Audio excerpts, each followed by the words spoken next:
I'm back again. I was on with Missing Maud, but I had to take an intermission and she left while I was away. I mean, I was just about to come back, but I had to deal with the cats. He's been allowed outside today. For those of you who are neuro advocates, he was let, well, he let himself into the hallway, which was very naughty indeed. He didn't stray too far from me. And thankfully, somebody was coming out of their apartment with a bicycle, which kind of scared him. So, then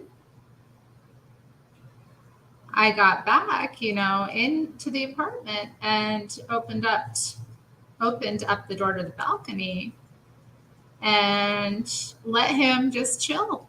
Let him go out there. Didn't police him or anything. Didn't even watch him.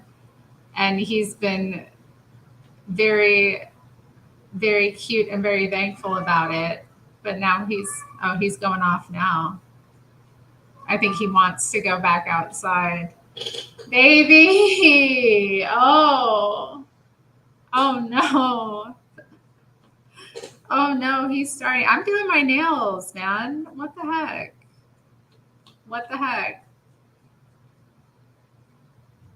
It's the one time of the week that is, well, it's not the only time, but it's one of the times of the week where I'm just focused on me. But I don't know.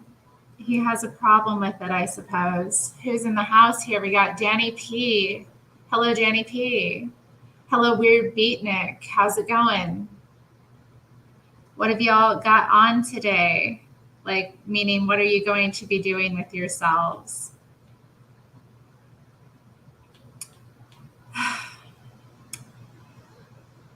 Today, I went to visit the tree, or at least the site of a tree that was taken down. It was on the historic register. It was a beautiful, beautiful American elm, just stunning tree. But it was damaged in the last winter storm,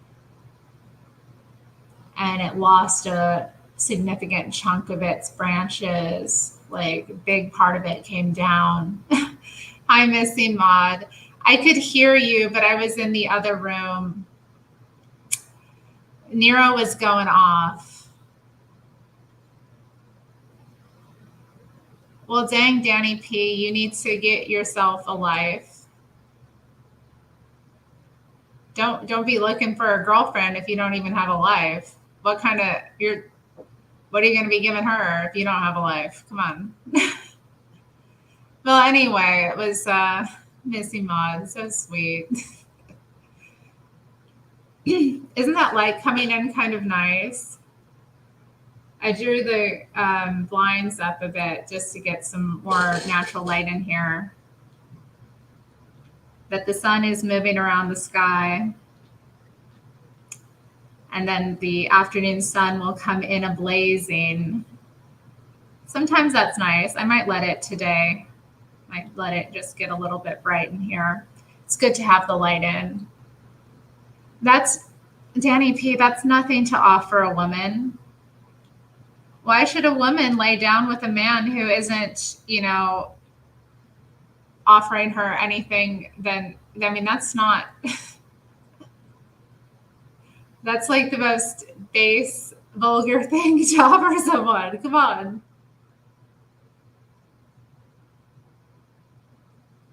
You can only drag someone down in that circumstance.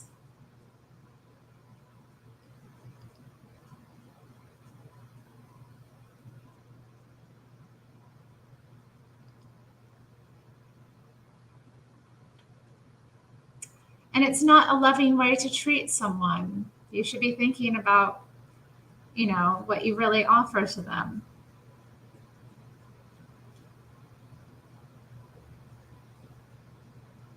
how the coming together of your two forces can create good in the world.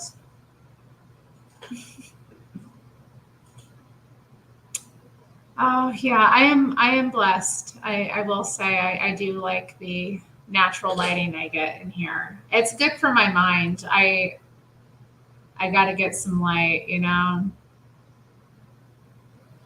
Even at nighttime, it's nice. I have had the blinds down for the past few days though, and I have noticed it was good in a way because I don't know, it kind of hyper focused me a bit more at work. But then it was, you know, drawback was kind of affecting my mood and at night sleeping. I don't like to have it too dark. I kind of like to have the natural street light coming in. Something about it, just more, just a little bit of light. I don't know. That light. Like when I have to go out and sleep somewhere in the country, you know, and it's pitch black at night, I hate that. That is just like, it doesn't seem natural to me.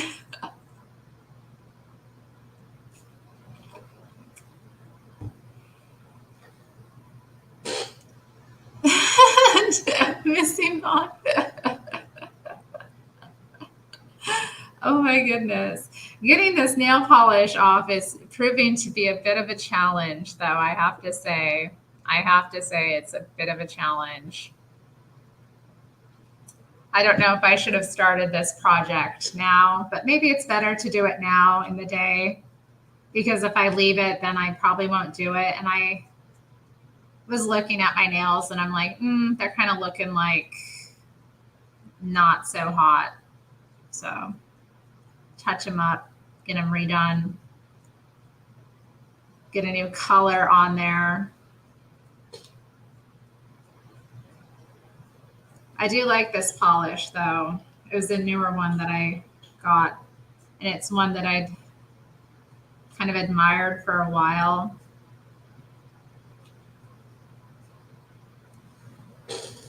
I'll grab it. I'll show you guys since this is a girly stream.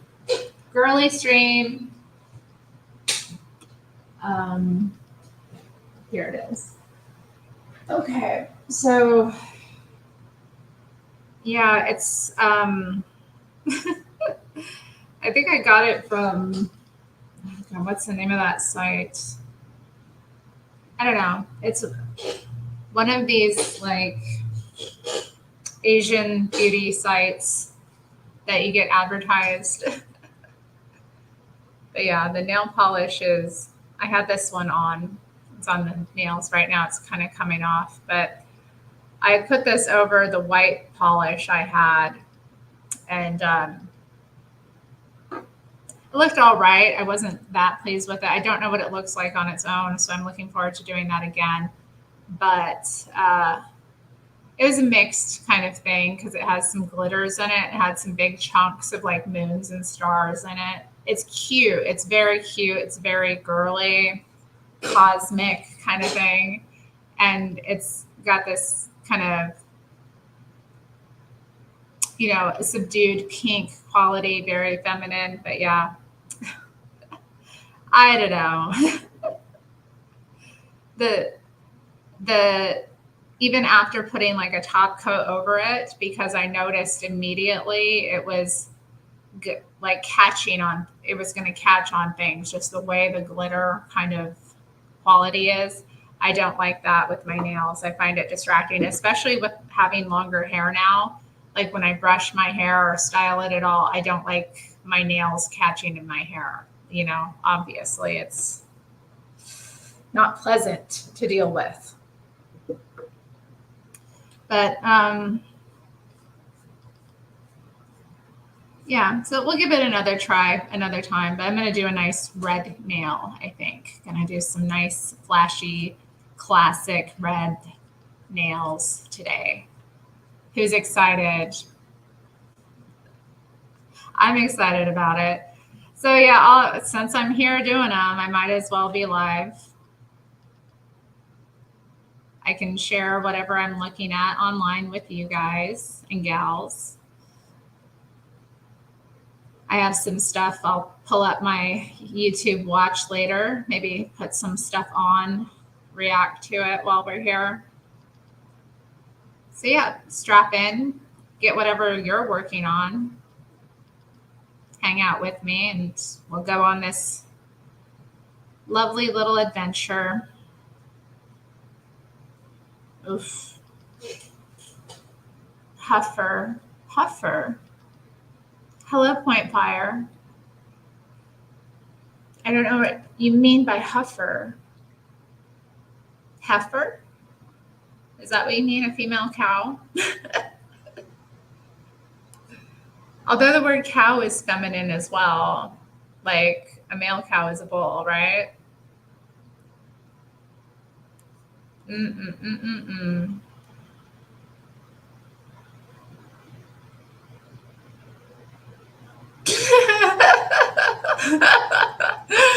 You know how YouTube gives you like notifications when somebody likes one of your comments?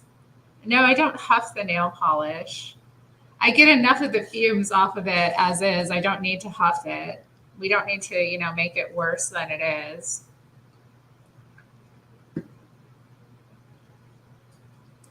I was never really into that, I think I joked about it a few times as a kid, but yeah, I never really was into huffing on things. That was not a self-destructive behavior that I got into.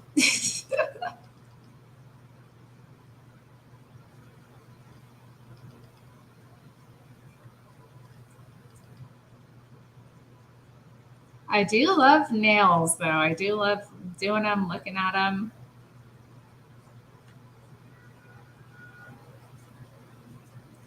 I love following like nail techs online. Does anybody else do that? I love like nail themed content. I love watching like the videos that women do of like different sets they do for customers, or there's ones that are interesting. Like I like the ones where they show their customers the set they give them and then like what they do for a living. Those are really interesting because, well, I mean, nails indicate a lot about a woman and just a person in general, but how the nails are styled can indicate, a lot about taste, class, culture. But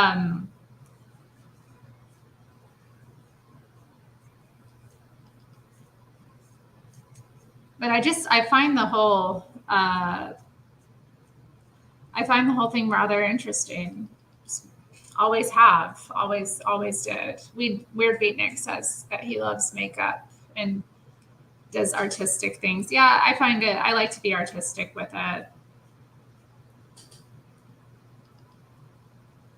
I mean, really, it is, if you're going to do it. I like to put some flair into it, some thought into it.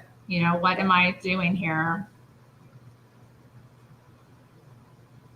What are we trying to convey with this makeup today?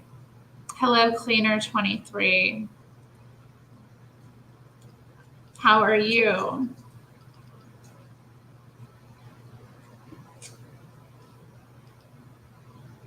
I just wound up the rich and psychotic by turning down an invitation. I don't feel comfortable with the tennis community. Why did you turn down the invitation? Wouldn't that be a good opportunity to network?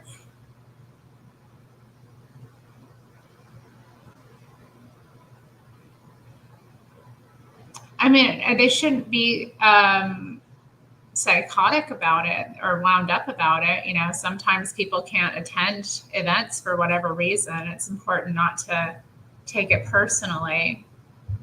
If it's an ongoing thing, you might want to think about whether you extend the invitation again, but people shouldn't get too worked up. Not everybody can attend everything.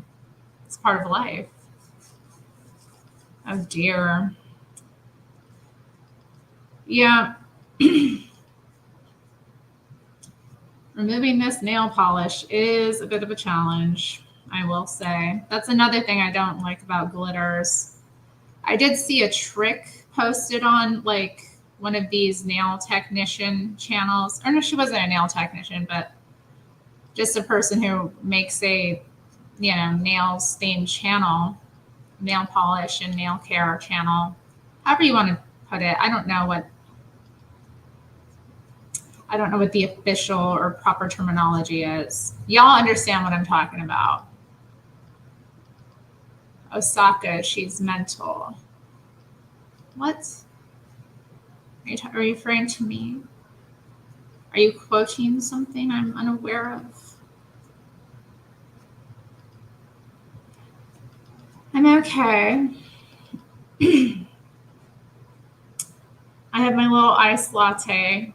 Well, technically, it's a large. I didn't know what I wanted when I went in. The poor barista had to wait for me to decide. Poor form, poor form. But you know what? I'm sure, yeah, you love iced coffees too. Who doesn't love a nice iced coffee? So good. And it was, I just got a plain iced latte. That's all it is. But it's so good. So good.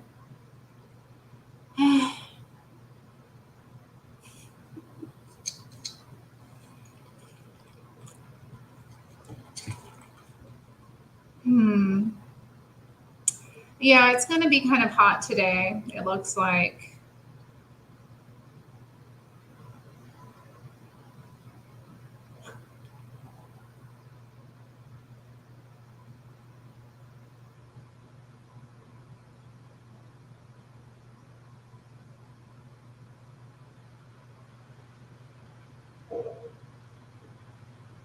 Why are you uncomfortable around them, Point Fire?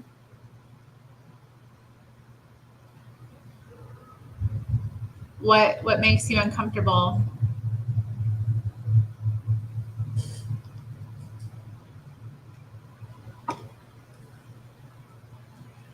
Weird beatnik. I don't know what to say. All right.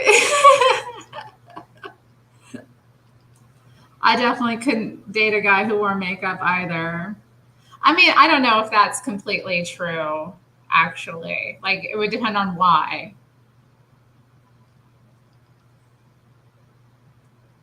I could probably date an actor or someone who's like, on camera. Oh, they're narcissists? Well, why is she still friends with them if they're narcissists?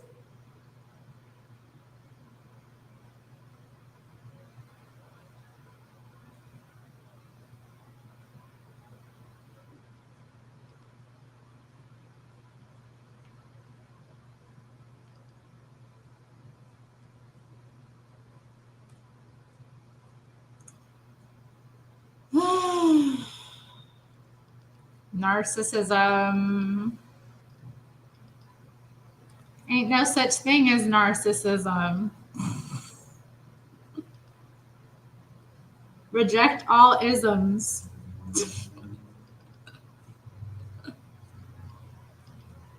Man, getting this off is tough, you guys. I've been doing this a while now. Take it. Ugh. My nails are like on this hand totally free, but this hand it's taken a while. Okay, let me put something on or something. I don't know. Neighbor's dog is barking.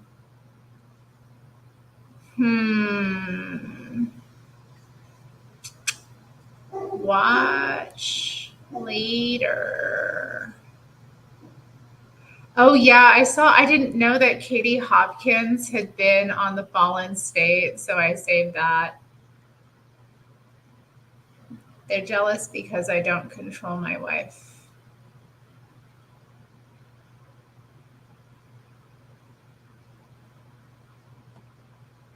They're jealous of her. They're jealous of you. But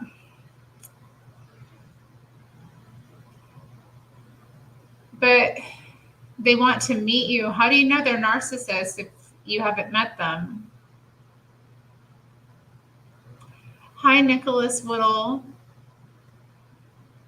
Welcome to the nail stream. Thanks for being, popping into the girly nail stream. Jealous of her. I see. Is this what your wife has told you?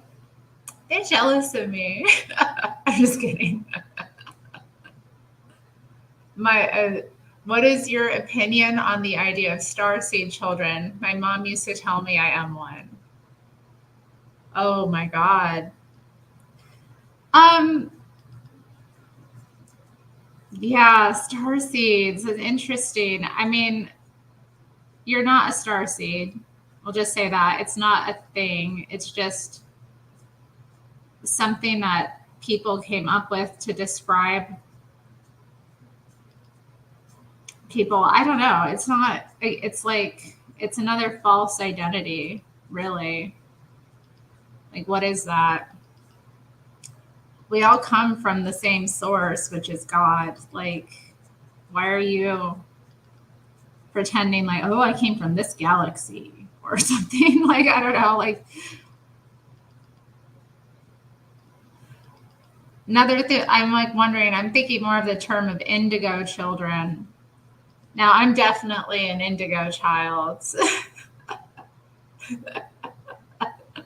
I love trolling like online and getting like fake arguments with people and being like, I'm an indigo child. They'll call you something and be like, I'm an indigo child. See how they respond to that mess. Oh, the sushi burrito. Yes. Yes. Let's look this up actually. Because I don't know if I described it well.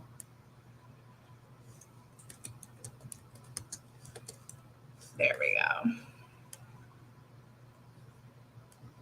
Look, they got places nearby advertising them. I've got a couple of options in the neighborhood, apparently. Awesome. Okay, so let's see. It sounds good, huh?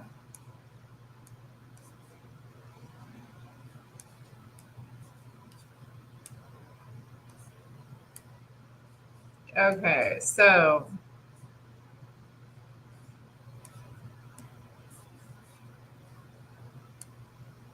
the sushi burrito, everybody.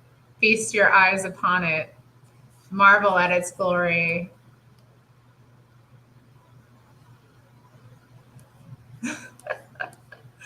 So good. So yeah, it's basically, just all the good stuff that's in sushi shaped into a massive roll the size of a burrito. And it's got like a bit more rice. It's a bit more like dense because of that. So, you know how sushi is kind of light to eat? This is just more filling, I think.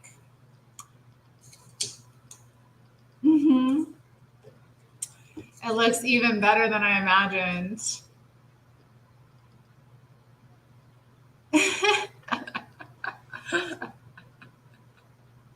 Oh, thank you. Fave earrings. Awesome. This is funny. I'm a guy, but I'm currently wearing my wife's linen pants. Can I hang out here for a bit? Hey, it's summer.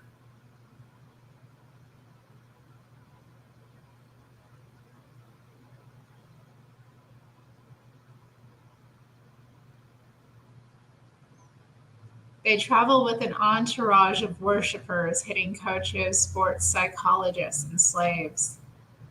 How exciting. Dang, I want to meet them. Okay, what do y'all think? We have, yeah. Dystopian Deep Dives has had a sushi burrito. Yep. They're good. Yeah, they're good. They're a tasty, tasty little morsel. Get you a sushi burrito sometime if you're into that. You know, if you think you would like it, you probably will. Okay. How funny. Okay, yeah, I have another one of these like Portland, Oregon like investigative videos. So let's pop that on.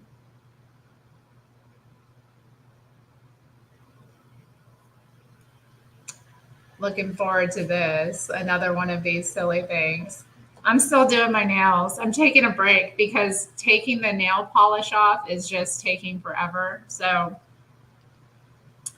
I'm getting some like media set up so I can like sit here and kind of react to that while I'm focusing on stripping the last bit of polish from these nails.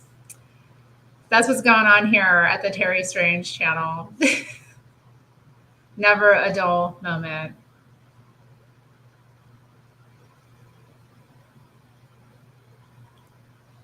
Man, I want to laugh so hard. I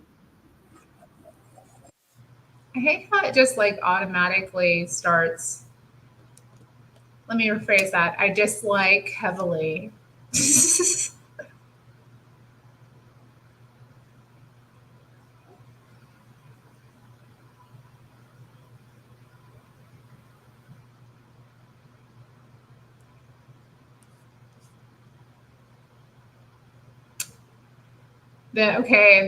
I explored the controversial city of Portland, Oregon. My goodness.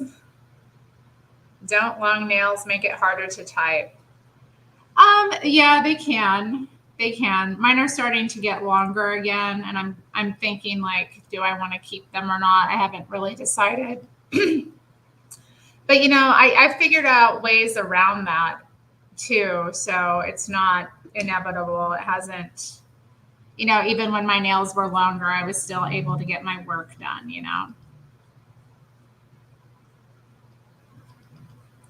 You learn different ways of doing things.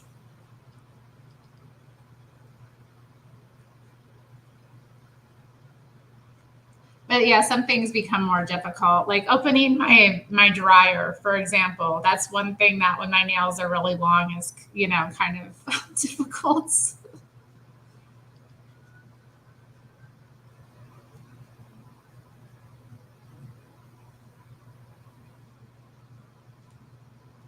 Goodness. Okay. Being a pain. I'm gonna figure out a way. I'm gonna make it happen. Okay. Here we go. Let's turn it on. Lovely image of the Portland, Oregon sign. Look at our little town. Portland, Oregon. This little jewel of the Pacific Northwest is known for its beauty, food scene, and art. And also, it smells like marijuana on every corner. In Portland, they actually have a cannabis, a dispensary touring bus. Despite all this, a report in 2023 says Portland lost the 6th most people of any city in the United States. Really? How can a city with so much beauty be losing so many people? In the last few years, Portland has gotten a lot of bad press.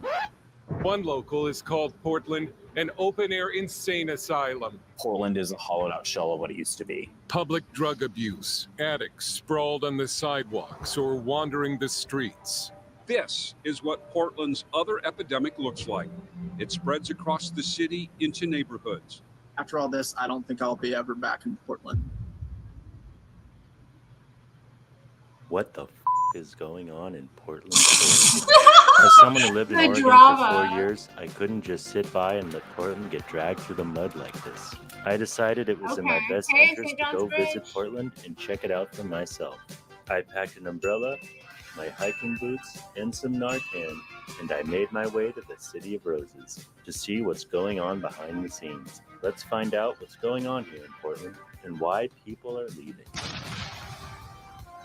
I visited Portland, Oregon, so you don't have to. This is my experience. So I'm out Love here that in bridge. Forest Park, right outside of Portland near the St. John's neighborhood, and man, living in San Diego, you do not get forests like this. This is incredible. So people of Portland, you're lucky. Forest Yeah, Park is one Forest of the Park is largest urban amazing. forests in the whole United States. Portland's beautiful surroundings and vast forests has made it an attractive city for decades. It's surrounded by waterfalls, it has Mount Hood, lush green forests, Sauvie Island. Portland really is an outdoor lover's paradise. So much so you'll see people camping throughout the city. I know this is just a normal place for people in the Northwest, but boy do I envy that people who live in Portland can just come out to the woods like this super easily. It's hot, I'm tired, the bugs are biting me, and I'm really hungry, so let's just go into the city. Before we explore the city, let me tell you a little bit about Portland, Oregon. Portland was founded in 1845 and grew rapidly in the 19th century because it's located right along the Willamette and Columbia rivers. I guess Portland had some bears in cages you could just throw peanuts at back then. Kind of sad, but yeah. All the young Portland boys would come to mock the bears. Oh God. So I'm here in downtown Portland, and fun fact about I would Portland, have loved it living got its here name at that based off a time. coin toss. It was between Look at the naming it beautiful after old Portland, Maine or architecture we Boston, have. Massachusetts.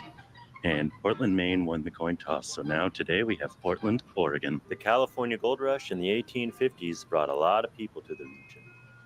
When Portland was first incorporated as a city, this block here was one of its first streets. Had a bunch of old buildings. Now it's a gross parking lot and some apartment complexes, but what is now Naito Parkway NATO. was once Front Street and was one of Portland's oldest streets where the city began. Not everything in Oregon's early history was pleasant, however. The state's original constitution prohibited black people from living in Oregon. That is such a dick move, Oregon. Base. This giant four-headed demon, also known as Peter Burnett, was the mastermind behind some of these laws. To this day, Portland is one of the whitest cities in the United States. Did you see this? It's common knowledge. Portland is very white. With around 70% of the population being white. White excellence. Now it's known for its cultural scene and is a hub for tech and creative industries. Today, the Portland Metro has a population of about 2.5 million people. My God, Now that man. I've drowned you in Terri. history and statistics, let me show you some cool things in Portland. So, when in Portland, you have to check out the food trucks. Food and Wine magazine actually ranked Portland as the #1 food cart city in the US and the #5 food city overall. So behind me is Hawthorne Asylum, one of the many food truck courts in Portland. That's a good one. But this one is probably one of the best. Hawthorne Definitely worth Asylum checking is out. awesome. Portland's food carts have been around for a while, but exploded in popularity amid the Great Recession. Landowners were struggling to sell or develop properties, but needed to pay bills. In came the mobile restaurant, aka the food cart. More and more food carts started popping up, and they haven't left the city since. Each of these food cart communities is known as a pod. Right? That's Super what busy I'm here. saying. That's what This I'm is saying. awesome. Gotta check it out when you're in Portland. Personally, I tried Ukrainian and Thai Oh, dishes. yum. 10 out of 10. Yum. I love dumplings. Press Now one that if I'm you like full, let's go dumplings. check out some beautiful spots around Portland. This video wouldn't be complete if I didn't take you back into the forest. We're hiking to the Witch's Castle, which is a supposedly haunted Oh abandoned yeah, that structure here in Witch's Portland. Castle. I've been there. So, as the story goes, Cool, huh? the witch's house was built in the 1800s by a man by the name of Danford Belch with the help of Mortimer Stump. Mortimer fell in love with Danford's daughter, and well, Belch didn't like that and shot him in the face. Other than the witch's castle, Portland is known for its odd tourist attractions. You have Voodoo Donut, where you can get a donut shaped like this. And there is the famous Unipiper, a man known for playing the bagpipes Yes, while the riding a unicycle Unipiper. and wearing a kilt. And he breathes fire. Check out his YouTube channel. Portland is also known as the city home to many artists. No, I love the name And it Mortimer. has tons of murals. It's a really beautiful city. You'll see things like this all Yeah, around, there's a lot of amazing everywhere you go. According to a recent study, Portland was ranked as the I third love most murals. creative city in the United States. As you can see, Portland has a lot to offer. So why are people leaving? Well, if you walk around Portland long enough, you start to notice a few things. In the last few years, there's been a rise in crime and homelessness, and there is a lack of affordable housing. According to a recent study, Oregon's current housing supply is short roughly 140,000 homes. This only makes homelessness worse. Oregon has the nation's highest percentage of homeless families that are living completely without housing. The homeless population went up by 27% between 2020 and 2022. Oregon has become one of the states with the lowest supply of rentals affordable to people on the poverty line. Yeah. Oregon people started look shutting down its psychiatric facilities in the 80s and 90s because of, well, absolutely awful treatment of patients. Oregon said they would replace them with smaller community-based facilities, but that never happened. This forced people onto the streets, and then there was the heroin epidemic. All of these factors have led Yeah, the Oregon, and facilities they especially have are Portland, to really where it is appalling. today. I'm near Madison Suites Hotel in Portland, which has become the murder block of Portland. Multiple shootings Oh have my happened God, here, I've stayed and it's there endemic of Portland's once. rising crime rates, Awful. I gun looked it violence, online. I and didn't drug really abuse. look it up. From August Oh my God. 2021 to March of 2022, 4 men were shot to death right on this block. Portland's gun violence was rising for many years, but fortunately in 2023, it has dropped. With all these compounding factors, it makes sense why people have been leaving Portland. Well, that was depressing, but I know what'll cheer you up. Remember this guy?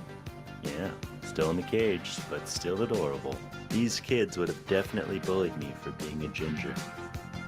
What does the future hold for Portland, Oregon? Hopefully some brighter, cleaner days. Portland, you really gotta clean up your game, because it's getting a little rough out there. Still beautiful, still fun, but oh man.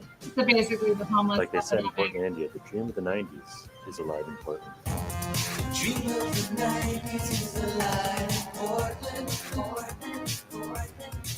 God, Portland. but it sure was. Oh Let's God, bring the that back. cringe, the cringe. Remember, every cloud is a silver lining. So does every rose city. This community has got heart and soul.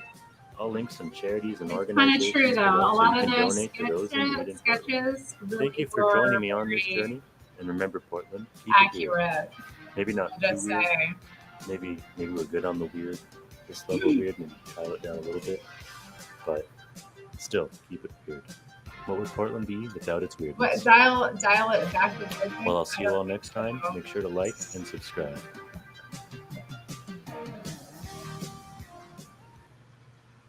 Okay, yeah. Interesting. I love it. There's so many of these videos. It's so crazy. Like they keep, and because I watch them, they continue to be recommended to me, and then I'm like, like what? What's really going on? Everyone's leaving. There you go. Or like, just walkthroughs. Like it's just interesting. Like, do I need to do one? Do I need to like step up my game and produce one myself? Like, what's really going on? Portland from my perspective. What's really happening here? Hit the like. Yes. Did anybody else hit the like button? Or did you just come here and sit down without hitting the like? That's crazy. Batman said, Jesus says I should do one of those videos. Yeah, I did. That was a very slick production that young man made.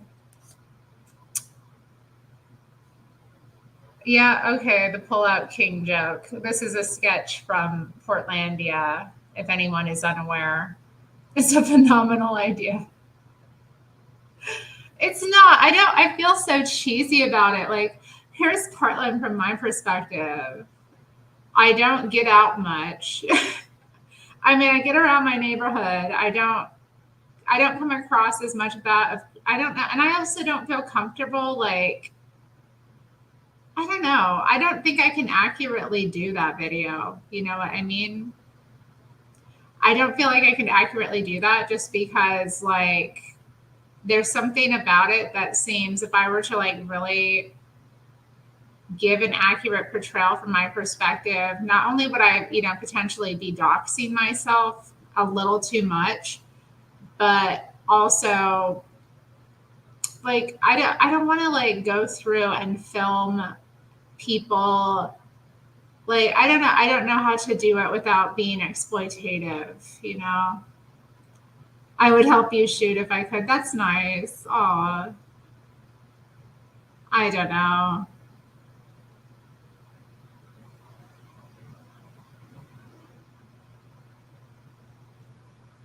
Yeah, it's like one of those things. I can't begin to think I could do it accurately. And I don't need to jump on these like bandwagons just because everybody else is making these videos doesn't mean I have to, you know? I mean, you know, there was like years ago where I wanted to film and document all the shops along like Hawthorne Street that had those obnoxious signs in the window. Like they would say things like, in our America, let me see if I can find one of these. Let me see if I can find an example online. I bet I can because they were everywhere. And they were put up like after Donald Trump was elected in 2016. You were seeing them everywhere. And it was like, ugh. And also like people would get, yeah, here we go. Yep. I'm sure everyone, yes, love is love. Trust the science. Your family is really into sports, huh? That's awesome. My family was not. I sometimes wonder how things might have been different if I had been more athletic. But what can you do? Close this out while you're not here.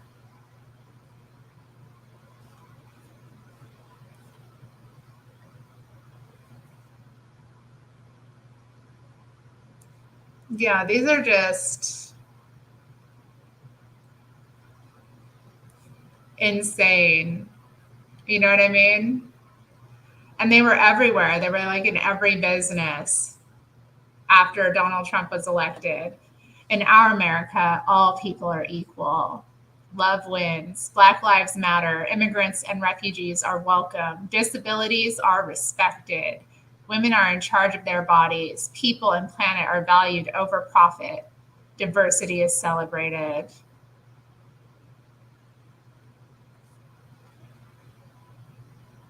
Like just dividing the country in our America. In our America. Like us and them, huh? You're so different from the people who see things differently than you. It's just, yeah, it always like gave me a bad feeling. And it was also a way of virtue signaling, you know, the liberalism of the people who ran the businesses, you know, just so you know, anybody can spend their money here. You know what I mean? You know what I mean? That's just the vibe I got from it. Like, okay, yeah, you're going to take all the money.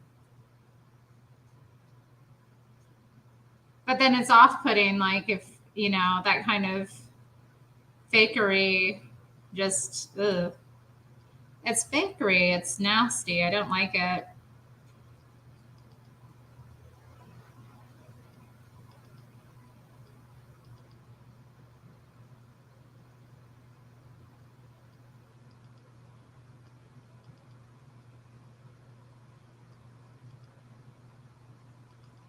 Well, I recommend not getting in the wheelchair if you don't have to, hon. You know, there may come a time where you will definitely have to, but fight for your body. Okay, let's pull up here the watch later section of my YouTube. This is an interesting one. I thought I would share this. Don't have to watch all of it, but yeah. Shout out to Missing Maud. I don't know if she's still in the chat. But she turned me on to this guy.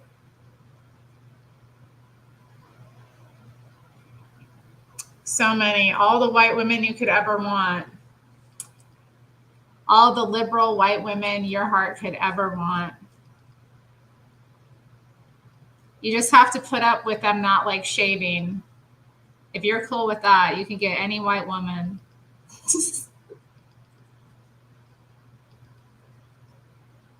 You know, they're going to have body hair and be a little bit feminist, but you're going to get you a white woman.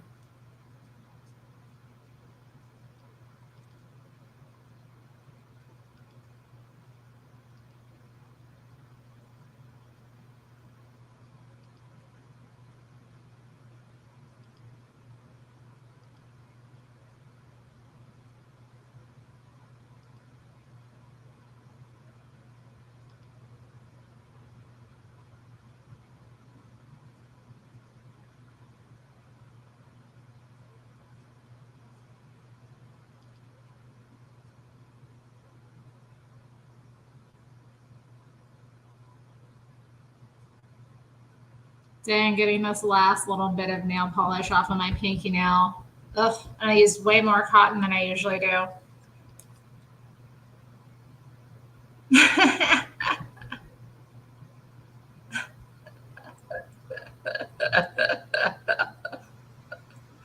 For real, for real. Yes, yes, the rainbow colored ones. Yeah.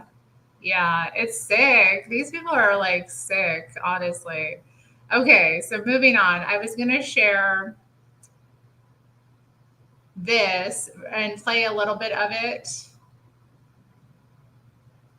Well, hey, hit me up if you come out here. All right, we'll get you situated.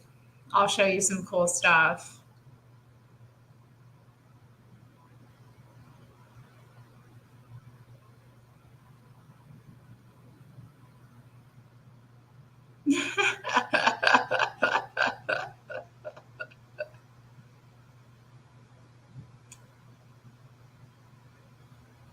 Oh dear. Oh dear.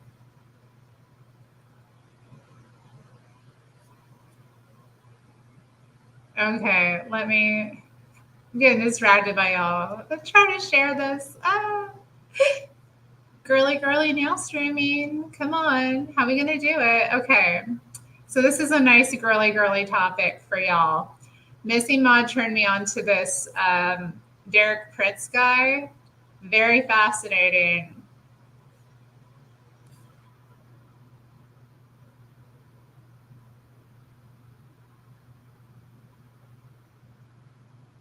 First Corinthians 15:57 only. But thanks be to God, who gives us the victory through our Lord Jesus Christ. If you believe that, join us in saying it. But thanks be to God, who gives us the victory through our Lord Jesus Christ. Amen. Now, my subject tonight is how to be delivered from evil spirits or demons. I preached once in a place where the pastor said, well, you can pray for people, but don't call them demons. You know, he was in charge, so I went along with it. But demons and evil spirits are used interchangeably in the New Testament. So I'm going to teach on whichever way you prefer it, how to be delivered from demons or how to be delivered from evil spirits. But the important thing is how to be delivered.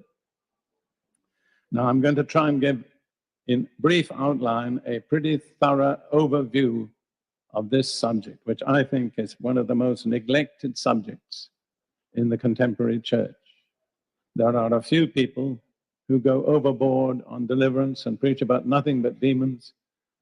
The great majority of preachers simply try to behave as if they weren't there.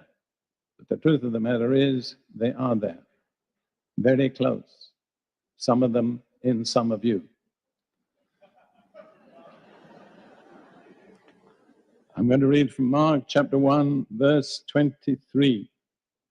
This is the first specific recorded miracle in the earthly ministry of Jesus, and it's very significant. Mark chapter 1, verses 23 and following. There was a man in their synagogue with an unclean spirit. That's another word for an evil spirit. And he cried out, not the man, but the spirit in the man. Let us alone. What have we to do with you, Jesus of Nazareth? Did you come to destroy us? I know who you are, the Holy One of God. Now it's remarkable that demon knew immediately who Jesus was. It took the disciples about 1.5 years to discover what the demon knew immediately. But Jesus rebuked him, saying, come out, be quiet, or in Greek, be muzzled, and come out of him. Now Jesus was not speaking to the man, he was speaking to the spirit in the man. And then it says, when the unclean spirit had convulsed him and cried out with a loud voice, he, the spirit, came out of him, the man. This is a very significant example in the ministry of Jesus. He did not put the man out of the synagogue, he put the demon out of the man. Now, in many congregations today, if a man behaved like that, they'd put the man out of the church and leave the demon in the man. Jesus knew he was not dealing with the man. He knew he was dealing with the spirit in the man. It was a direct spirit-to-spirit contact between Jesus and the man.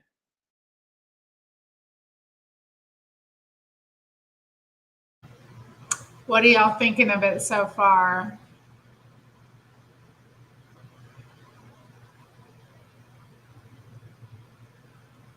Why haven't you married that poor woman yet?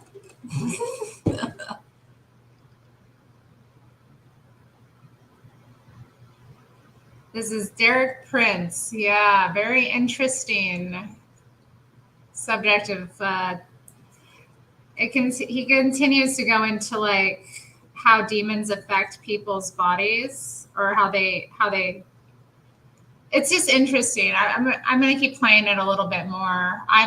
I think it's interesting anyway. He does read from the Bible a bit, but he's also, he's also giving a lesson. So, you can do it, Batman. You can follow. You love Jesus. He does look younger than 80. I know. The Holy Spirit will keep you looking young, baby, once it gets a hold of you.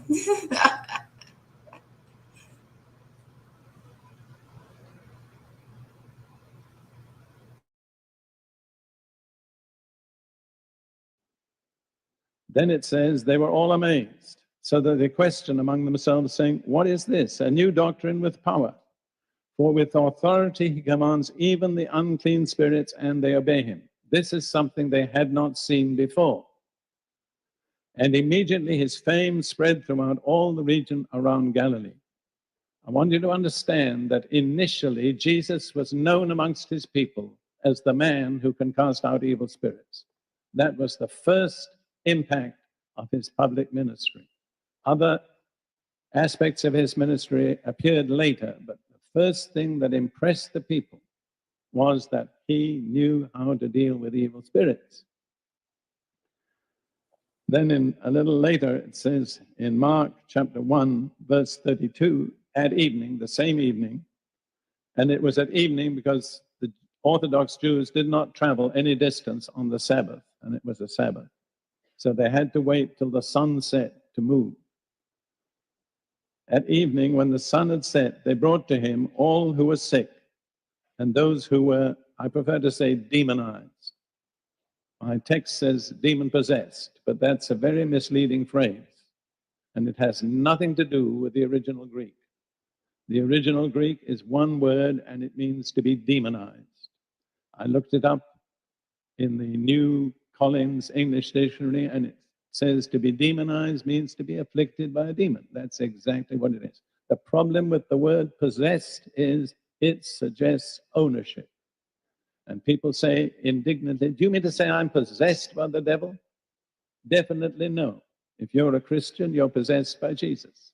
But you can be demonized. There can be areas in your personality where you are not in full control. That was what was with this man. He was apparently a regular worshiper in the synagogue. But the power of the Holy Spirit in Jesus forced out something that maybe the man didn't even know was there. This spirit that didn't object to the synagogue, the only thing he objected to was Jesus. That was what he couldn't stand. And so it says, at evening when the sun had set, they brought to Jesus all who were sick and those who were demonized.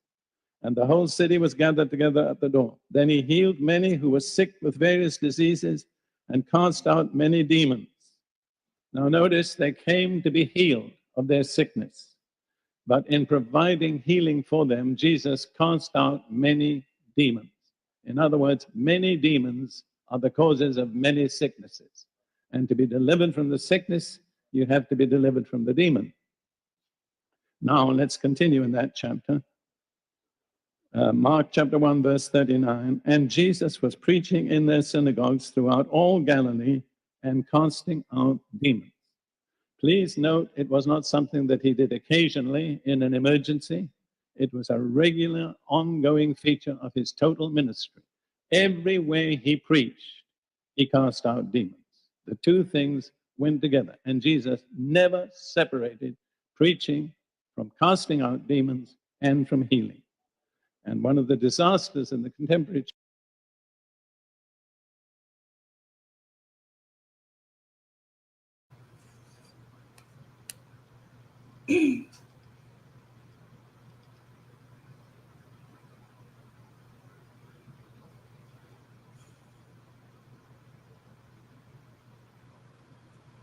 I mean, I loved that language where he talked about being demonized.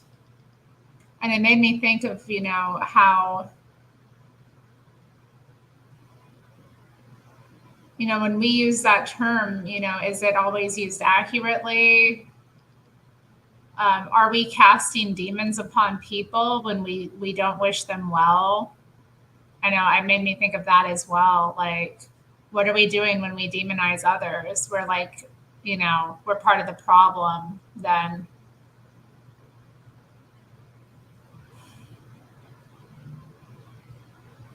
Important why it's not, why it's important not to hate.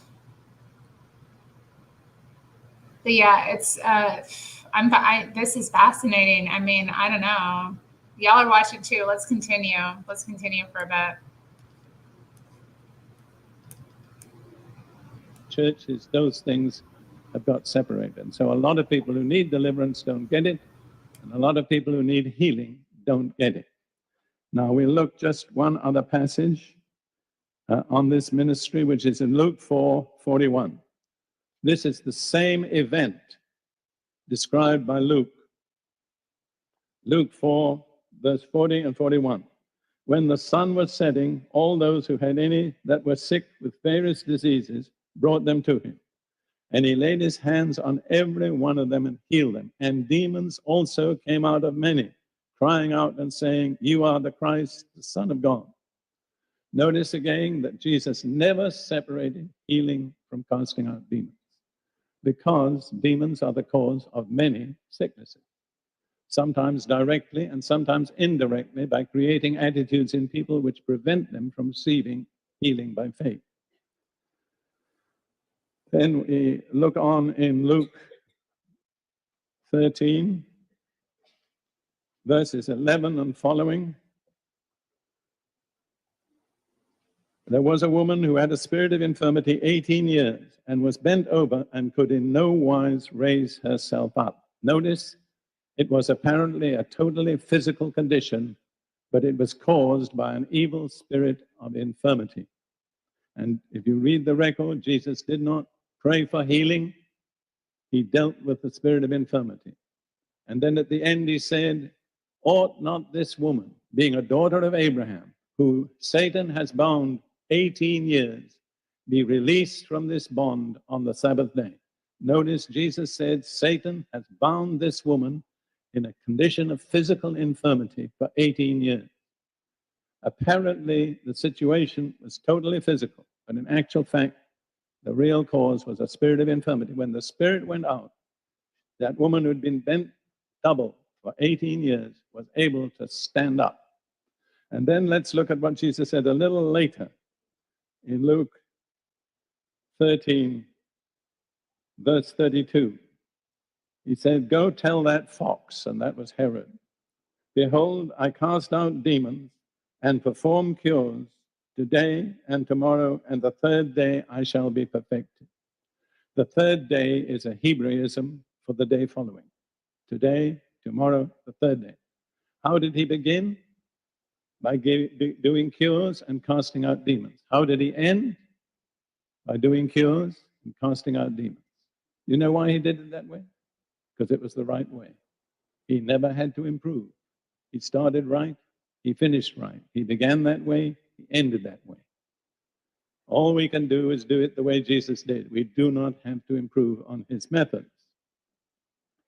Now I want you to see how he equipped his disciples. And we'll turn to Matthew chapter 10.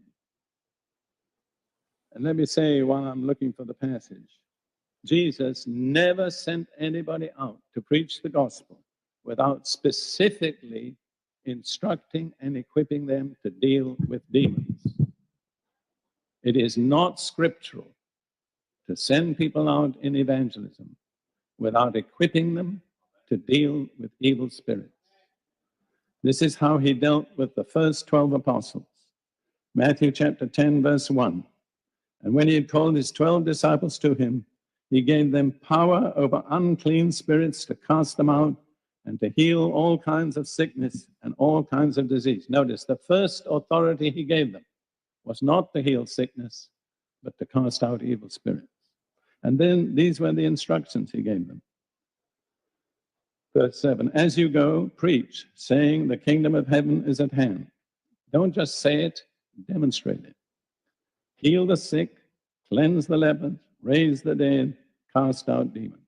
That were their marching orders. You say, Brother Prince, have you ever seen the dead raised? Yes, I have. I've seen 2 people raised from the dead in Kenya when I was a missionary there. He is still doing the same things today. Why should we change? We cannot improve on what Jesus did. Let's make it our aim to do it as nearly as possible as he did it. And then we come to Luke chapter 10, where he sent out 70 others to prepare the way before him. It says in verse 1, after these things, the Lord appointed 70 others also, and sent them out 2 by 2 before his face into every city and place where he himself was about to go. Now, we don't get the instructions that he gave them, but we do get the comment that they made when they returned. Because in verse 17 of that chapter, it says, then the 70 returned with joy, saying, Lord, even the demons are subject to us in your name. What was it impressed them most? The fact that they had authority over demons. If you believe the New Testament, I want you to say that with me. Lord, even the demons are subject to us in your name. If you don't believe it, don't say it. But this is what I want you to say. Are you ready? Lord, even the demons are subject to us in your name. Amen. All right, now then, we come to what they call the Great Commission at the end of his ministry, when he was sending out the people who were to evangelize the whole world. In Mark 16 and verse 15, he said to them, go into all the world and preach the gospel to every creature. And let me say that order has never been retracted. And then he says, he who believes and is baptized shall be saved, but he who does not believe will be condemned. Let me say that in the New Testament, no salvation is offered to anybody who believes without being baptized. You cannot find a single example in the New Testament.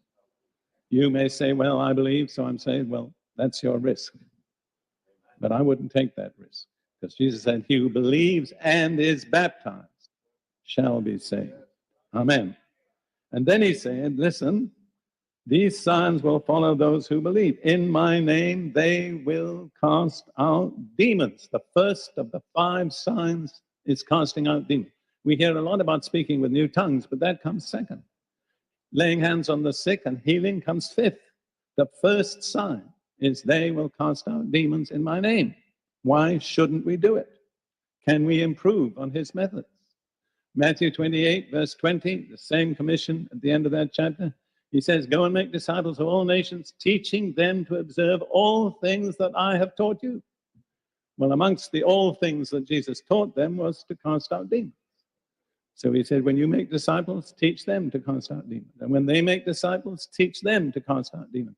And had the church obeyed, we'd have had the same process going on for 19th century.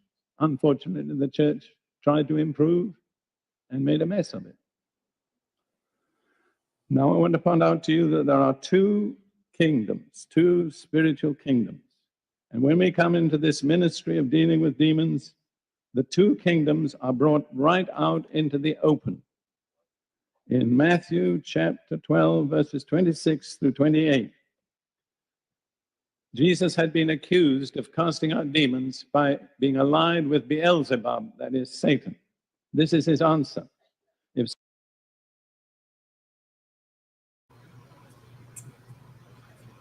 Okay, yeah, I wanted to respond. People talking about baptism. I wanted to throw my 2 cents in about baptism. I believe in believers' baptism. So y'all maybe want to get baptized again.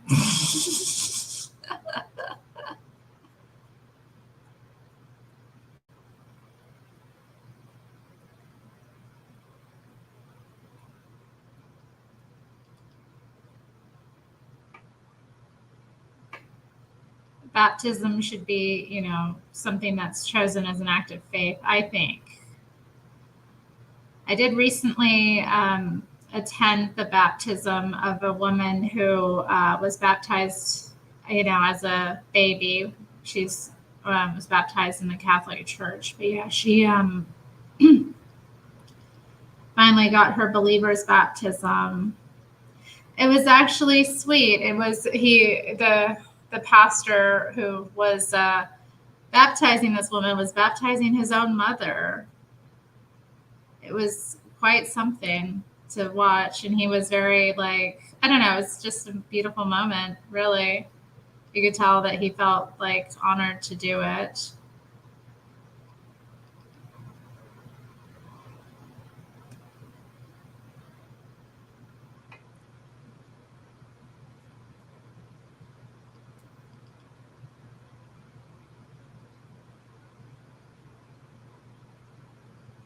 But yeah, I think baptism is something one should choose of one's own conviction of faith, And I do think, I don't know that I think if I agree with Derek about that, though. Do you have to be baptized to be saved? I mean, I don't think so. I don't agree with that.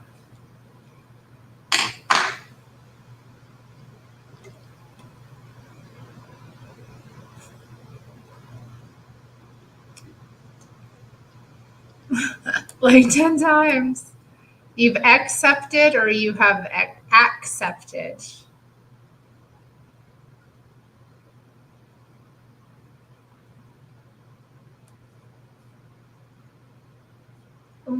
What does this even mean? What? How can you even say that? What does that even, what? Okay, I've had enough of Derek Prince delivering us from demons, y'all. Interesting stuff, though. Definitely check him out.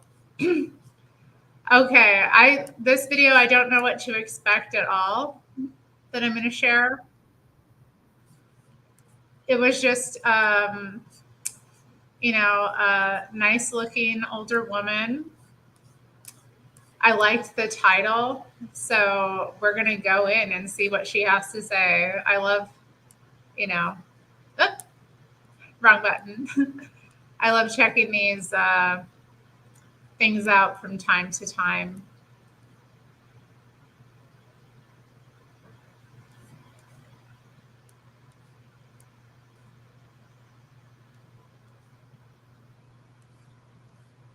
All right. So, title of this video, let them. Just let them. Let's see what she has to say. Thank you for joining me on a rainy day. Nothing new there. So I am in the conservatory, and I want to share a piece with you that is written by a lady called Cassie Phillips. I came across it on Facebook. Somebody had shared it. And it's one of those pieces that I've read, reread, and read again. And it really strikes home for me. So I will share it and then add my thoughts in at the end. So it's called Let Them. Just let them. If they want to choose something or someone over you, let them. If they want to go weeks without talking to you, let them. If they're okay with never seeing you, let them. If they are okay with always putting themselves first, let them. If they are showing you who they are and not what you perceived them to be, let them. If they want to follow the crowd, let them. If they want to judge or misunderstand you, let them. If they act like they can live without you, let them. If they want to walk out of your life and leave, hold the door open and let them. Let them lose you. You were never theirs because you were always your own. So let them. Let them show you who they truly are, not tell you. Let them prove how worthy they are of your time. Let them make the necessary steps to be a part of your life. Let them earn your forgiveness. Let them call you to talk about ordinary things. Let them take you out on a Thursday. Let them talk about anything and everything, just because it's you they are talking to. Let them have a safe place in you. Let them see the heart in you that didn't harden. Let them love you.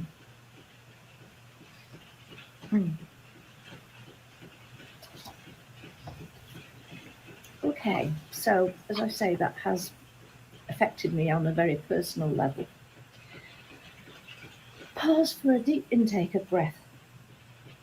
And I knew it would affect me reading it out loud, so I've actually jotted down my ideas beforehand. You have to accept yourself just as you are without having to make changes for others. If you feel that you have to change to maintain a relationship, if that change is always one-sided, then the relationship might need to be given some consideration. And do not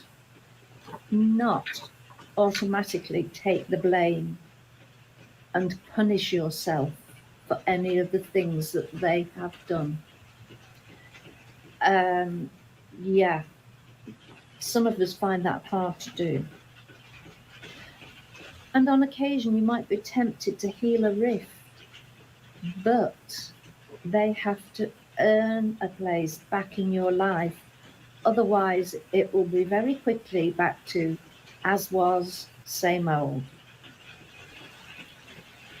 You need to be shown respect and that your needs, your wishes, you are considered. You think she's going through it, y'all? It's raining outside. what I ate in the Blitz. Y'all are horrible.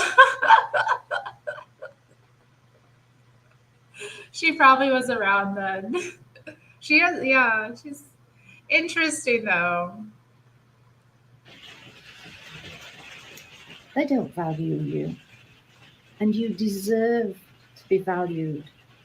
That's right. And to be made to feel valued. Yep. Let's face it, it's a form of control. Don't let them control you. You are the only one who has control of you. Unless you give that control away. Never forget that. You belong to nobody but yourself. So establish those boundaries. Establishing them is one thing. Keeping them is another. Have a big conversation with yourself about where those boundaries need to be. And if there would be any opportunity that you might feel you would allow those boundaries to fall. But put yourself, your considerations top of the pile. That's not selfish. It really isn't, though many people think it is. It's self-caring, self-nurturing. And boy, if those others aren't doing it, you must. You really must. On that note, I will say thank you very much for joining me. And take care. Take care of you, no matter what the world, no matter what other people, be they, in inverted commas, friends, or family, work colleagues, whatever, think of you. Thank you for joining me. Bye for now. Wasn't that sweet, y'all? I like her jacket.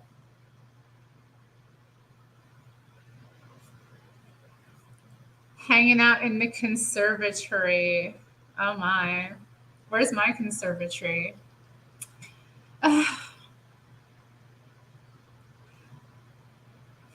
No conservatory yet. Her jacket would go well with my earrings. Yes, it would. Thank you. I'm wearing all pink today. I've got all pink on. Pink on pink on pink on pink on pink. I think my hair clip is not pink. It's like a beige color. She reminds me of the Royal Dance cookies. I love those cookies. I just saw, there's this lady on YouTube. She does these nasty desserts, but I love watching her videos because she's such a character. But she just puts like sweet thing on top of sweet thing on top of sweet thing.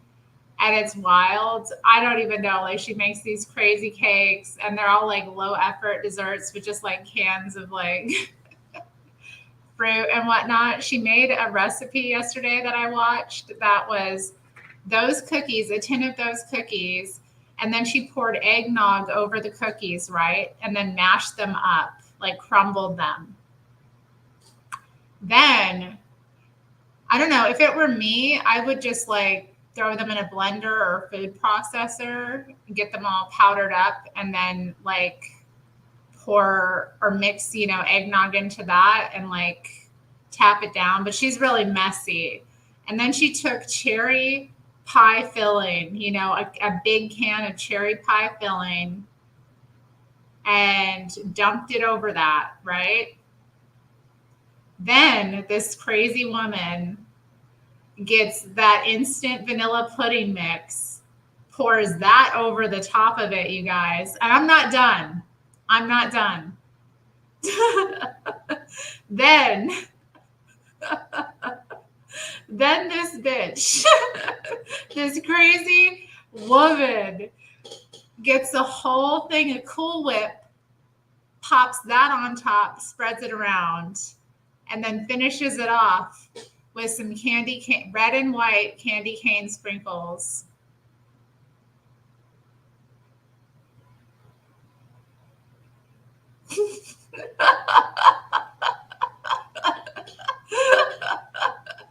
Let me see if I can find her. I'm going to look for her, okay? Okay. Let me see if I can find her. I bet if I went into my... But I'm going to... Yeah.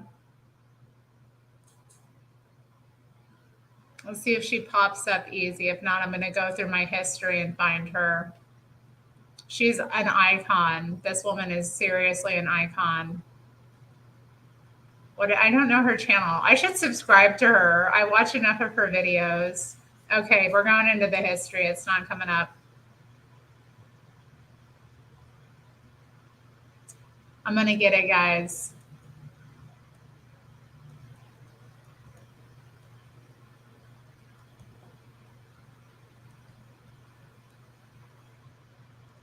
Okay. I found the video.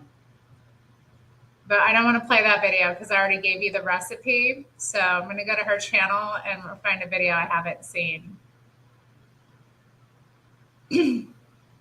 Oh, she has a casserole. Oh God. Oh, God. She has a casserole, you guys.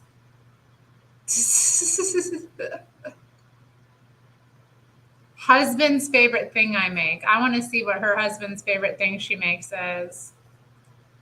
She's like, I don't know, an American Kay cooking. I don't know. She's a bit less, Kay is a bit grim. Okay. She's a bit better producer. Okay. It started playing. I don't want it to start playing. So, okay, this is Kristen's Friends Cooking. She has 117,000 subscribers. Well, now she has 0.1. Because I have joined the fold. Oh no, I did it again. Oops, I did it again, you guys. Modern Gentleman's going to be freaking out. He's going to be like craving carbs like a mug in a second. No, I know. I do think, I'm like, this is some diabetes stuff. Like, I love sweets. Don't get me wrong. I love sugar, but I can't go for like the sweet thing on top of the sweet thing on top of the sweet thing, like all mixed up. I mean, I guess it makes like sense if you're, making a dessert for a function, I suppose. I can see it then. And she has a lot of creative ideas. So I don't want to knock her completely. But yeah, it's crazy. All right, let's go. All right, y'all, we're putting about 3 cups of old-fashioned oats on a little sheet pan here, all right? I'm going to flatten this out. Very important. All right. Next, y'all, I have some dried cherries. I'm going to use the whole bag. This is what her husband likes. All right, I have some sliced almonds. Y'all are going to love this so much. It's going to be so good. Y'all are going to love this. I'm excited. Fred, you okay? Fred, are you eating right now? Yep. I better not hear you crunching in my video. All right, we have some yellow raisins. Fred loves yellow raisins, right, Fred? Yes, golden. This looks good so far. Why can't they be called yellow? Well, I know the package says golden, but I don't care. They're yellow to me. Or they're kind of brown still, but that's okay. All right. better than brown raisins. They're better than brown raisins. All right, Fred. If you say so. All right, we also have some macadamia nuts. I love these. Don't you, Fred? They're so good. It reminds me of Hawaii. Have y'all ever been to Hawaii? They have macadamia nuts. Oh, I love They're so good. nuts. All right, what else am I putting here? I have some dried blueberries. All right. And then I also have some nuts, some pecans. All right, so we're putting some right here. A couple handfuls. All right, y'all. So this looks beautiful so far, Fred. Don't this look good? Mm-hmm. All right, so I'm moving this to the side. So I'm going to move this over for a sec. Now we need to make something else. I have a little bowl right here. So we put in about, I have some coconut oil. So we put about roughly, we're trying to have about, let's see, about a half cup, third to a half cup. All right. And here we also going to put some honey, some raw honey. All right. So y'all, I'm making homemade granola. And y'all, this recipe is totally customizable. Y'all can do whatever you want. And I'm also putting some maple syrup in here. So we want about a cup to a cup and a half of liquid. So y'all can kind of do whatever you'd like. I never measure this, but it's just how it is. If y'all don't have maple syrup and you need some salt too. If y'all don't have maple syrup and honey, you can use one or the other. And you can also use a different oil besides coconut if you want, all right? I also added cinnamon, a little bit of cinnamon. But just like a neutral oil. So whatever kind of oil y'all want to use, all right? So we're going to give this a little mix. And yeah, I love having homemade granola. I think it's a great breakfast. It's a great snack. And again, y'all can totally customize it, all right? Yeah, you can have it with yogurt, you can have it on ice cream, you can do so much stuff. So now y'all, we're going to take this mixture and we're going to pour it right on top. All right? Oh my Like so. God. Yum, guys. Yum. Press 1 if you would try her homemade granola. And now it's time to mix. I need some tongs. Let's see, y'all. I'm not in my kitchen. Y'all already know. I think y'all have been making a lot of noise. All right. I don't know. This is kind of dumb. Fred said hands. He just whispered, but I don't want to get that stuff all over me. I feel like it's going to be a mess. This is like the most decent thing I've seen. All right. Make. Okay, guys. Oh, yeah. This is find good. something. So we can get it. Okay. You know what, Fred? You're right. We're going to mix this with our hands. Okay, Yeah, y'all? mix this mixy with our hands. Make sure everything gets coated, all right? So coconut oil, honey, maple syrup. That was my combo. You don't have to do it all. Just get about a cup to a cup and a half of liquid and a neutral oil. I always have coconut oil at home, but if there's a different oil y'all like to use, and then syrup or honey or a combo of both, all right? But this is so good, y'all. Y'all are going to absolutely love this. All right. So once it's nice and mixed, we're going to flatten it out onto our little sheet pan here. We're going to put this in a 300-degree oven, and we're going to cook it for about 20 minutes or so, but we're going to stop in the middle and mix it halfway. But I'm so excited. Y'all are going to love this easy homemade granola. Look at my hands. Look at my hands. Yay, look at my hands. Woo! She's going to toast it all now. So here we have our granola. I cooked it at 300 for about 20 to 30 minutes, and you just mix it every once in a while. Honestly, y'all, it's to your liking, however toasty you like it. But, y'all, this is, I'm just going to eat some right here. I buy these sometimes, which are delicious, but, y'all, you can make it yourself, y'all. You can make it yourself for, like, way less than these cost. So that's it. Totally customizable. I'm just going to start eating it. Me and Fred love granola. We always love having it at our house. Fred, time to look at me, not the food. I'm going to taste it now, Fred. That's why. Fred, try it. It's my favorite. Fred loves granola. My favorite thing you make.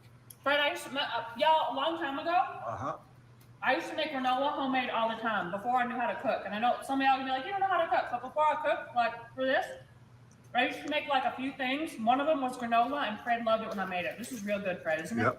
Yep. It's the best.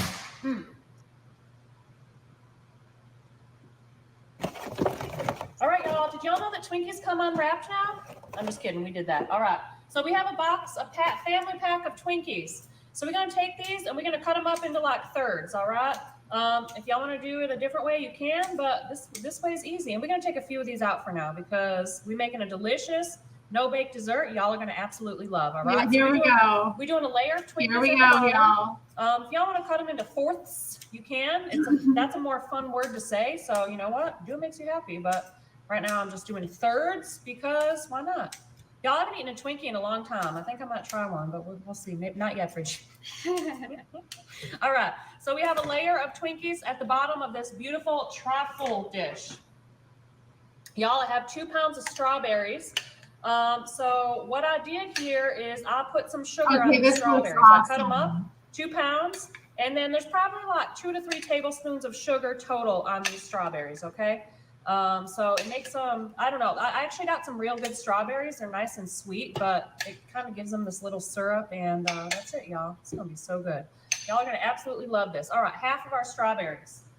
Our next step is to make a mess. I'm just kidding. We have 1.5 cups of milk, and we have 1 box of vanilla pudding upside down, but now it'll be right side up. Right? Oh, no, not the vanilla pudding. Okay, so follow my directions, not the directions on the pudding box. 1.5 cups, mixy. Y'all have to mix the pudding for like 2 minutes, but we ain't gonna mix it that long, all right? We're just gonna mix it for a little bit. And you know what, y'all? When was the last time y'all had a Twinkie? I'm gonna try one. I had a Twinkie like 2 months ago. All right, y'all. So I just finished my Twinkie. I haven't had a Twinkie in so long, y'all. That was so good. I ain't gonna lie. It was so good. All right. It wasn't that good. So 1.5 cups of milk and 1 package of vanilla pudding. Now, y'all, to this we add some whipped cream. This is fresh whipped cream. Y'all can use Cool Whip if you want, but I don't know. I felt like being fancy today. Y'all know sometimes I feel like being fancy. So we're gonna fold this together. My whipped cream is heavy cream, powdered sugar, vanilla extract, and a little bit of pudding in my whipped cream to get it nice and stiff. All right, so we're gonna fold this all together, the pudding mixture with our whipped cream, all right? Just like so. This is gonna be, y'all are gonna love this dessert so much, and y'all ain't gonna lie, I've already been eating this whipped cream all day. Probably gonna get a tummy ache because I can't stop eating it. It's so good. There's nothing I love more than fresh whipped cream. It's like my favorite thing ever. Yeah. All right. Oh, this is a workout, y'all. All right, so once we have that nice and mixy, that's pretty good. We're gonna take our trifle dish back. And we're going to take about half of this mixture and put it on top, all right? Okay, that was made good. 2 boxes. Actually, we might put the whole thing on top. I can't decide yet. Yep. Okay, y'all, this is what we're doing. We're putting the whole thing on top. I was going to do layers, but we're going to do something a little different, all right? Because I said so. And that's it. And then you have to do this. It's so fun. Right, Bridget? Isn't it fun? Super fun. All right, y'all. So we're gonna spread this out a little bit. So pudding, whipped cream, yum. That's what it is, okay? And you know what, y'all? I'm just on, I don't know, everything, you know, y'all ever have those days where everything is just like so good? Like, y'all, I mean, like we could stop now. This dessert is amazing. All right. Isn't she incredible? Can't stop, won't stop. All right, our next step is to get our scissors back. We're gonna put some more Twinkies. Okay, but now this step, we're gonna line them up pretty. We're gonna try. I actually don't know how this is gonna work, but I'm gonna cut them here and we're gonna line them up pretty. Maybe I should have pre-cut them before my video, but guess what, y'all? I didn't. So here we are. Listening to me tell stories of times long ago. Just kidding. Did I ever tell y'all this story? I'm gonna tell y'all a story while I'm doing this. When I was a little girl, we grew up with dogs, big dogs. I had what do we have? A German Shepherd, and then we also had like an Airedale Terrier. And I probably told y'all this story before, but anyways, my mama and my daddy both said, I hate cats. They said, I hate cats. They always said that. So guess what? I said, I hate cats. It's kind of strange. And then my first job ever, when I was a little girl, I used to babysit my neighbor's cat. And you know what? I still said I hated cats, but I thought I kind of liked when I went over there and he would like purr and like do the thing to my leg, but I still said I hated cats. Well, then I think I moved out and got my own apartment when I was like 19 or something. I don't remember, 18, 19. And I was like, you know what? I need a pet. I'm going to get a cat. I got a cat, y'all, and the rest is history because guess what? I never hated cats. I just think I was saying that because my mama and daddy said that, but I love cats. Cats equal happiness. And you know what? I probably knew that all along. That's it. Story time's over. All right. The rest of our strawberries. Oh, y'all, this looks beautiful. All right. Right on top of our Twinkies. Y'all, oh my goodness, this is making me so happy. So happy. I know for sure. Isn't she incredible? Here, yep. This is a beautiful dessert, y'all. This is making me very happy. All right. We got to get this last little strawberry out. All right. All right, y'all. So I just put some whipped cream in this bag. So we're just gonna make this look pretty, okay? Well, we're gonna try. I'm not that fancy, but sometimes I try to be fancy, like right now. And we need a little more color on top. Okay, I think it doesn't look bad, right, Bridget? No, it's okay. It's cute. All right. It's not like perfect, but it's good enough. It's good for me. All right, y'all. That's it. So we're gonna put that in the fridge for like at least about an hour. Y'all are gonna love this easy dessert. I'm gonna tell everybody that Mama just tricked you. She got your favorite toy. I played with it until you came, and then I scooped you up. But guess what? You're gonna get some treats, baby. I love you so much, my little biscuit. I just love you, baby. All right, go get some treats. You get a lot of treats. Patty's gorgeous. All right, y'all. So here we have that Twinkie pudding strawberry parfait. This has been in the fridge for a little while, but y'all, it's gonna be so good. So we're just gonna try it. I don't even need to add anything else. It looks beautiful the way it is. All right, y'all. Here we go. Here we go.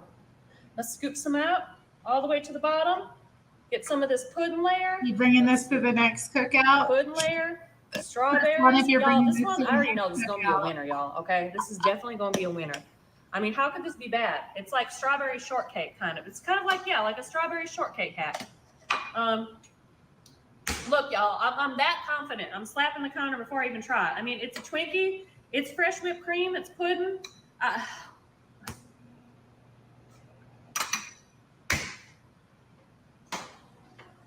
Y'all, you know what I've started doing lately? I've started building my menu in heaven. I'm not going to heaven for a long time, long time. But when I do, this is going to be on the menu too. Maybe this will be my Sunday night dessert in heaven. All right, y'all, we have 1 package of Nutter Butters. Here we go. At the bottom of this pan. Nutter Butters, y'all. This is, yeah, this like foil pan. We're making a delicious, easy, no-bake dessert. Y'all are going to love. I love it, so y'all are going to love it too. That's all I got to say. And that's it. Y'all are going to love this, blah, blah, blah. Hey, I have a question, y'all. Have y'all ever done like the 23andMe thing? Have you ever done it, Bridgie? I have. Okay, me too. Oh, no. Y'all, have y'all? Oh, no.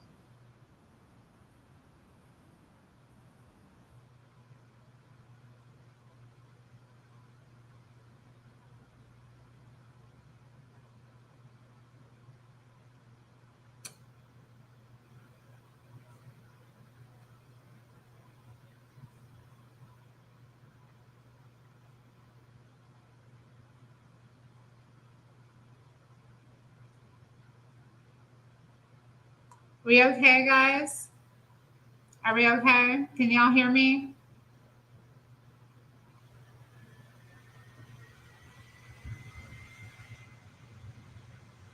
They didn't take it down, did they?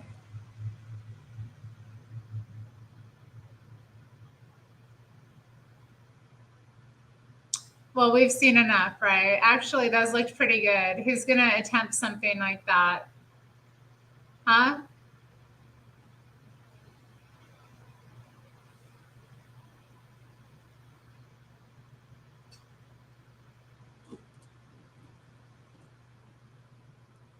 Can y'all hear me? Am I back?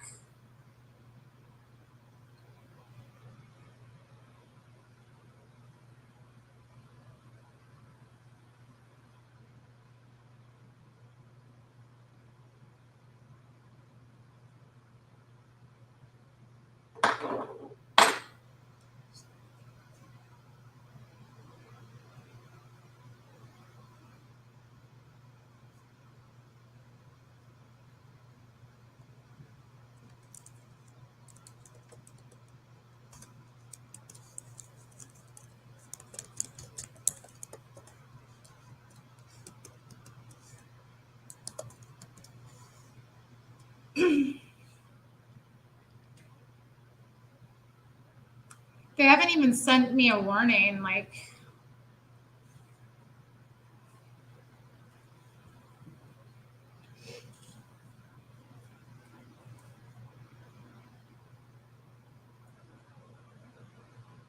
No email, nothing. Usually they tell me when they, oh, here we go. Why would it pop up there?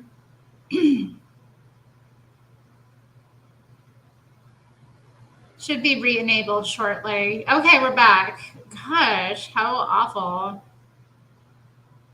I keep getting emails from Move On. Why am I getting, I've like unsubscribed from Move On, I think like 10 times in the past year. This is, okay, wow. Can I read this to y'all? I know. Press 1 if you're going to make that trifle with the Twinkies. Doesn't that look good?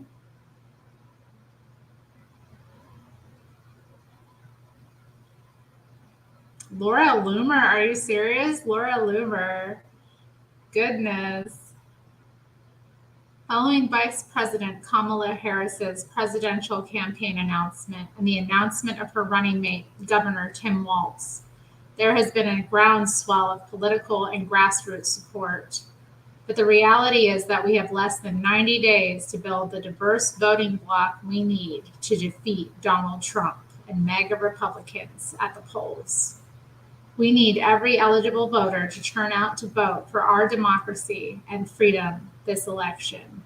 And to do that, We need major celebrities like Beyonce and Taylor Swift to use their massive platforms, influence, and following to make a difference this year. Will you add your name to the petition to call on celebrities, including Beyonce and Taylor Swift, to endorse Harris and turn out voters this November? Beyonce and Swift are two of the most influential entertainers in the world, with a collective 595 million followers on Instagram alone. Their voices hold immense weight and power. And we're not asking them to do something they have never done before. Oh God, like really? You're actually collecting signatures for a petition to ask some celebrities. What? You know you're in the toilet when you have to like pull out the celebrities. Death knells of a government there. Yikes. Yikes, yikes, yikes, yikes, yikes. I don't like it, y'all.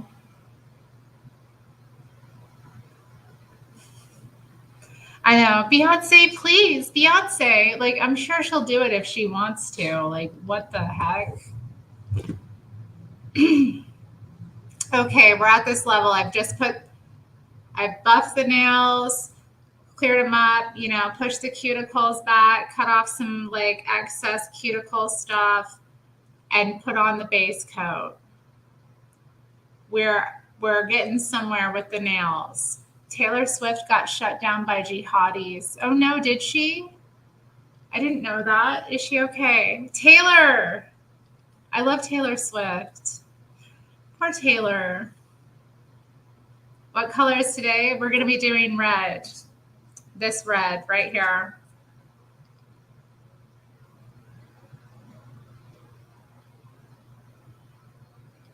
What do y'all think?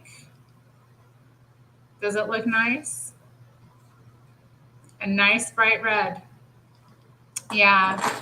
I know. I love a red nail. Who doesn't like a red nail? Just something about it. You know what? I haven't eaten today, guys. I think I need to do a brief intermission. Need to put something not copyrighted on, huh?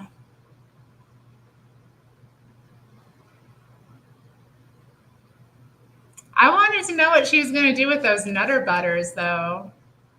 Doing like a fridge cake with some Nutter Butters. Icebox cake. I'm sure I can find something else to put on to have as let's see my subscription today.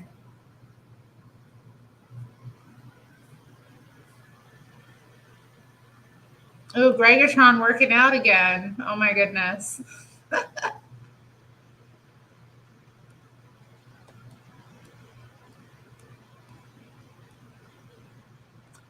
Oh, hey. Char Omni, aka Vegan Deterioration, she has a new episode of Vegans of Instagram. Anybody interested in that?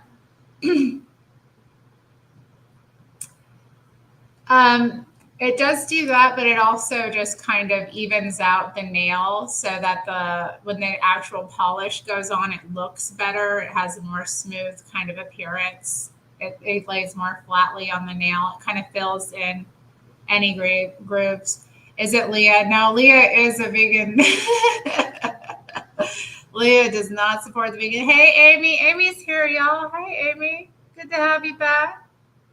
But yeah, I think we'll put on the Vegan Deterioration. That way I can watch it in the background. I'm going to grab myself a snack here because, yeah, all I've had to eat today was coffee and some like Italian cookies, that I have with coffee. You like vegan deterioration? Okay. Well, this is actually her other channel. She has 2 channels that I know of, and this is like Char Omni. So I'll cue this up and put it on. It's fascinating. I'd love to talk about it with y'all. So let's do it.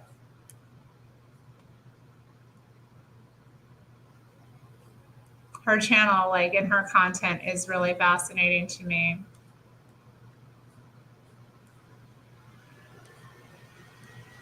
Oh yeah, her mommy stuff. Yeah, I agree.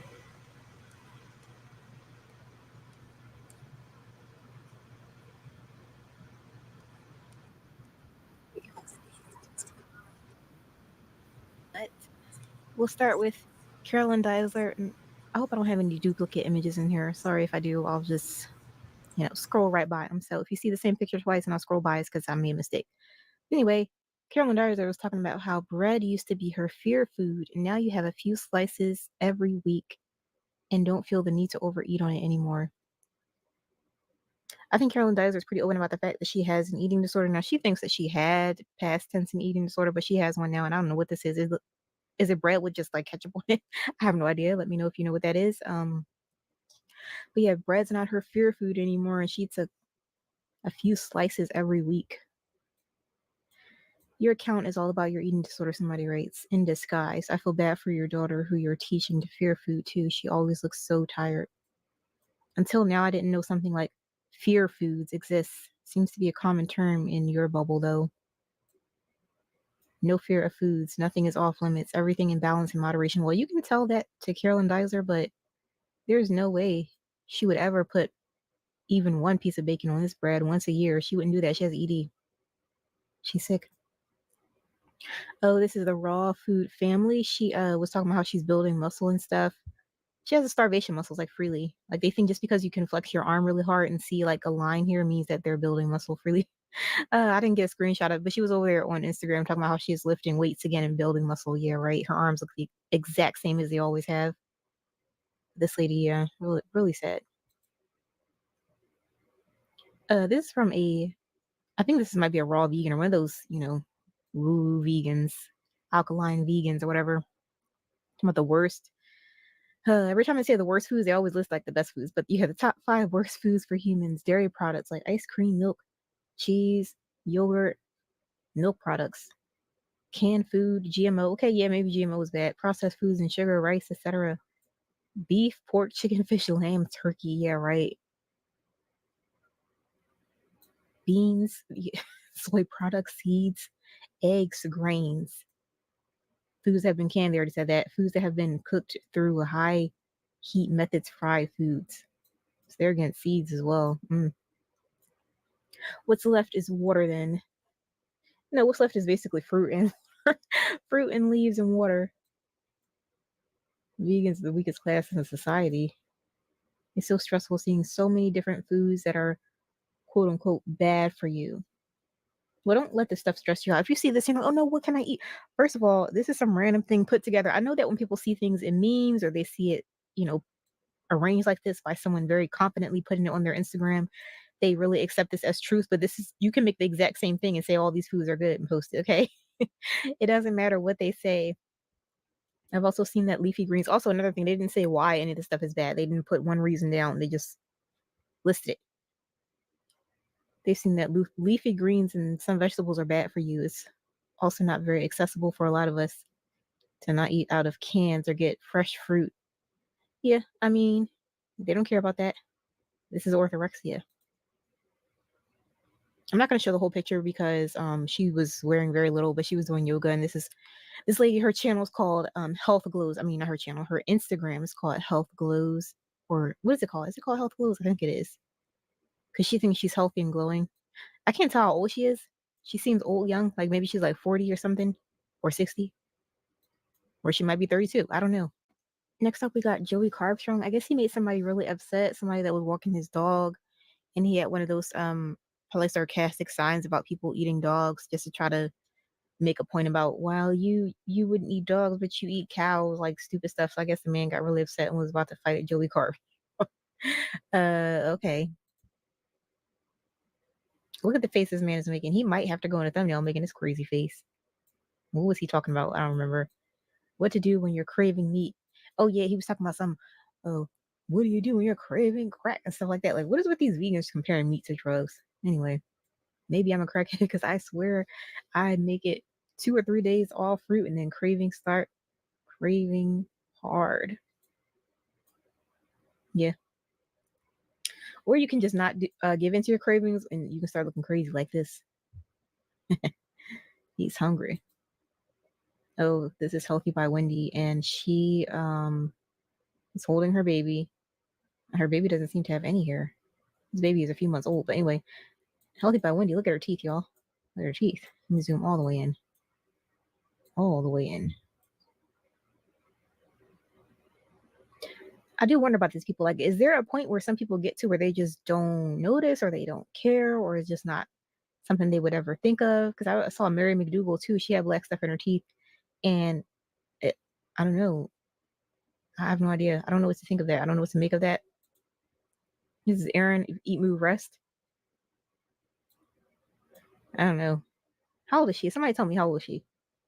She about 45? 46? Somebody tell me if you know her age. Has she ever revealed that? Oh yeah, Freely been over there cooking up a storm. Cooking a lot. She had a whole video on her channel where she's making recipes, cooking. I thought putting fire to food was the worst thing the human frugal boy ever did. I thought with frugals, and these look nasty. Sorry, they don't look good to me. They don't look appetizing whatsoever. It looks like some vegan stuff. Now this is some other stuff, peppers with cheese and stuff. That those look nice and juicy. Hers look extra dried out.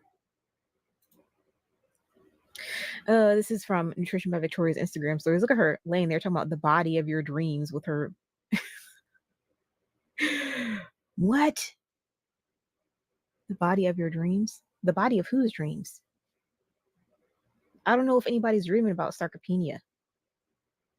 Anyway, yeah, the body of your dreams. Look. Lies within the high carb, low fat food that you are avoiding. What? I don't know who she's talking to. I think all her followers pretty much just eat sugar diets like her. This is a vegan's leftovers. Leftovers from yesterday's lunch. Recipe in my last reel. Is anyone interested in the recipe for this? I mean, I don't know what it is, but it looks like it's leaves and some type of a grain, maybe, with some white stuff on top. Is there a recipe necessary? I don't know. Oh, this is the vegan lady I showed y'all last time that's 41 years old. I still can't believe she's 41. 41. Like, she was just like in her 30s not too long ago. When your son doesn't like cake but loves rotisserie chicken, you can tell already this baby ain't vegan. He is not vegan. He didn't want cake. He wanted rotisserie chicken. Look at him. So cute. This is a vegan's breakfast. Ugh. It looks so awful. I mean, I guess it's avocado toast. I've never had avocado toast. Have any of y'all ever had avocado toast? Is it good? Does it look better than it tastes? I mean, I've seen some that didn't look too bad, but it had like the avocado slices on there and it looked okay, I guess. I don't know. I got butter and cream cheese that I can put on my toast, so I never thought to make avocado toast before, personally.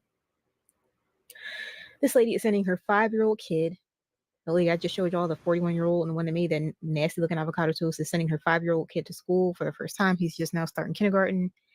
And I'm praying. That child looks so sickly. I'm praying that at school he's going to be able to get some real food in him, like somebody going to sneak him something, because look at the lunch that she's packing him. No wonder he looks so sickly. This is his lunch. There's like no main course to the lunch. She got a chocolate granola bar, some carrots, a couple walnuts, a vegan cheese, some crackers, raspberries, and I don't know what this is. What is that? Hummus. Maybe she thinks that's the main dish. Some hummus and cracker dip. That's a snack. Like the whole thing is a snack, and this poor child, this poor kid, he can't even get a sandwich. He can't even get some mock meat nuggets. He can't get nothing but some snacks. This is that lady. Her name is Vegan AF. How vegan are you? You get 1 point for each, and she's up there eating a block of tofu. She already has shown herself eating blocks of tofu, not eating it, but holding it to her mouth and acting like she's biting into it. Like I don't know if she's shown herself actually like chewing it, swallowing it, take another bite, chewing it, swallowing, really like eating the block of tofu. She's just doing this for the camera, I think. That's nasty. And she's already done it before, so I don't know if she has If she forgot, she already showed herself eating a block of tofu, asking how vegan are you? But she already did this before. Carolyn Dyser's baby looking so exhausted. And someone wrote, why does the little girl always have swollen eyes? It's because her mom feeds her nothing but anti-nutrients and allergens, and she has like bruises and stuff on her skin from scratching her skin. She's probably reacting to all this toxic green sludge her mom always feeds her. This girl's talking about some eat pasta with me at 1 a.m. Okay. Her vegan pasta, it doesn't.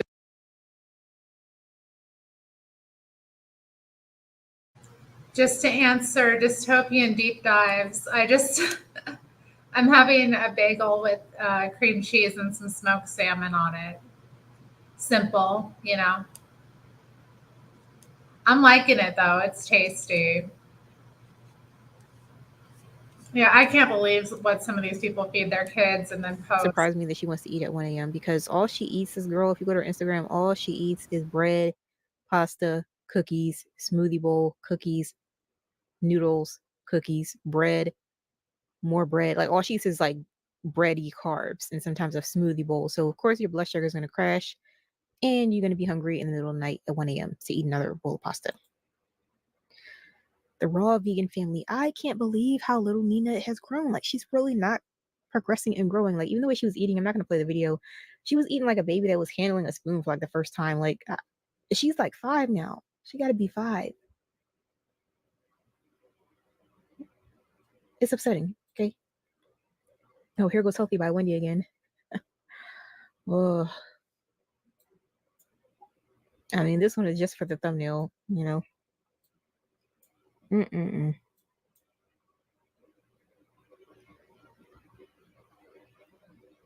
Her baby's nursing and looking up into these eyes.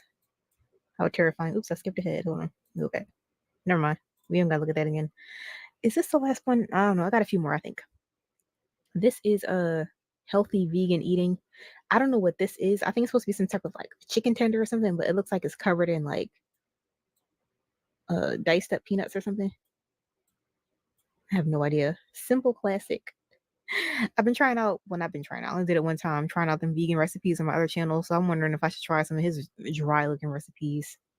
I don't know how often I'm going to be able to try out these fake recipes. I might try a broccoli mum one. It was supposed to be like this is off topic though from the vegans of Instagram. Broccoli mum. She made this, it's supposed to be cookies and cream ice cream. It was basically cauliflower and bananas and chickpeas blended up or something. I was like, what the heck? So I'm going to try it. If you know of any super cheap, super fast vegan recipes, you can send them to me. You can type the name of them in here and let me know. I don't want nothing that's too complicated. Even the one I did without hibiscus flowers, even that was too damn complicated. I don't want to do nothing like that again because it was a waste of time and power and electricity to be boiling some hibiscus flowers for a whole hour to try to make some nasty vegan beef. But this, I don't know what this is. It looks expensive. It looks like it's chopped peanuts, which is very expensive. I don't know what the heck is going on here. Oh, this is a raw vegan's grocery list. Figs, mangoes, bananas, frozen strawberries, frozen cherries, melon, cantaloupe, honeydew, strawberries. I don't see why you needed to write that down. Like, just go to the fruit section and just pick up fruits. This is a vegan plate. I guess it's from some vegan restaurant. That's what it looks like. Or vegan takeout. Why does everything look nasty to me? Everything looks nasty. I mean, maybe the greens look kind of okay. Whatever this is, fried alien parts looks nasty. The rice actually looks okay, I guess. Is it a plantain that looks kind of okay? Everything else looks icky and nasty. Oh, Beyond Meat says they're starting with a strong Q2, despite misinformation about the plant-based category. Well, I don't know if there's been a lot of misinformation, but their stock information is. Yeah, that, and also she's been, just to defend her about judging, Wendy's face, like she's been watching Wendy for years. And so Wendy, a lot of these vegan influencers, if you stay up with them, you see it really quickly. You know what I mean? Like it's really alarming, honestly, how rapidly they start to age, especially if they've been vegan after more than like 5 years. They really the way their face shape changes, like their skin quality, like their coloring. I know. And they're not nutritious. That's the other thing about it. They don't have any nutrition. So I just, to stay in her defense, and also the maker of this channel is an ex-vegan. She was vegan for like 7 years.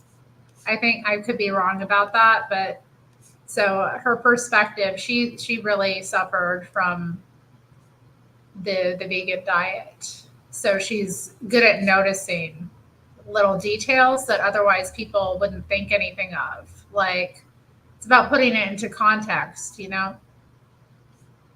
I mean, like, for example, when women have a baby, generally, even if they're older mothers, their skin tends to like, they tend to glow up in a certain way. And yeah, if the mother is malnourished, you just have to think about like what's being leached out of her body to even produce milk. It's very weird. Is online, like you can see how things have been plummeting and crashing. So I don't know if that's been misinformation or if they're just trying to say no, it wasn't real when our stocks crashed all the way down. Maybe I'll look into how their Q2 was, or if that's impacted their stocks yet, or if they're just trying to, save their company, trying to get people to say, oh look, Beyond Meat's doing good, let's go out and buy some Beyond Meat. You can get 2 fake nasty burger patties that smell like cat food in a huge packaging container like this for like $12, or however much it costs. Oh, this is from Forks Over Knives. Banana recipes. I don't know what the heck this is. What is it? I could have clicked on it and found out, but I was like, it looks like some dry little crumbly stuff. It's so crumbly and messy looking. No thanks. Whatever it is, no thanks. Oh, we got Erin Island. I guess she was with her dad, but I was like, is her gums like inflamed or something? Do they look swollen to anybody? I'm not a doctor. I'm not a dentist. It almost looks like a whole like set of something you popped in your mouth, because the gums are so I don't know, it looks swollen to me. I think I got another screenshot of it. Kind of the same, but I don't know. A virtue signal is kind of like the bat signal. You know how you put out the bat signal when it's time to go fight crime? Well, people put out a virtue signal to indicate to other people that they are good, virtuous, they have the right views. It's basically just indicating to others, putting out the right messages so that everyone knows what a good person you are. That's all it means. It's a way of just being like, hey, y'all, I'm good. In case you didn't know, I'm a good person.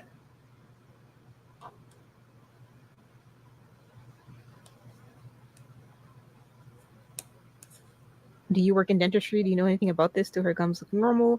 Because I was looking at my own gums and they look kind of really flat compared to this. I don't know.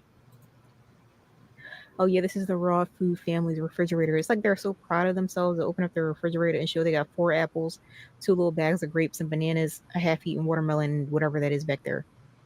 Like they have a whole family of 4, and one of them, she's being breastfed, but they got a growing child, 2 grown adults. Yeah, this is all the food you got. Of like multiple. I think they were on vacation and stuff like that, but still, like this ain't enough food. Erin Ireland showed this picture from when she was pregnant 5 years ago.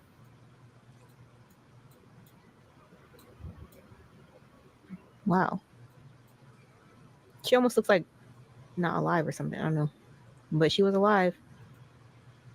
Carolyn Dizer, she gets on my nerves. Like, she's not even trying to hide her eating stuff. Oh, bloating tips. It really shows you know about bloating when your pants look like...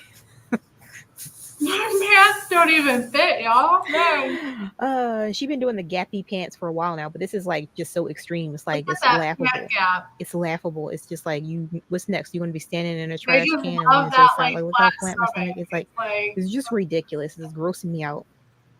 Sick of her.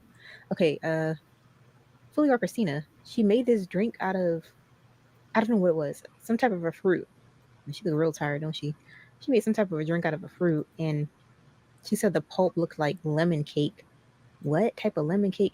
She's hungry. She wants something with more dense calories, like something maybe with some flour in it, some eggs, some butter. This looks like some, I told the person that sent it to me, this looks like some raw hash browns. This looks nothing like lemon cake. Okay, and then this is the fruit that she had used. I never seen anything like this. Never. Buddha's The color is kind of crazy. Look at her face. She's 37. She's 37. Like I said, Freely she's been cooking up a storm, and I mean, why does it look so bad? Like, why does your cooking look so not great? I guess this is supposed to be bread. Imagine having a vegan wife. Peppers and a cucumber. Like, I don't understand it. But anyway, that's it for this Vegans of Instagram. I just wanted to pop back to this Healthy by Wendy picture real quick. Like, wow. You know what? Okay, I'm done. I've just been reminded of another video. Hi, Sony family. Check out our week. No. My daughter becomes a real cheerleader. Let's not. Okay, but I've just been reminded of another video by an anti-vegan that I want to put on. I can't remember the name of the channel right now. I think it's titled Imagine a Vegan Girlfriend.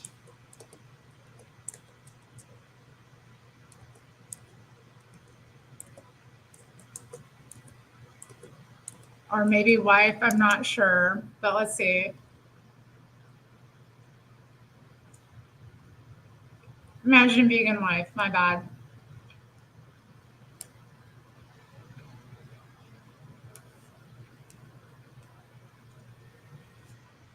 Vegan Phobic, that's the name of the channel. Vegan Phobic. I love his channel.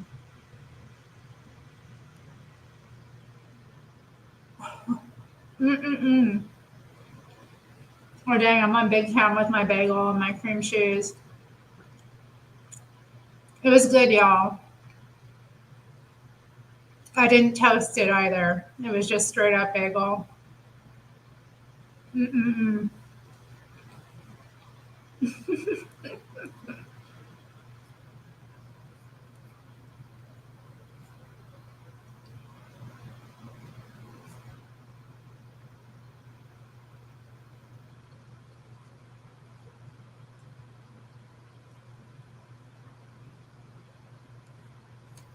All right, here we are. Imagine a vegan wife.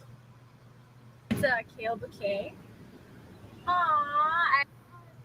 My raw vegan ice cream king. You know, you can get cold. I actually felt that like in the first couple of days. Like I was like, oh, I'm a little cold. Like I don't need the AC as much, which saves energy and it's great.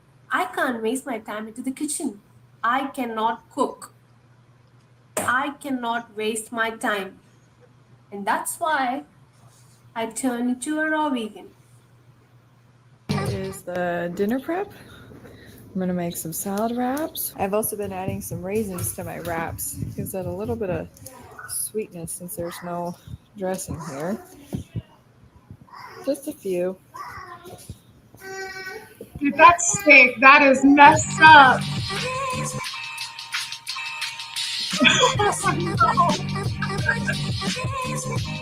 Oh no. Well, first of all, we started off with a big glass of lemon water. Okay. And now for my breakfast, I'm having cherries. Now that I've had the pineapple, I'm gonna have some mangoes. I'm gonna snack on a few of these. After my amazing fruit salad, I'm gonna snack dried banana snacks. All I'll have had for breakfast and lunch is bananas and coconut sugar. So I'm gonna have 10 bananas. I would say I spend, truthfully, honestly, $400 to $600 a week on fruit and vegetables. I've been watching a lot of videos about I drank a gallon of water a day for a week and this is what happened and blah, blah, and I'm tired all the time. So I'm going to be drinking a lot of water today. So yeah, I'm gonna get ready, have some coffee because I'm really tired. I'm exhausted, just purely exhausted. I'm exhausted. I've been so just like drained and tired and just fatigued lately.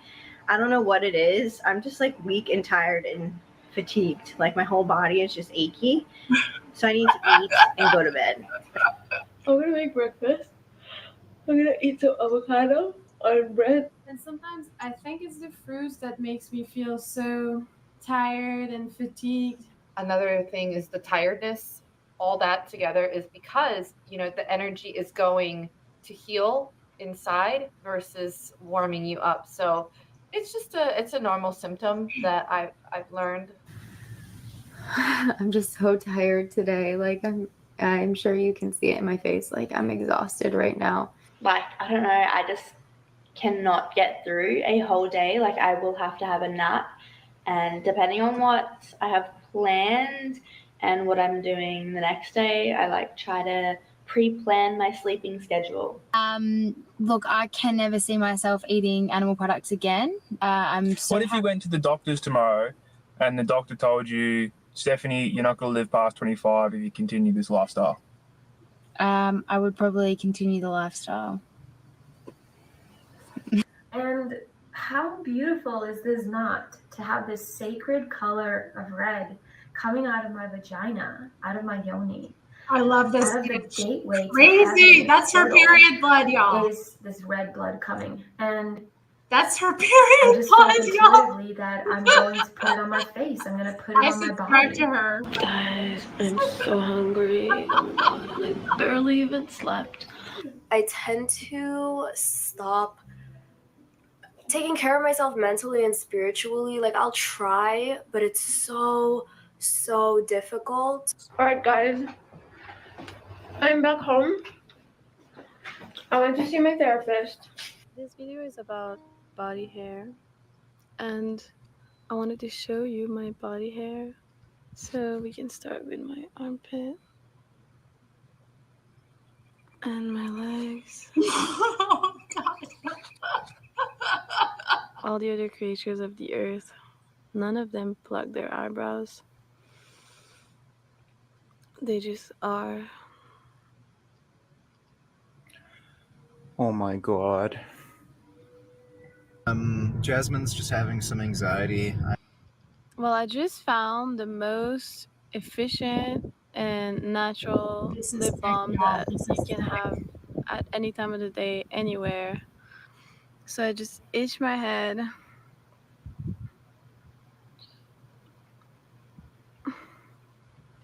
In the back of my head, I itch and I itch. And then there's all the natural oils that are found on our cranium. And I just rub it on my lips. It feels so good.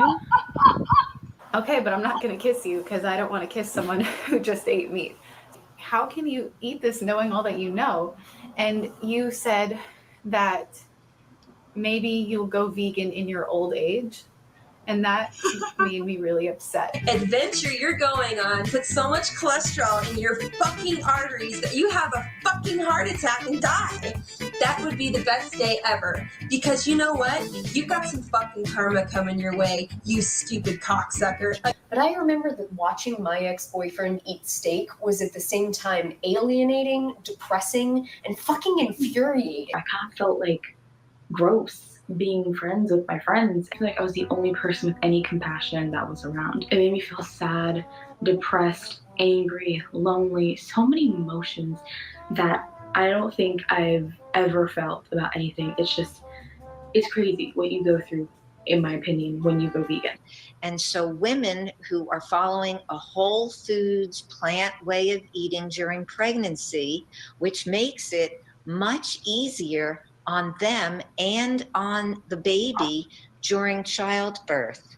It's a lighter, easier baby to deliver. If anyone has lost their period on a vegan diet, I don't know if it's just me. I did lose a lot of hair. I lost my period. I started realizing that my hair was getting a little bit thinner. I lost my period. I lost some hair. I lost my period. One heck of a day, I have to tell you.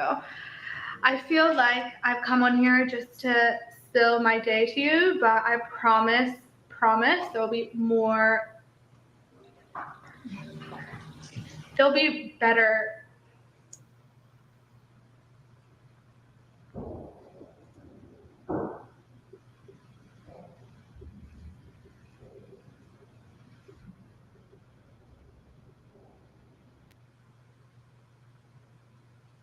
What did y'all They're think? all so good, honestly. So good. Those are so good. Like indulgent. They are so good. That's so good. So good. So good. It is so good. So good. They're so good. Oh my god, these sweet potatoes are so bloody good. It's so good. So good. This bacon is so good. It's so good. It's so good. They're so good. We have successfully turned bean juice into an egg substitute. It's so good. So good.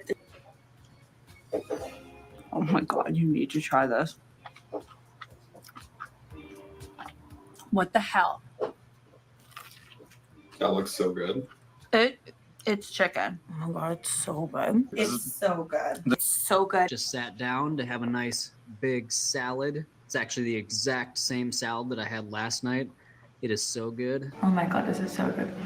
So good. So good. They're so good. So good. Which is so good. So good. What are you having for dinner?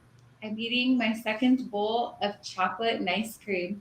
Ooh. It has frozen bananas and carob powder, and it's so worth being cold right now. It's so good. With vegan collagen that is healthy for you to enjoy. And it is so good. And it is so good. So good every time. Oh my gosh, that would be so good. This is the placenta of the cacao fruit, and that has great shamanic power. Wow. I love the fruit. It's so good. So good. Oh, that one is so good. It's so good. Literally so good though. So fucking good. That Szechuan, so spicy but so good. It's so good. So good. So good. So good, you guys. So good. So this is so good. Is it so good? This is so good. It's literally like that is so good. They smell so good. Oh god. So good. So good. And So it tastes so good. It was so good. Oh my god. This is so good. Hey everyone, I'm about to make my lunch smoothie. I've Your got last about one. probably 9 to 10 bananas in here, and I'm going to add. This chick is crazy, y'all. Nutrition by Victoria. I'm finding that the more sugar I add to my smoothies, the longer they last me, and the more You put satisfied I am sugar at the end of a meal. in with these Because the bananas. last thing you want is to finish a big smoothie like this and still be hungry. Finished product for lunch. Big carb up meal. I've got some low sodium cereal here. I'm gonna have about a pound of that, which is a whole box. We've got some organic sugar, certified organic sugar, which is easy to get. And I'll show you how much sugar I use. I don't use a teaspoon, I don't use a tablespoon. I pour the sugar on. So I'm gonna measure out roughly about 150 grams of sugar there. That's it, it's close enough. So that's the sugar there on the cereal. It's your people, And man. have a good stocked up It's glycogen. most I got famous some brown Australian. sugar, yeah? And I'm gonna put about half of this. I don't know how much that is. Why do I put sugar into my bananas?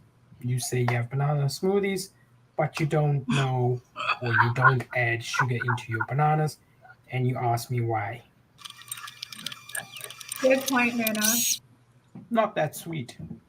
How? I mean, Video about fucking my sugar breakfast. bananas. That's sick, dude. Oh, that is so gross looking. Sugar, cinnamon. Be sure to add some sugar. They're actually really, really sweet. And some These are raw sugar. bananas. I just like to use organic raw cane sugar as it's cheap. Date syrup and whatever else you might see in a health food store. One bag of this sugar is about $2, whereas a bottle of maple syrup, which I can eat in a day, is cheapest I've seen $7. It's just so easy, cheap, and healthy. Most of us, we're gonna use around like 10 or 11, 12 bananas, depending on the size of the bananas. And I usually just cut up some bananas, make a nice topping, and I'll also cut up grapes. And berries. And I'm gonna blend again. That's how. Is we usually take the bowl and we go over here to the toppings that I've chopped. I just put use about half of this and put it in mine, and Gwen does the same thing.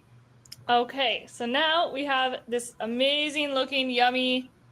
All right, well, that is our breakfast smoothie. It says you can fill this up with water. We have some pomegranate juice. Fill this bad boy up with pure pomegranate juice.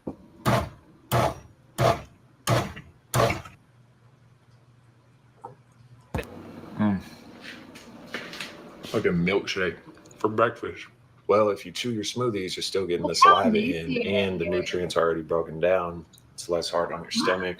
I love my banana smoothies as well, and they taste nowhere near as good. So these are, kind of need to break them up. Otherwise, it just takes way too long to blend. Also like just putting some berries in there. How we go with these? I better use these bananas up first. So just going to whack some berries in there. Need some more. Doesn't really fit. What we'll do, we'll blend it a little bit first to start, but I've run out. And normally I'd put in more bananas because banana ice smoothie, super delicious. Banana smoothies are a great calorie source. You peel it and then you eat it, but you can use as much as you want or as little as you want.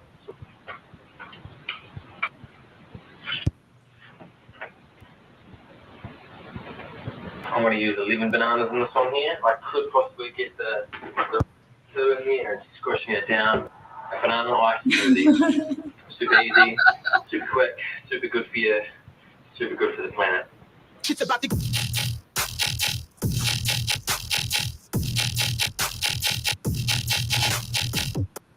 Yeah, that's a vegan folk. Oh God, vegans and Okay, winter. sometimes I put my oven on and I literally almost sit in the oven. Oh, bonus tip. When you're going to eat frozen banana and ice cream, eat it in a hot bath. I personally don't mind adding a little piece of jalapeno to my banana smoothie. We're basically just eating water and sugar. That's the diet. Denser fruits like bananas and dates are preferable for the winter time. I like to wear a lot of scarves even when I'm in the house or a shower to warm up your whole body. Warm showers, body heat, or even on meetup.com, I've seen some cuddle meetup groups. You warm your plates before serving your meal. You can also take a plate and you can heat it up in the microwave, not with the food on it, and then putting your, let's say, spinach on there, and then you have kind of wilted warm greens. Can you be fruitarian in cold climates? Yes, Absolutely. You can. But first of all, it's not going to be pleasurable. I would count for 400 euros a month. Yeah, absolutely. Which is a lot. Which Yeah, is for one really person. a lot. But if you can dumpster dive bananas, which is very possible in Europe.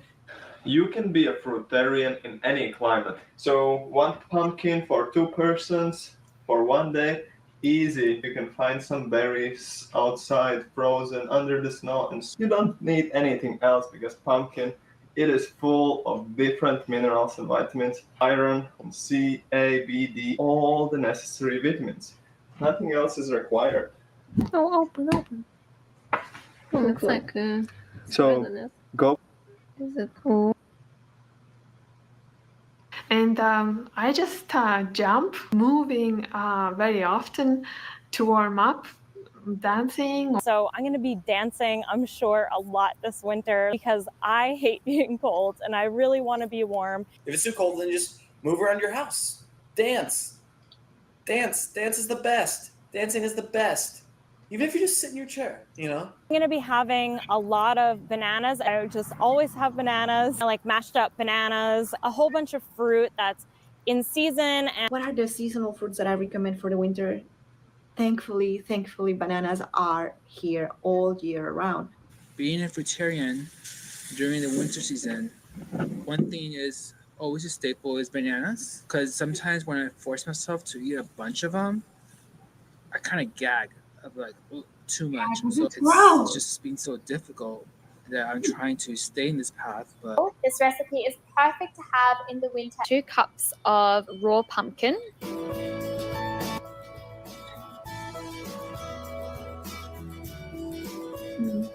I'm very cold person, meaning that I do get really, really easily cold. And I've always been so cold living here in Denmark. I never had easy time staying warm, and I would always shiver, and like my mouth would get blue, my lips would get blue. Bananas is a warming food. And it's just so funny because she lives in Denmark, you know, this diet that she's on wouldn't exist like, you know, 100 years ago, even. So let's see. Yeah, this guy is vegan phobic. It's an amazing channel. Go subscribe. All of his videos, I've watched all of them. They're incredible. He doesn't update that much anymore, but yeah, he does on occasion. Okay, yeah. He has another channel too, but let's see.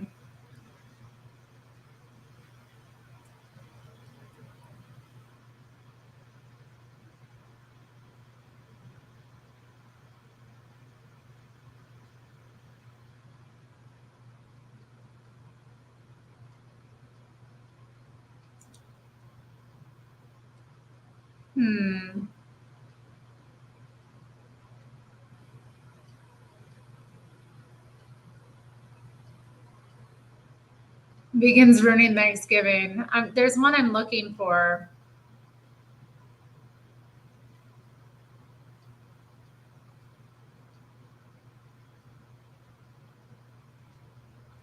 Vegan social outcast is interesting, but there's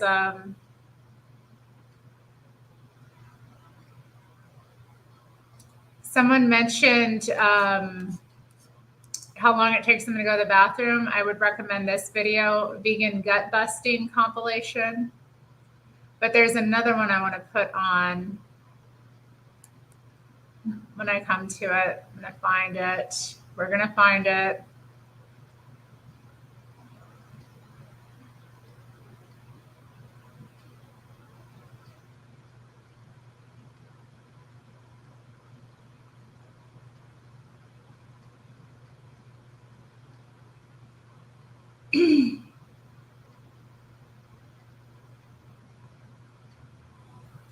Vegan cats, I can't do that. Yeah, vegan cats, I'm going to get upset.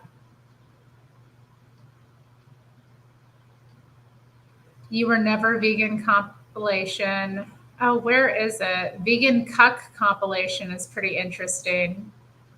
It's interesting. A lot of these vegan girlfriends, you have to be careful. Like the number of vegan women who are like Malthusian and encourage their boyfriends or husbands to get vasectomies is a really incredible amount. It's like very common. Tooth detox. Oh, what is it? Where is it? Oh, the vasectomy compilation. But I'm looking for one about women losing their periods. That's what I'm looking for.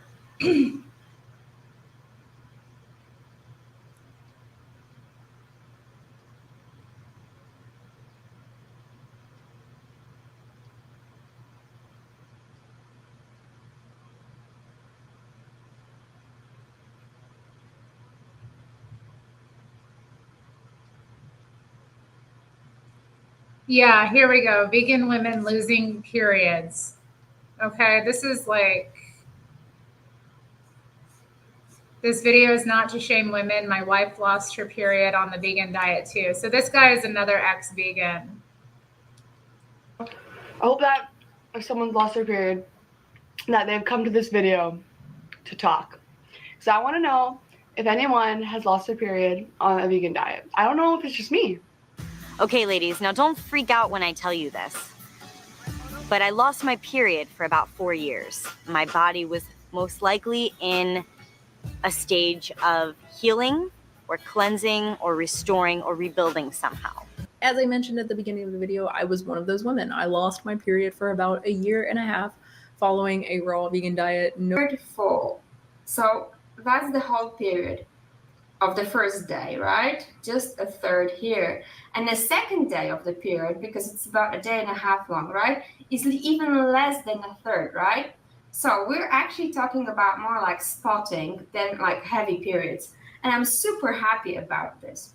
And as soon as I came onto the lifestyle, like within the first month, I lost my period. It was gone. And I was like, yes, get out of here. I don't want to see you ever again. Don't come back now here.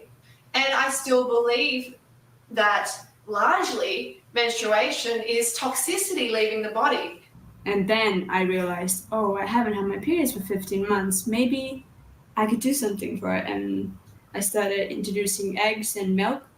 For the first month, I got my period back. Now I'm like 4 to 5 months into recovery from vegan diet. For those of you that don't know, a few months ago, I made a video on my period, my menstruation cycles, and I said that I was irregular, which means that there were some months where I didn't have my period. I went to get checked, specifically my hormones, and some of my hormone levels were low. Or my 4th and 5th week that I've actually been vegan is that I have had a lot more bloating and I actually have missed my period. So what I want to talk about in this video is how I lost, or when I lost, my period on a raw vegan diet, or in general a vegan diet. Here and there I had some cooked food, so I wasn't 100% raw vegan. And at some point I lost my period. So I lost my period for a year and 4 months, right? Like a year and 4 months, people. That's a long time. The whole time I lost my period, I was searching up on YouTube. Vegans who've lost their period, like, does this happen normally? Nothing really came up. Kind of like my process and attempt in regaining my period all naturally without any pills, because I want to do it myself. I caused this myself. I caused this problem myself. The thing is, I am vegan. I like to talk about, and that is periods. But I do get this question often, and it is something that I've struggled with in the past following a vegan lifestyle. And for me personally, when I was following like an 80-10-10 style macronutrient ratio, which is often like the guideline for this this diet, it just didn't work for me. Ago, I decided that after seeing Earthling and Fat, Sick, and Nearly Dead, that I was going to change my life forever. Okay, so I went ahead and I went on a vegetarian type of diet, and I was juicing a lot. I lost a lot of pounds. During this time, okay, my period completely disappeared. What it's been like for me to be vegan for 1 year. I'll also say that I have always been very aware of like my period and trying to make sure that my period is regular. And at that time I was not on birth control, and I noticed that my period stopped. Okay, I used to have a lot of cod liver oil supplements, and again, because becoming vegan means obviously no fish and that kind of thing. I know a lot of haven't blacks been able get to into take those veganism supplements. too. I do have a lot of chia seed, flaxseed. These things have omega-3 in it. So it's that thing where you're not really sure what's going on. Something is happening and it's not particularly good. Biggest thing for me that I noticed was the fact that last month I actually missed my periods. Now, I've had regular, I'm going to say this, I've had regular periods since about 14, 15. Never missed one, never. I've done all kinds of things, I've eaten all kinds of things, I've never missed a period. Like that veganism took my period. It went away. I don't want to get into details, that's gross. So 2 months after I became vegan, it was gone. So I promised I would do a video on the fact that I have lost my period on a vegan diet. Hello everyone.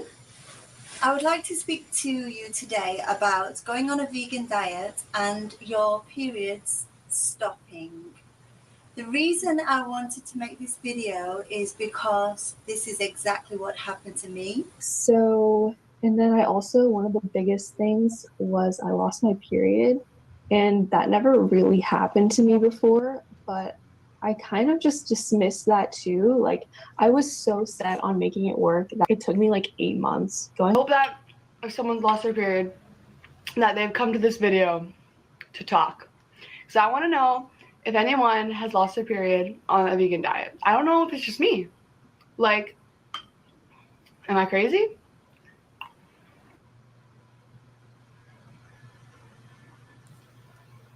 Okay, yeah, we're not going to watch this chick. But yeah, interesting stuff, huh? Very interesting stuff.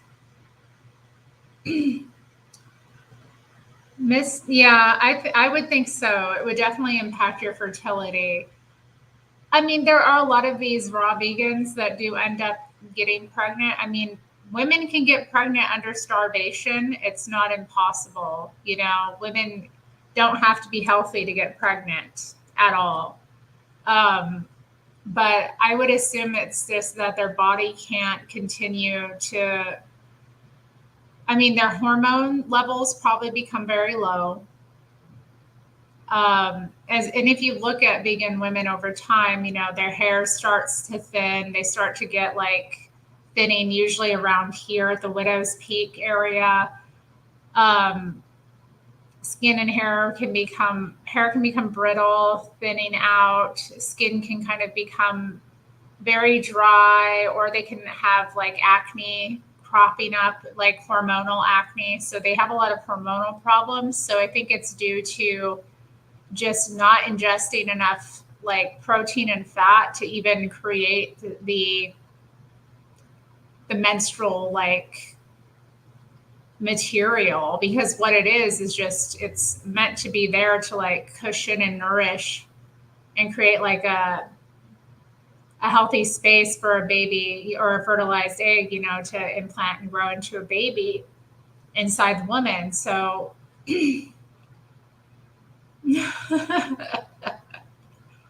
so yeah. Yeah, that too. I think the body, it's a way that the body goes into kind of like a hibernation to protect itself as well, you know? So actually yeah, you have to be kind of healthy to manage having a period. You know, if you're not in very good health, if a woman's under like, there's many reasons why a woman's period can stop. And I had mine stop for a year once actually. And I read up on it. It was after the year that after my father died, like my period stopped and I didn't get it back for a year. So I did read up on it, and there was a lot of just things I came across that said that was very normal, actually, that if one of your parents dies, that you would lose your period, like in like times of grief, for women to like lose their period, just because, you know, it's an intense thing to go through. So like emotional distress can cause it, but definitely diet will, if you're not eating enough and not eating properly, you're not getting enough of the macronutrients your body needs, then it makes sense why it would stop. But they can still get pregnant sometimes, and that's kind of terrifying. Although I do think that the vegan diet drastically reduces people's fertility, especially women. And I think that's part of why it's pushed. It's another way. And the vegans often there's a big correlation in the vegan community between like veganism and anti-humanism, like where they actually are out to reduce the human population, or are anti-natalist in some ways. Like there's a really big overlap between like vegan vegetarianism and anti-natalism. And like I said, there's also another compilation. Why don't I put that one on too? Let's go to the channel back again, because I saw it on there, but it's he has a compilation of like the vegan vasectomies.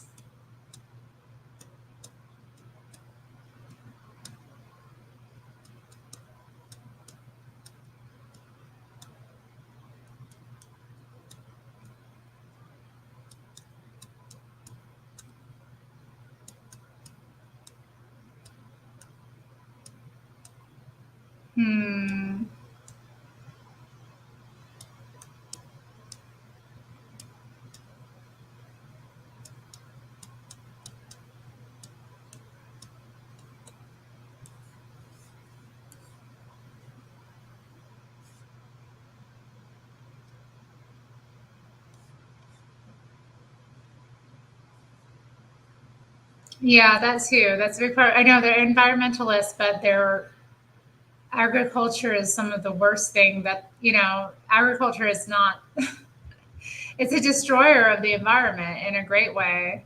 But, and having like herd animals is actually really good for the environment. It's sustainable. Having animals, it helps feed the earth. Okay, so this guy's pretty popular vegan doctor. But yeah, Vegetarians tend to have less children. Vegetarians, though, are prone to low-body zinc pools, however. Serious deficiency can lead to growth stunting or small testicles. And what vegan birth control method would you recommend? Vasectomy. Wanted to do a video about vegan Ava who forces her 17-year-old boyfriend to have a vasectomy. Well, And he even booked the vasectomy. you can't always reverse it, okay? A lot of vasectomy reversals, they actually fail. In 2020, we're going to have about 2 billion cars. So the only way out is we just get vasectomies. The solution is not having children. We just step off the planet. Costs well and doing your best by having vasectomies, going vegan. See you all in the next videos. Thank you. Get a vasectomy, guys. I'm really happy. I'm just so happy that he's had a vasectomy. Take the vasectomy. The world needs no more humans. We have to make these humans vegan. The humans have to become vegan. So what happened? So I just came back from the hospital, got a vasectomy, got a snip. Any regrets on your vasectomy? When did you have it done? So you took control. I took control, yeah. You become a man, took control, and didn't have to rely on the women. Want to spread the message, going vegan. I already have 5 clients that went vegan because of me, and yeah. All right, the time has come. It's the morning of the big snip. Anti-inflammatories. I'll leave the chocolate way vegan, then it's okay, thank you. So there's been a lot of talk in the high-carb vegan community about vasectomies, and we have zero intention of adopting or fostering. We don't want to raise a child. Women are saying, but what about our natural instincts, our maternal instincts? It's natural to have a baby, to be a mother. Have created a very unnatural world. So following our natural instincts does not always match up or marry up with the artificial crazy world that we've created. So why the fuck would you have more children that are only going to contribute to humanity's carbon footprint? How about we all do the responsible thing and get a vasectomy to prevent any horrible accidents from happening? Yeah, I mean, he's right. It's better to not have children or adopt children or foster children than it is to have your own children and just add more people to this planet. So vasectomy, absolute best way. I got a vasectomy. Being married without children, how are you enjoying it so far? I fucking hate children. Well, I hate children, so what do you think? Yeah. Sugar sluts, welcome to another episode. So a few weeks ago I did a video of Vegan Ava's 12-year-old boyfriend Pablo, mainly about his vasectomy, and his son Bobby. And so I even freely said, I remember a few years ago I was giving a shit. Indeed, if you didn't have me, I'm what about exposing them. contraception with someone else? And she's like, well, I just have to have them have a vasectomy. So we decided to wait until Robin did get the vasectomy before we had sex. But it's planted a seed in their head. They're thinking, fuck, these cunts are getting vasectomies. Maybe I should do that. I don't know if I'm going to get a vasectomy. Some days I think I am, some days I think I'm not. If I hang around during her long enough, maybe I will. Yeah, I've got my own kids. On YouTube, I've got my own dramas and kitties I've got to look after and all sorts of stuff. It's not like we are raising children from a distance via social media, and we're very content with that role. Hello, this is Joe. This is just an update on the vasectomy 48 hours later. Still no regrets. I still don't regret getting a vasectomy. What I discuss is vasectomies. I've seen the banana. The 2 things that will prevent the destruction of Earth. Number 1, it is by going vegan. And the second thing is get a vasectomy for a sterilization. So I've had a vasectomy operation because I decided I definitely didn't want to have kids. There's a huge problem with overpopulation, just the amount of carbon, like the carbon footprint you have just by having children. Another thing I've been seeing a lot about with all these other vegan channels is promoting vasectomies. I'm a vegan myself. I mean, we got licenses to drive, got licenses for liquor license, gun license over in America. Why not have a license to be able to have a child? So what I propose is that people have a test. They need a license, a permit before they procreate, before they have children. They need to pass a test. And that men get vasectomies. All men have to get vasectomies. Hi, it's Tinny here from The Wholesome You. So this is just a quick update on regards to Nick and his vasectomy. He's had it done, haven't you, Nick? As I'm sure most people are aware, it's something that's heavily pushed by the Raw Till 4 clique, vegans in that, or males in that particular environment to get vasectomies. Now they push a lot. The 17-year-old. That's right, Tomas. Getting a vasectomy and billions of animals going to slaughter every fucking year because of yous getting knives across their fucking throat, but you couldn't care about that. We're overpopulated. Why the fuck do you feel so self-entitled to breed? Especially when you're vegan, when you're already aware of what the hell's going on at our planet. You just keep pumping out kids because you're a selfish, self-centered piece of shit. Yeah. It's so selfish. And for those watching who think that, oh, it's extreme that people should be sterilized by birth, like, just to let you know, like, my views a little bit on it, like, I cannot personally think of a non-selfish reason to have a child. Hope someone fucking kills you, you piece of shit. So you mainly went vegan for the health reasons? You wanted to improve your health? From the start, it was primarily just like selfish reasons, like I want to be healthier. Look, the only reason you pulled the trigger was because you cared more about yourself than the animals. Like, you say we're selfish. To us, you guys are very selfish. You don't care about human. If a doctor told me today totally about that veganism would kill me, I would continue to be vegan.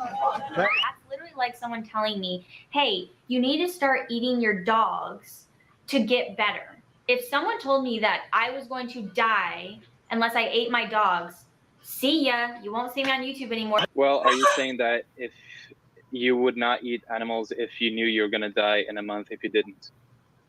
No. If you say, I wouldn't. I don't care. You wouldn't eat animals. No.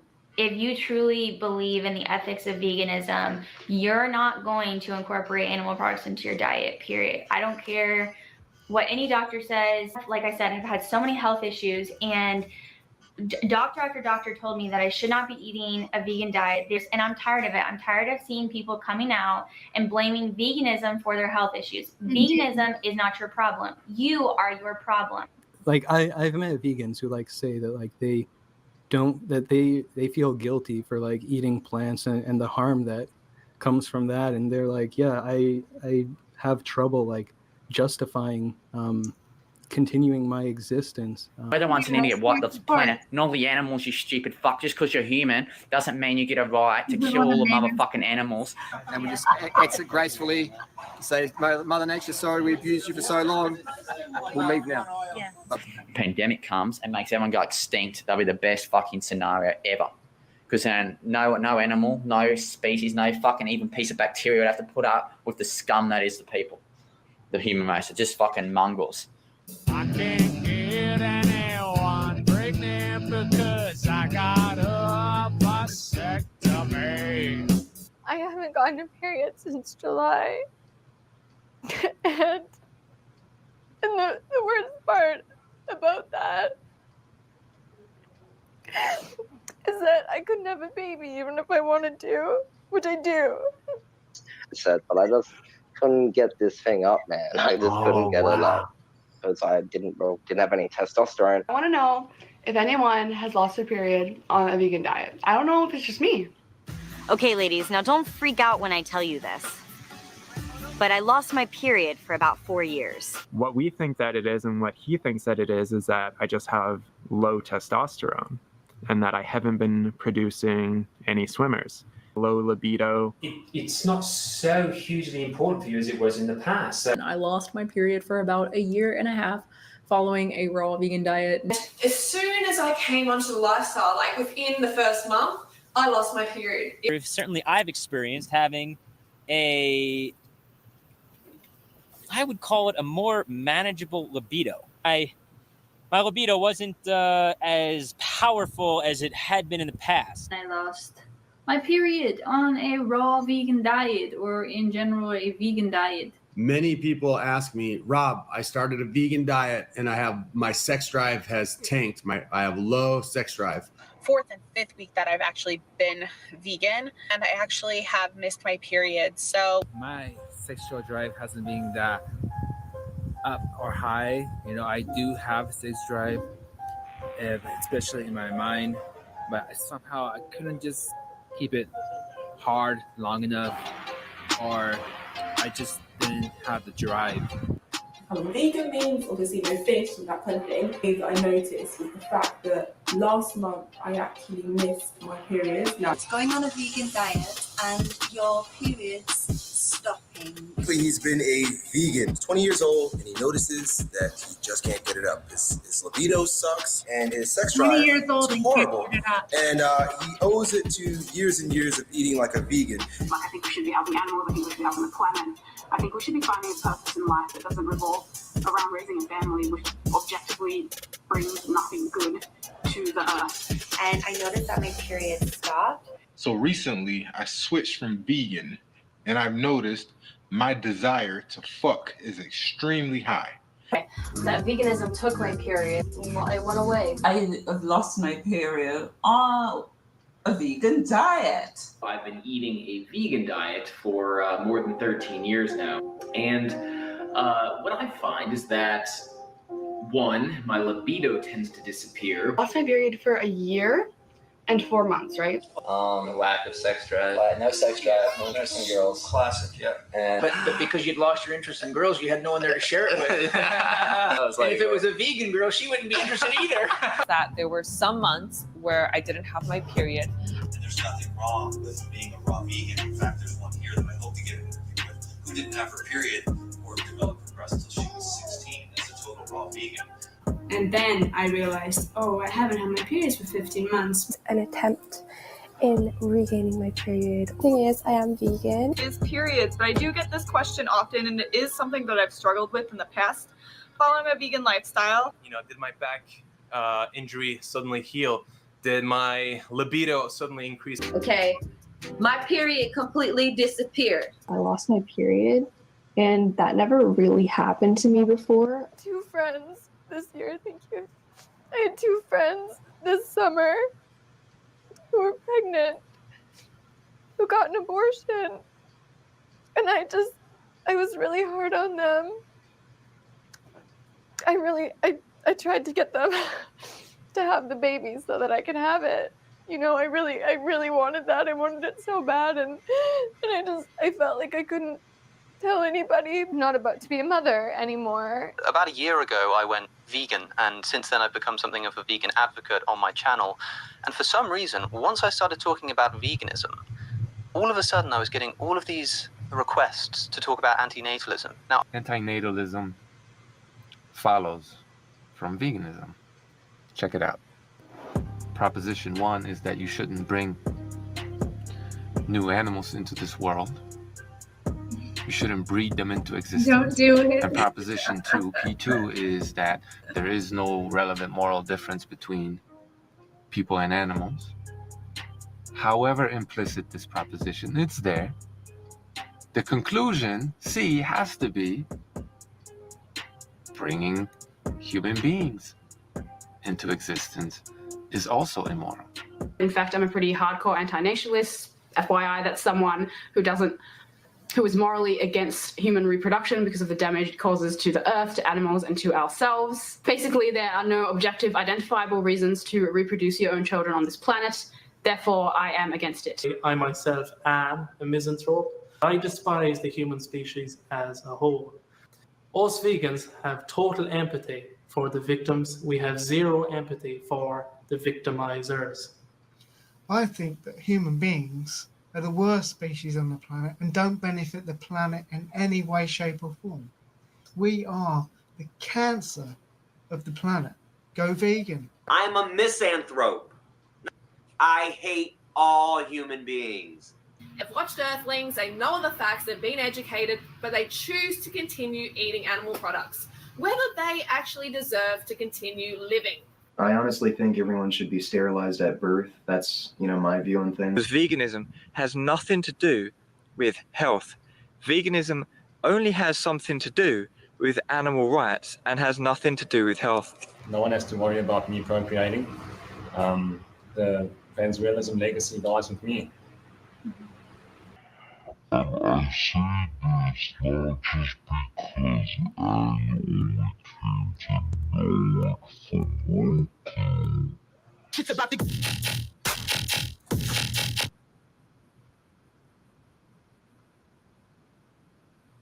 All right, who's had their eyes opened? Pretty eye-opening stuff, right? Pretty alarming too. I feel bad for that woman. She's kind of disappeared from the internet. I think there was an update on her actually on the Vegan Deterioration channel. Somebody saw her like, I don't know, I don't want to get into it if you're interested, but yeah, that woman who was crying about not being able to get pregnant and like her friends, two of her friends having an abortion and her wanting to like convince them to give her the child. Like, oh, I don't know. I remember watching her and seeing like, just feeling so bad. Indeed it is, Tomas. I think that too, like when you listen to them just go on about how evil human beings are, that is demonic. And you see in their eyes, there's something really off. It's not normal. Or they sit up there like laughing about hating children while they cuddle with animals. It's really strange. Like, and I love animals. I do. I think I adore them, but like, it's a very bizarre twisting of the mind that people get under, where they like actually start to put animals above human beings. Terrible. Terrible. We need more white babies. That's what they say. It's hard though. How are we going to make white babies? Batman loves Jesus. When they're out, the whites are out here being vegan. How are we going to do it? When we got soy boys and chicks without periods.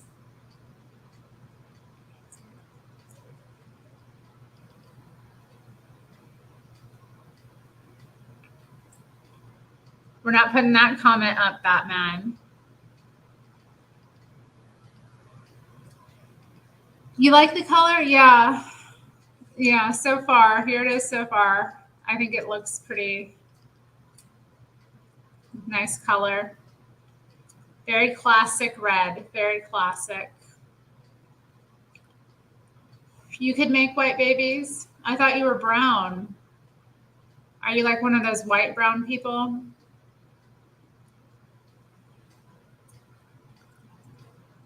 No, a lot of these people though, Tomas, they make their pets be vegan. Like, okay, we're going to have to see something else now. All right, we're going to have to watch another video now. Same channel. You just had to bring that up. And now I'm like, oh, looks like we're going to have to watch the vegan cat compilation. A lot of, they make their carnivorous, excuse me. They make their pets be vegan. Make their pets sick, just like they make themselves sick.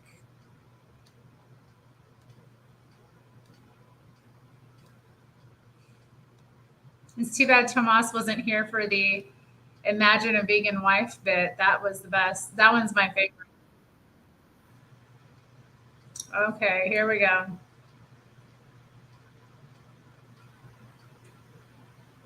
White brown does not exist. Yeah, eat some meat. Make sure you eat some meat today. Remember to eat your meat. Remember the time you were at Terry's channel hanging out while she did her nails, judging the vegans.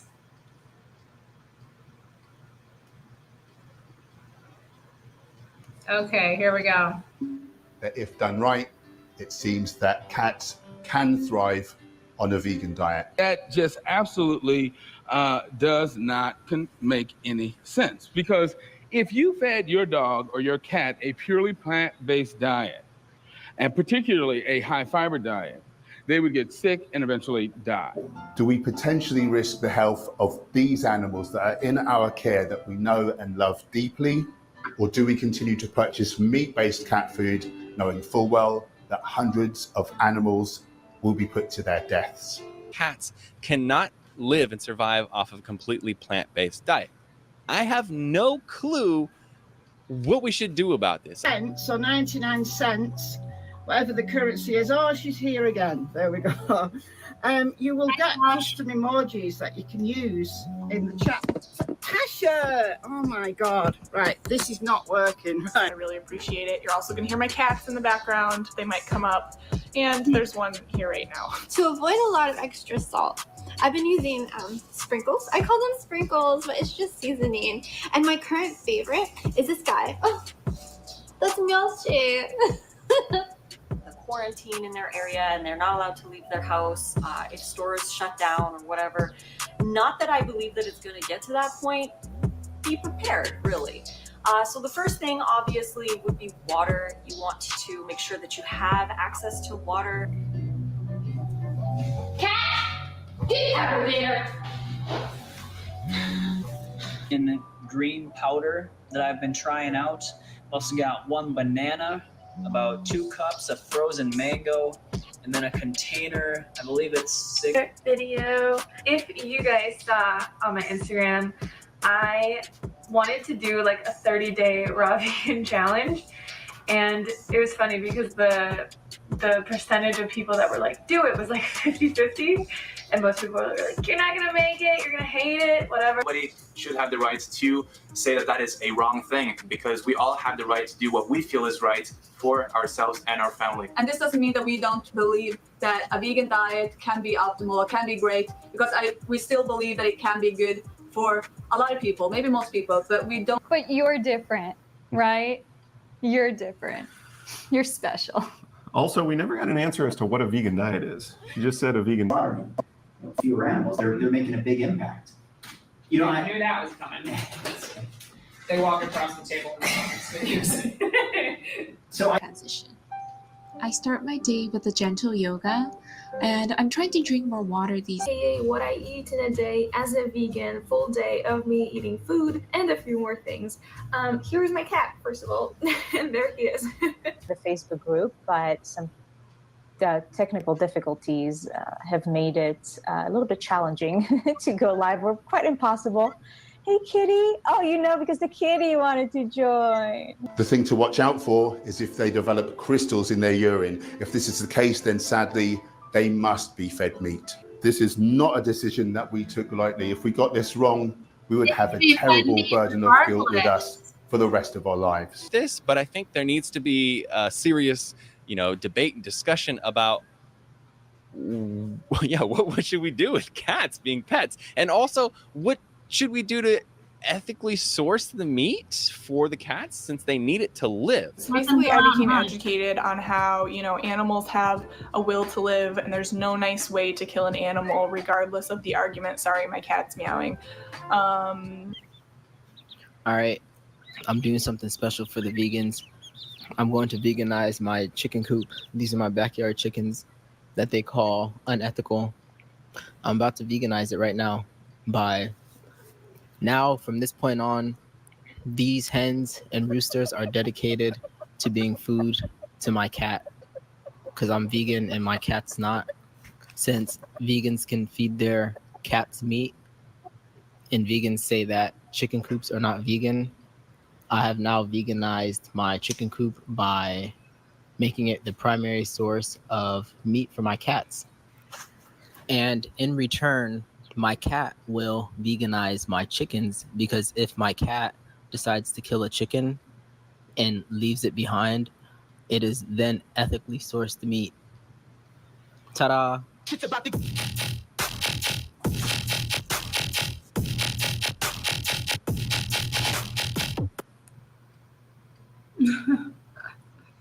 I'm not paying for these nails. Fucking report me. Now you need to pay. What is this? So she pushes the nail through with like force. Like there was force there because my real nail came up. Life's already tough. The last thing I need is to suffer in a spa. I am not paying. I am not paying for these nails. Please stop following me. Take the toilet paper. You turn it into a ball. Bidet, bidet, bidet. $25 for Chrome. Hello, I was wondering, how much is it for median chrome nails? So today we're going to be talking about fake nails or false. Let me turn this off. Don't like fake nails. Yeah, do your own nails. Or, I mean, no, I love going to a salon and getting my nails done. You know, I've had really nice experiences getting, you know, manicures and pedicures, but I like doing my own. I love the process of it. It's fun. So I've just put my top coat on. But I keep it simple. I don't like all that like stuff. I don't want to have things that can snag on my nails.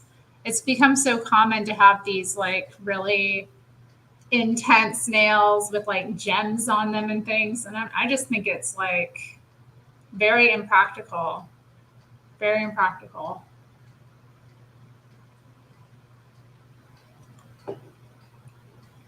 Will I venture to Arthur Kwan Lee's channel to view the correct diet? Indeed, I will not.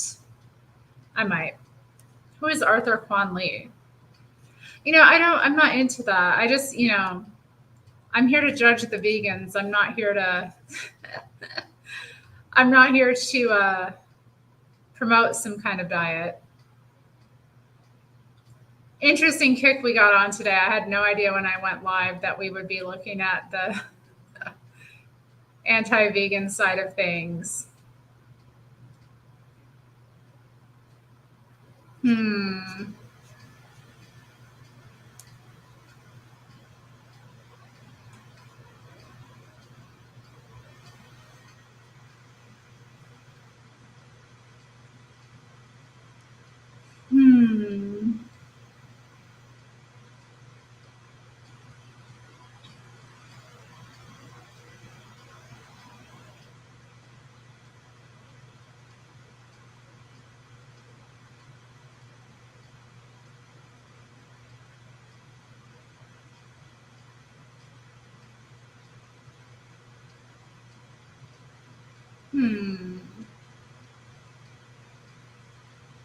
I'm just going through my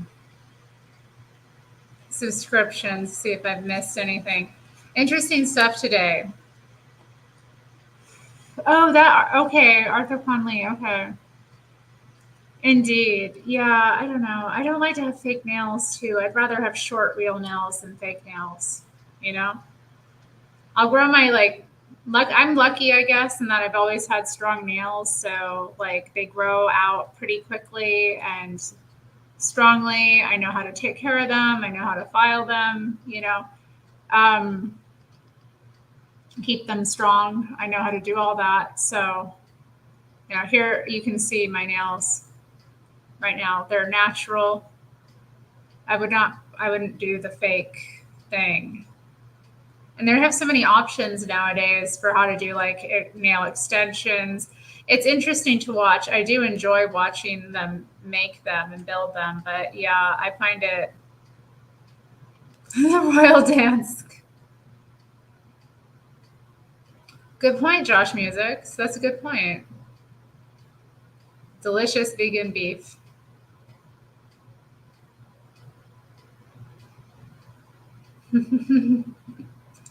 Yeah, they're white people cookies. Oh, who doesn't love the royal Dansk? Yeah, I'm keeping my nails pretty strong.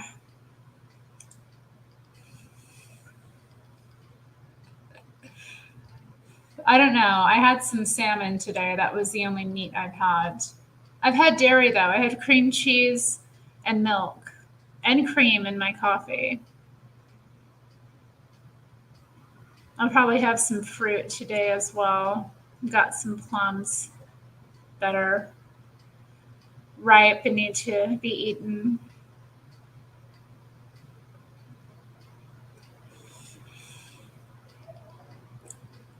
I know, it's been a fun journey today. Very fun. Y'all like my hair? It kind of looks like, I don't know, is the eyeshadow matching the nails? Maybe kind of. It's a very light eyeshadow I put on, but yeah, it is coming across pretty. It is picking up well on the camera. It's interesting because like in person, it doesn't seem that intense, I think the coloring, but the lighting and the camera kind of, I'll notice that like being on camera makes the makeup stand out more. Probiotic watermelon water. I haven't seen those. I do get probiotic sodas sometimes, like the Ollie Pops, and I have another brand over there. I have a like rose raspberry flavored probiotic soda. I'm getting you excited. In what way? How are you excited? What are you excited about?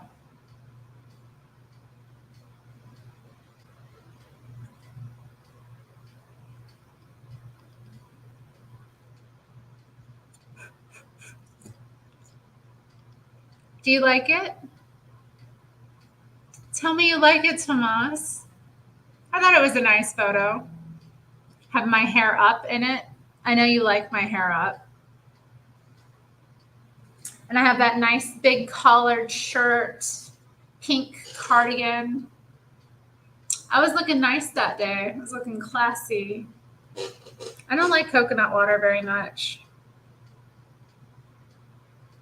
I think they're insane, you know. No comment. Batman. Oh dear, Batman. What am I going to do with Batman? Should I put, well, I don't know. I don't want to get another copyright thing. But I was thinking maybe playing Katie Hopkins on The Fallen State would be interesting. Because I don't know. I just came across it. I was like, Katie Hopkins, huh?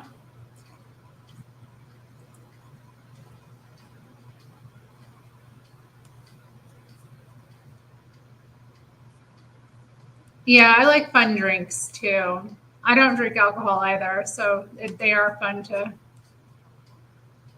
kind of get into, you know.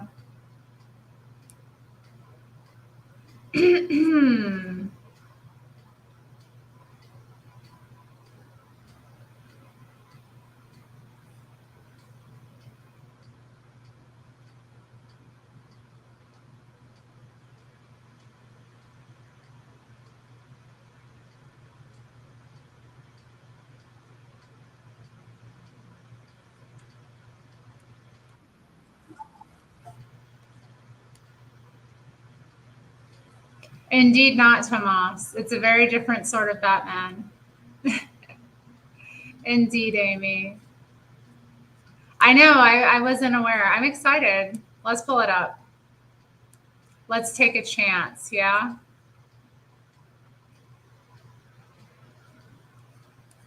And you know what? I'm going to switch. I don't like where I'm at in this. Let me. Catwoman nails. Oh, yeah, they are kind of like that, aren't they? Poor Batman. We'll put me over here.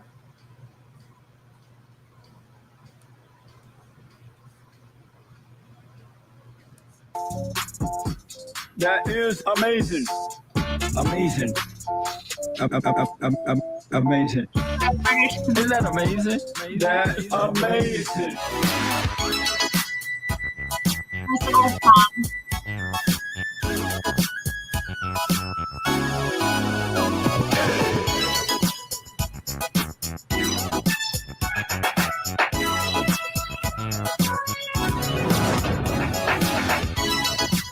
welcome to the Fall Estate. I'm Jesse Lee Peterson. Before I get to my guest, we are scheduled to tape 3 brand new episodes Oh, I of the love Fall her Estate today. pantsuit. That looks so good. At the last minute, our second hour guest canceled Does on she us look without good? notice.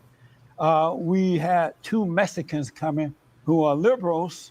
One is Dr. Jake Benifla, and he is the founder and executive director for the Center of Multicultural Science.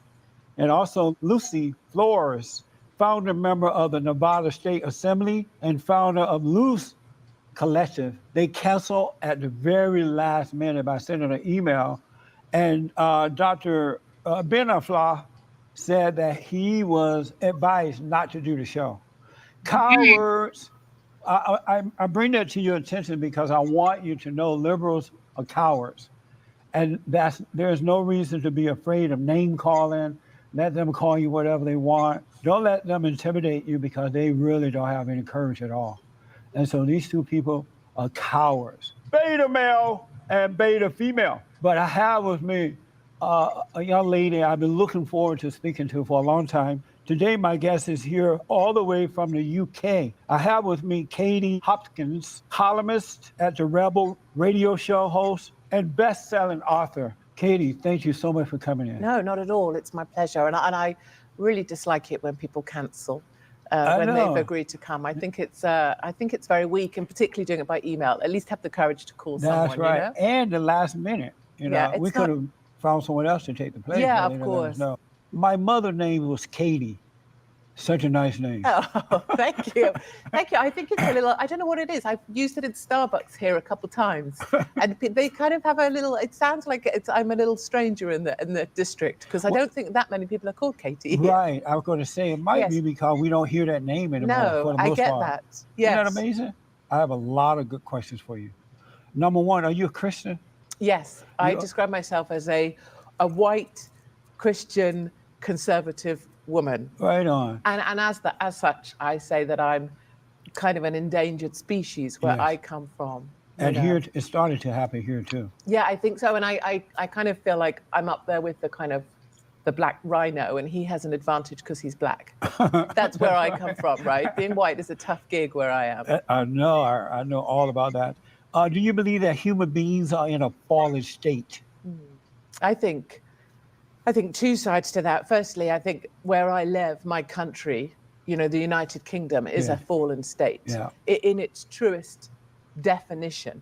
It breaks my heart that my country has fallen so far. And I'm not somebody that is just out to criticize their country as people burn flags or whatever. I signed up to be part of the British military. I went through Sandhurst, which is like your West Point, but better. I had a 35-year degree, a regular commission with the Armed Forces and the Intelligence Corps. So I love my country to the point I wanted to fight for my country and to watch my country become this sad kind of failure and a failed experiment for multiculturalism and a complete takeover by Islam is heartbreaking. And it's the reason I come to America to say, I want one of them shirts. Can you imagine? Going around Portland wearing that? Oh man, the butts I would hurt. Oh man. Not fall as we have fallen. When did it start to fall? How and why? I think this idea of multiculturalism, it was a great notion and it was based on something fantastic. When we had our first generation migrants that came to the UK from India, from all different countries across the world, they came because they wanted to be part of something, to work hard, to create a better environment for their families. They're amazing people, these 60 and 70-year-olds that have created and raised their families as part of being British. They are truly ambassadors for Britain and ambassadors for migrants everywhere. I love them dearly. But then we had mandatory multiculturalism where we continued to have open borders, mass migration, and we created a system that instead of asking people or welcoming people who wanted to integrate, we continued to welcome vast numbers of people who did not want to be part of our culture, who did not want anything, in fact, actively disagree with Western culture and Western values and want to live in isolation. from us. And that's where it all went wrong.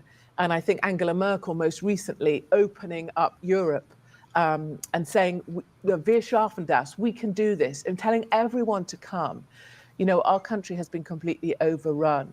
And the Islamic community is now so strong and so numerous and growing so quickly. In 20 years, I'm a minority in my own country. Amazing. And they want nothing to do with us. Yes. And so instead of multiculturalism, that's just it's an illusion, it's a notion, and it's not true. We live in ghettos of separate cultures, many of whom actively hate each other. Yeah. And that's the truth as I perceive it in the UK today. That's happening here too.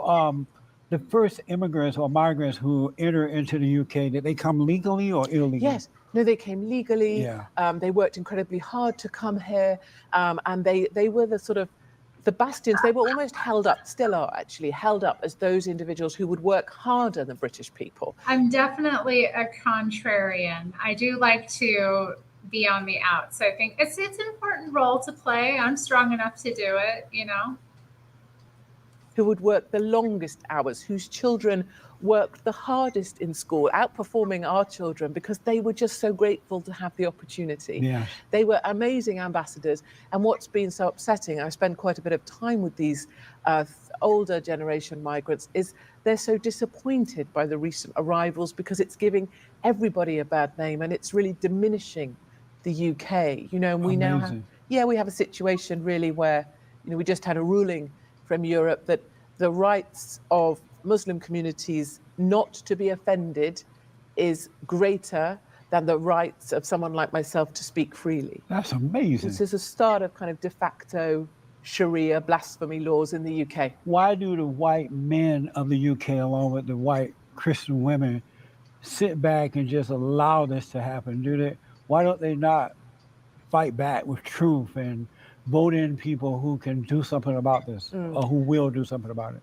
And I think it's partly because, and I understand, I'm a mum of 3 children, I have a husband. It always surprises people to find out I'm actually married, that someone's tolerating me. I never knew you were married. Well, exactly, it's a surprise. That's amazing. I know most How did people that think happen? I'm a lesbian because I have short hair. There's this idea, if you have short hair, you're definitely a lesbian. So I was at a hairdresser's the other day, actually, and the hairdresser thought I was a Democrat because I have short hair and therefore I'm a lesbian, which is like a weird assumption. So I have a husband, I have children, I just have short hair, and those are 2 different things. Right. Yeah, but anyhow, not to get off the point, is that as a mum, I understand for many families, they would probably love to speak out. I get emails all the time from people who say, keep going.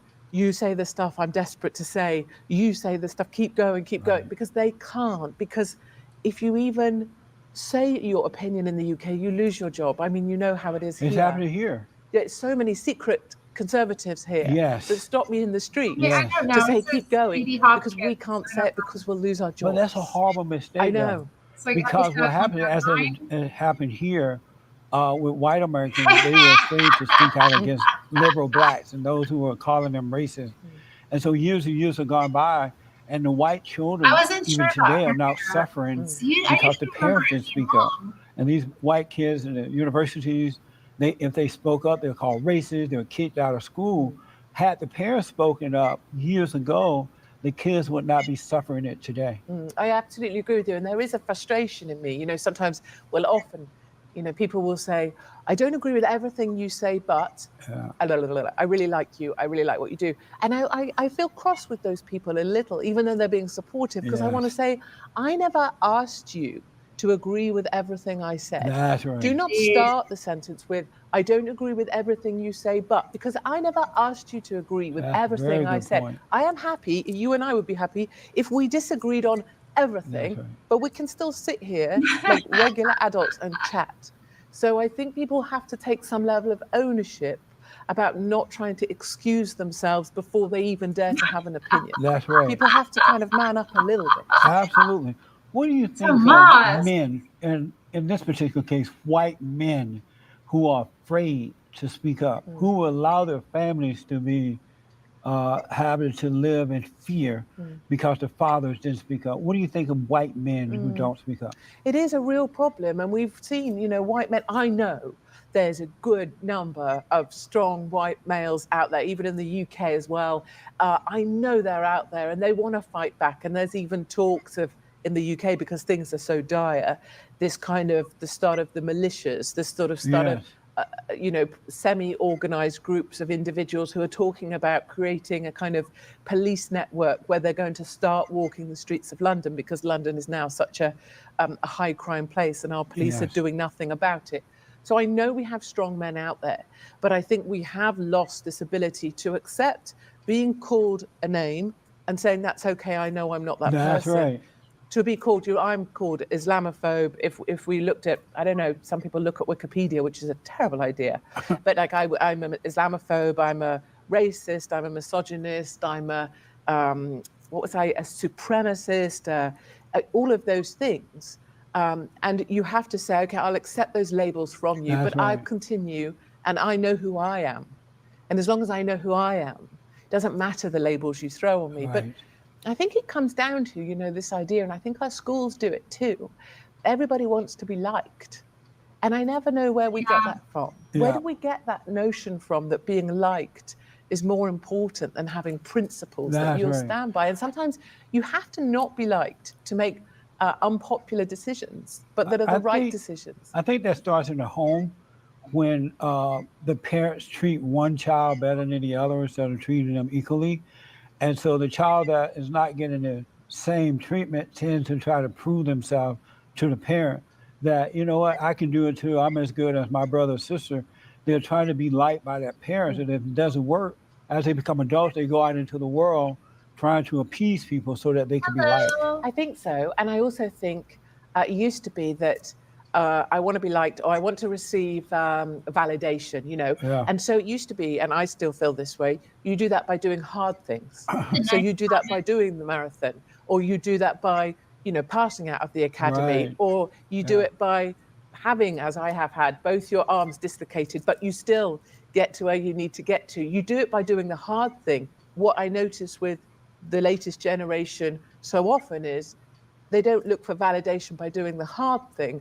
They look for validation by trying to be the biggest victim. Yes. And whether that's because I've now decided today I'm a man and so I am now one of the trans movement, or I am going to be a victim because of my sexuality or my color or my eating preferences. I'm a vegan, I'm a lactose intolerant. All of these bizarre ways of deciding that you could get validation because anything that makes me special because I've got bigger needs, greater needs than you. And that's the opposite of what we need to teach our kids. That's right. Do stuff by being tougher than, better than. I have been, been called the N-word, Uncle Tom, sellout. I even had the Coon Award given to me. But because I don't have that fear, I love what's right with all my heart, soul, and might. I know that it's not about color. It's not about male or female. It's good versus evil, right versus wrong. I don't have that fear. So I love my country.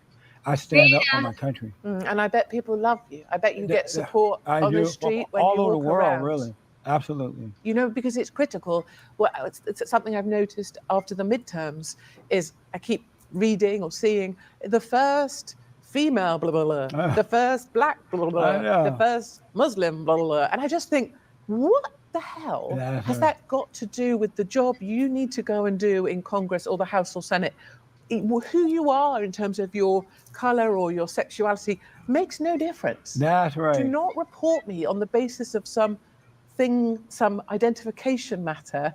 Tell me what you're going to do. Tell me what your policies are. Amazing. Don't tell me what sex you are. I have a good example of that. We just had an election here, as you know. Yeah, of course. And 2 Muslim women won Congress as in their district. I don't know where they're from. I saw them waving the flag of Palestine. Yeah. So I'll just get the T-shirt out. And then they gave a speech, and in the speech, one of them said, I haven't heard the second person yet, but she said, "Oh, I never imagined a person like me could ever become." Yeah, I had that. And then I'm saying this woman should not be representing the United States. She should not be in Congress. Not a chance. With that kind of attitude. It terrifies me. She was waving the Palestinian flag.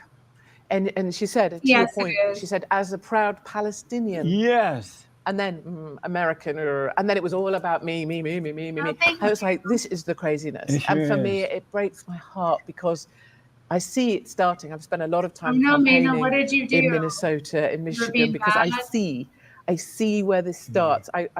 My country has played this out already, because once you have Islam in power, political Islam in power, people voting according to their religion, not according to policy, power, money, centralized behind that religion, a densely packed population who all have the same faith, which is Islam. It is a terrifying thing, and you cannot break back in. It is lost now. Michigan, to me, all of those states, Minnesota, they are lost, and they are rapidly coming behind us in the UK in the fall. And it's trying to stop the fall of America. Amazing. And that's where, to me, the rot sets in. And we have it, if we're looking for an example to contrast in London, with our Muslim mayor, who is now secure, despite a terrible track record, is secure because the population of London is majority Muslim. Is this the same Muslim mayor that tried suing you? That's the same no, one? that's a Tell us different about. mayor I that's read suing about me. that, and I was so excited. Tell us about this mayor, Muslim mayor, who was upsetting you. She's not actually a Muslim. The mayor that's suing me is different to the mayor that hates me in London. But if all mayors hate me, I embrace their hatred, and I think hate and love are very close together. That's right. So I only need to give them a little nudge, and I'll then need they'll to love study me. up Right. on Right? my I just need to change them around. Anyway, what happened was, I go around the world to see things for myself. That's why I'm here. Yes. I was just in Poland because Poland is fantastic. I was just in Germany because we just managed to get Merkel kicked out, Beautiful. which is a beautiful day. That's right. So I go around the world because I believe that our media has lost its way, and the way I like to operate is I like to show truths on the road as I see them. And if I just show people, here's a market in Belgium, it was Belgium.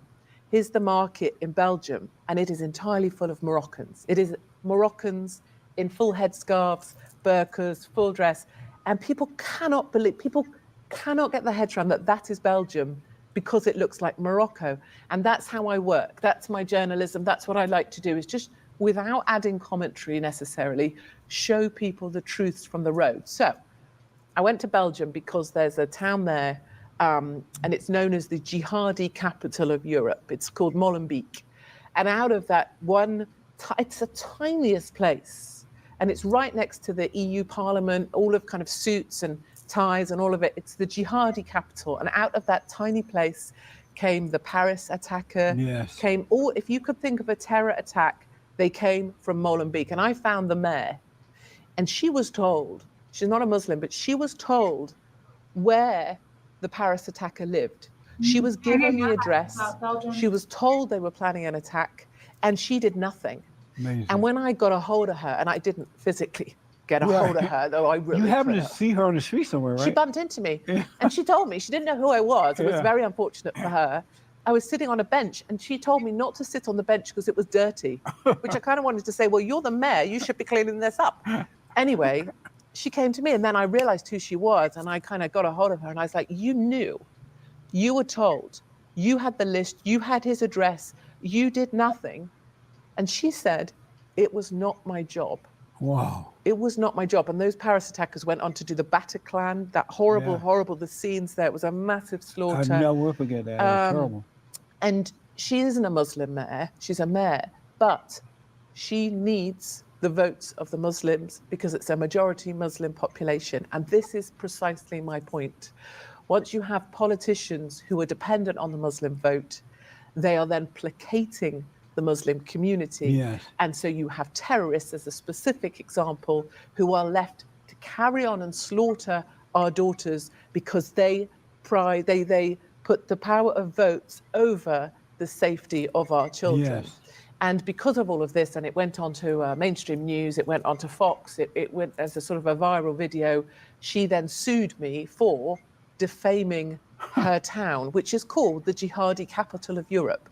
So it's quite hard to to defame a town that's already called the jihadi capital of Europe. So that fight goes on. But she was not a powerful woman, and I was pleased I was able to, even if it makes no difference, I was able to challenge her directly and tell her that I thought she was to blame. That's great. Yeah. I'm glad you did that. Yeah, I thought that's amazing. It doesn't bring anyone back, That's and right. it doesn't make anything better for those parents that lost their children. But I still feel we At need least to hold somebody's people standing to up. account. That's right. Mm. And so will she be able to get away with this lawsuit? Will she? No, it looks like she's already backing down, and I'm saying that I'm I going thought so. back. And I already know I have people there. There's 25 mosques in a tiny 2-kilometer square area, 25 mosques, some of which are illegal. That's I already amazing. know of 2 more mosques that are operating illegally, and essentially they fund, money comes through those mosques and is distributed to the community. And I will go back and I will uncover those mosques. Right And on. I'm not afraid of her. She reminds me of the Democrats here Yeah. and the right-o Republicans. They want all these illegals to come in, not because they care about the illegals and they don't care about the American citizens. It's for the vote Votes. and the power. It's for the votes. And this is what really scares me about the 2 Muslim women elected to Congress, is because, once you link votes to a community that you then need to appease, you'll find that community are given a disproportionate amount of funding because effectively you're buying votes. Just as in the centre of London, in Trafalgar Square, we had an Eid Day celebration, laid on by the Muslim mayor, paid for by British taxpayers. And it's great if you want to celebrate Eid, but we don't need the centre of London earmarked off for an Eid celebration, in my view. And we even have the Muslim Police Association, a police association that are a Muslim police association. We're very far down the fall. What is Eid? Eid is the end of Ramadan. So it's like a big party for the Muslim community. So for you to say what is Eid is interesting, isn't it? Because where I live, Eid is much bigger than Christmas. Really? So our Prime Minister doesn't tend to give an Easter message. She didn't give an Easter message. She didn't give, I believe, a Christmas message, but the Eid message she gave, she looked like, it was like a hostage video. She was so just, thank you to our Muslim communities and our friends. I just wanted to go, Theresa May, blink twice if you're being held. Blink twice if you need help. It was like she had a gun to her head to do this Eid message. It was painful. But that's the feeling. And that's the feeling for, the really sad thing, away from all the kind of, political point scoring and all the kind of I'll fight back stuff, is I get emails from, 75, 80-year-olds. And sometimes it's the first email they've ever sent because, of course, the internet's nonsense to them. Right. And they say, that they maybe even fought in the war or whatever, or they've lived here for all their lives, and that they no longer want to be alive. They're glad their time is nearly up because they don't want to be here when their country falls. That's amazing. And those are the emails, that could get me any time. I get those emails and it just gives me the shivers now. Because what a terrible thing. Sure is. Yeah, that we have created that someone's even also emailing me to say, there's no hope and I'm glad I'll be gone. Someone comes in and take over your home and now you're helpless to it, defenseless to it, and you would rather just die. You'd rather die. And, they used to leave their doors open. Yeah. They knew their neighbors. They would help each other out. They knew the man in the shop. They knew the guy in the grocery store. Now they know no one and they're isolated and they're surrounded by communities they don't even recognize because, of course, we have the full burqa, headscarf, just eyeballs. And for it's hard for me, but for an old person, an elderly person, it's very distressing, actually. Do you think it will ever turn around? No. It's gone forever. Yeah, we're gone. And I'm a positive person, a hopeful person. Right. I will bring hope wherever I can. But I truly believe the UK is gone. And having spent time in South Africa recently with the white farmers there. Oh, that's another horrific story. But the sort of the parallel I wanted to draw is that the white farmers in South Africa, because they're being persecuted, are now actively withdrawing from everyone to a else. defendable space. They They are looking for, and they have found territory that they believe they will now withdraw to and create a massive wall to create they talk about a last stand. They say we will shed our blood, we will die in our boots for our land. And they are making and planning and preparing and training to make a last stand. And so they're ahead of us down that awful path. But I see it in the UK now. I see my fellow Brits, fellow Conservative, those who support a Christian culture, they're moving eastwards. So for us, this last stand, this move will be eastwards now. We will push to Eastern Europe. I believe we will leave the UK. My Jewish friends have left the UK. And I think we will make a last stand in Eastern Europe where we will defend the Christian culture. It's a very perverse situation. For those who don't know, in South Africa, the government is black now, and they are taking land from the whites there without compensation. They're killing them. It's just a real mess, and so that's what we're talking about here. It's a lot of land people are not familiar expropriation. with that. No, I agree. And actually, some people call it a neo-Nazi conspiracy theory. And that I spent 3.5 weeks in South Africa traveling to meet the victims of the attacks on white farmers, to meet survivors, to meet farmers, white farmers in South Africa who are actively under attack. And essentially how it works, the ANC, as you say, have now got land expropriation without compensation, which basically means we're taking back the land. The EFF, the Economic Freedom Fighters, is that black gangs are coming into the white farmers' homes. And it's not just that they are slaughtered, which they inevitably are.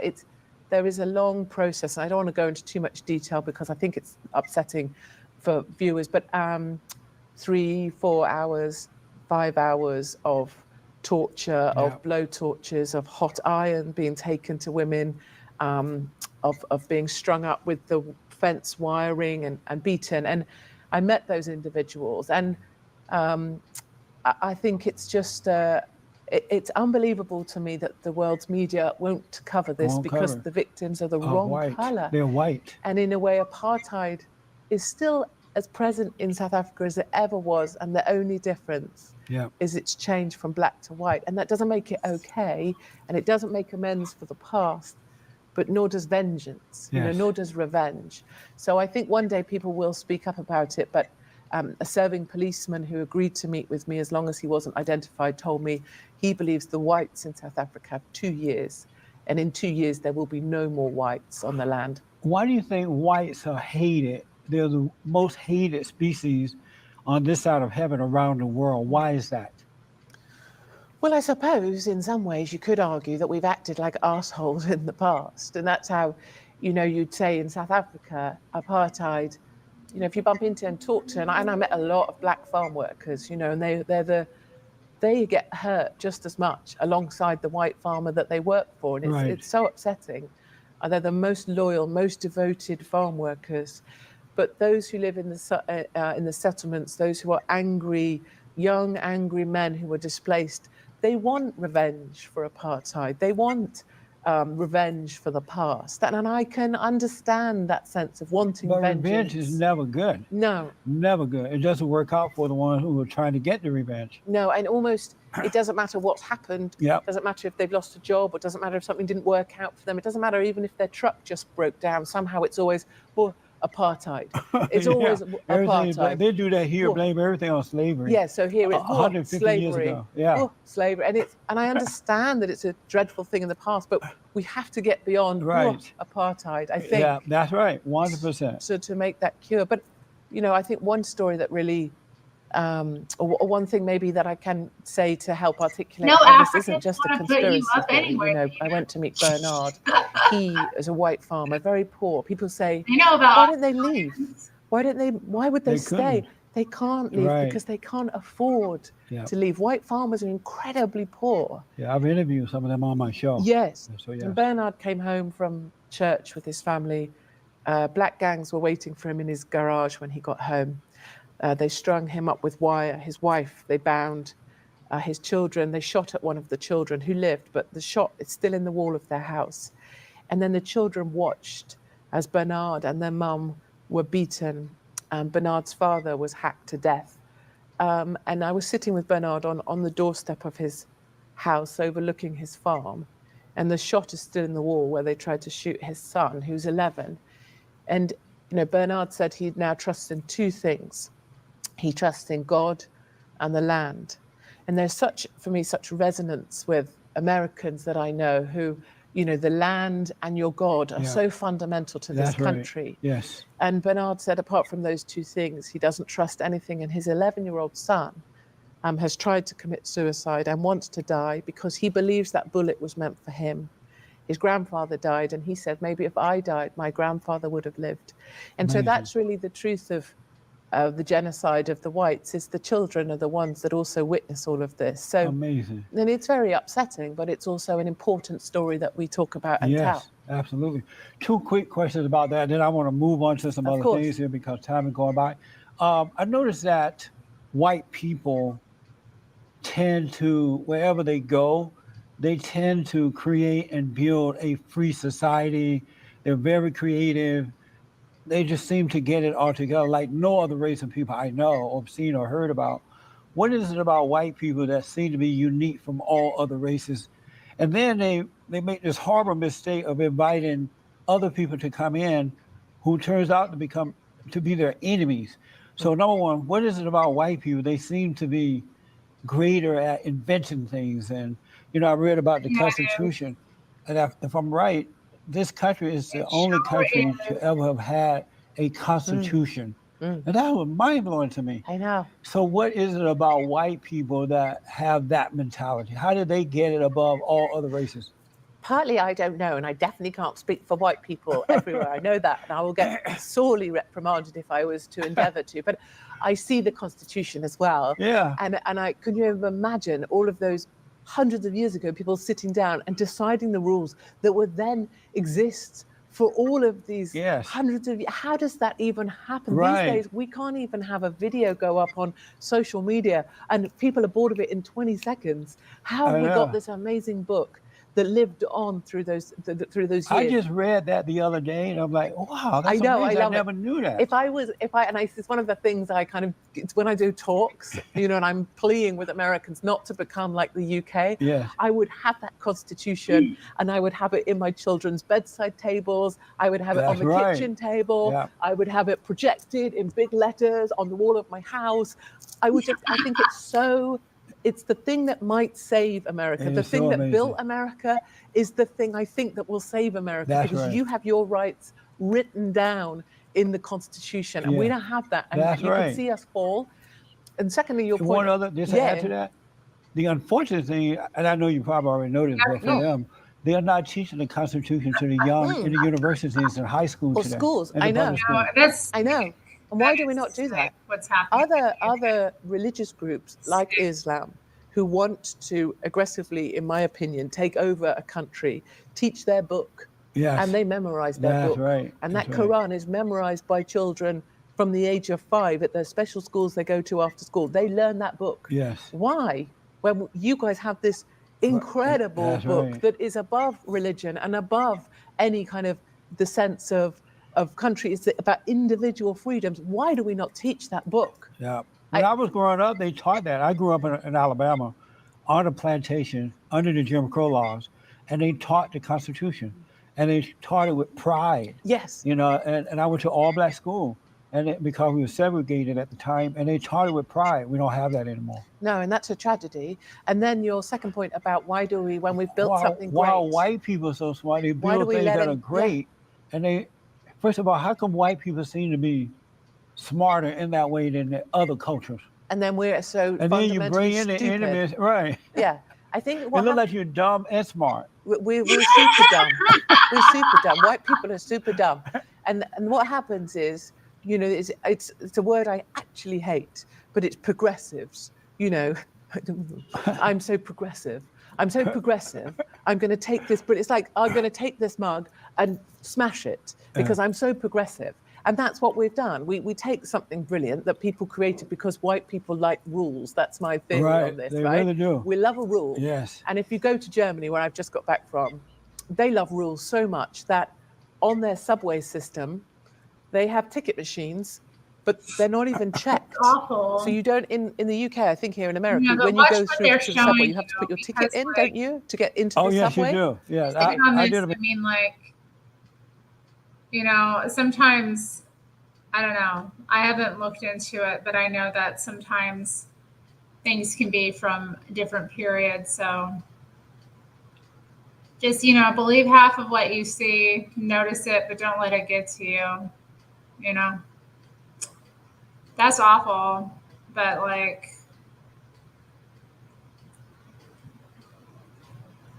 I wonder,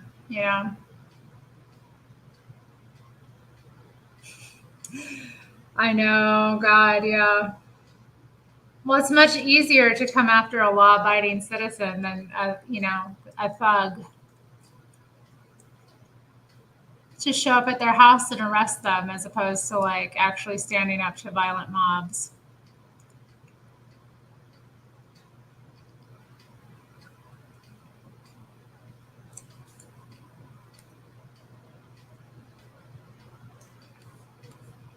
We're rebuilding the family by rebuilding the man. We're doing our bit.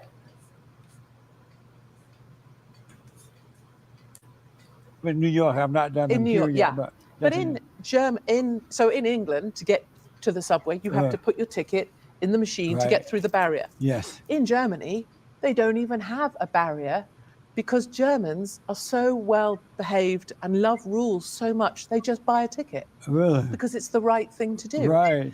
And when you cross a road in Germany, there's an actual rule that you must cross at 90 degrees, otherwise you get a fine. If you cross at 85 degrees, you're fined. And the Germans just love a bloody rule. And so I think that answers why white people are really good at stuff because we love a rule. Yeah. But then we really mess stuff up because someone decides the rule should be broken. We're so progressive, let everybody in. And I think that's where Israel's interesting because Israel has just created new rules that say we are a Jewish state first. And they want to make it a state full of one type of person. Yes. And I think that's an interesting conversation. I'm a big fan of Israel. And now, a word from our sponsor. The Father State has new merchandise available. Every purchase goes right back to the show. Thank you, thank you, thank you, Mama Mia. Hola, señor. Get off that stage, boy. Quit monkeying around. It's amazing. The merch is amazing. It's amazing. It's amazing. Yeah, or like Korea. Oh, I was going to ask about your shirt. Oh, it You says ever I watched love the- Israel. It says I love of like the 24-hour shops where you can just go in and like everything's available. You could steal it, but they totally trust the population not to. So you just go in, you pay money to no one, and then you get your ramen or whatever.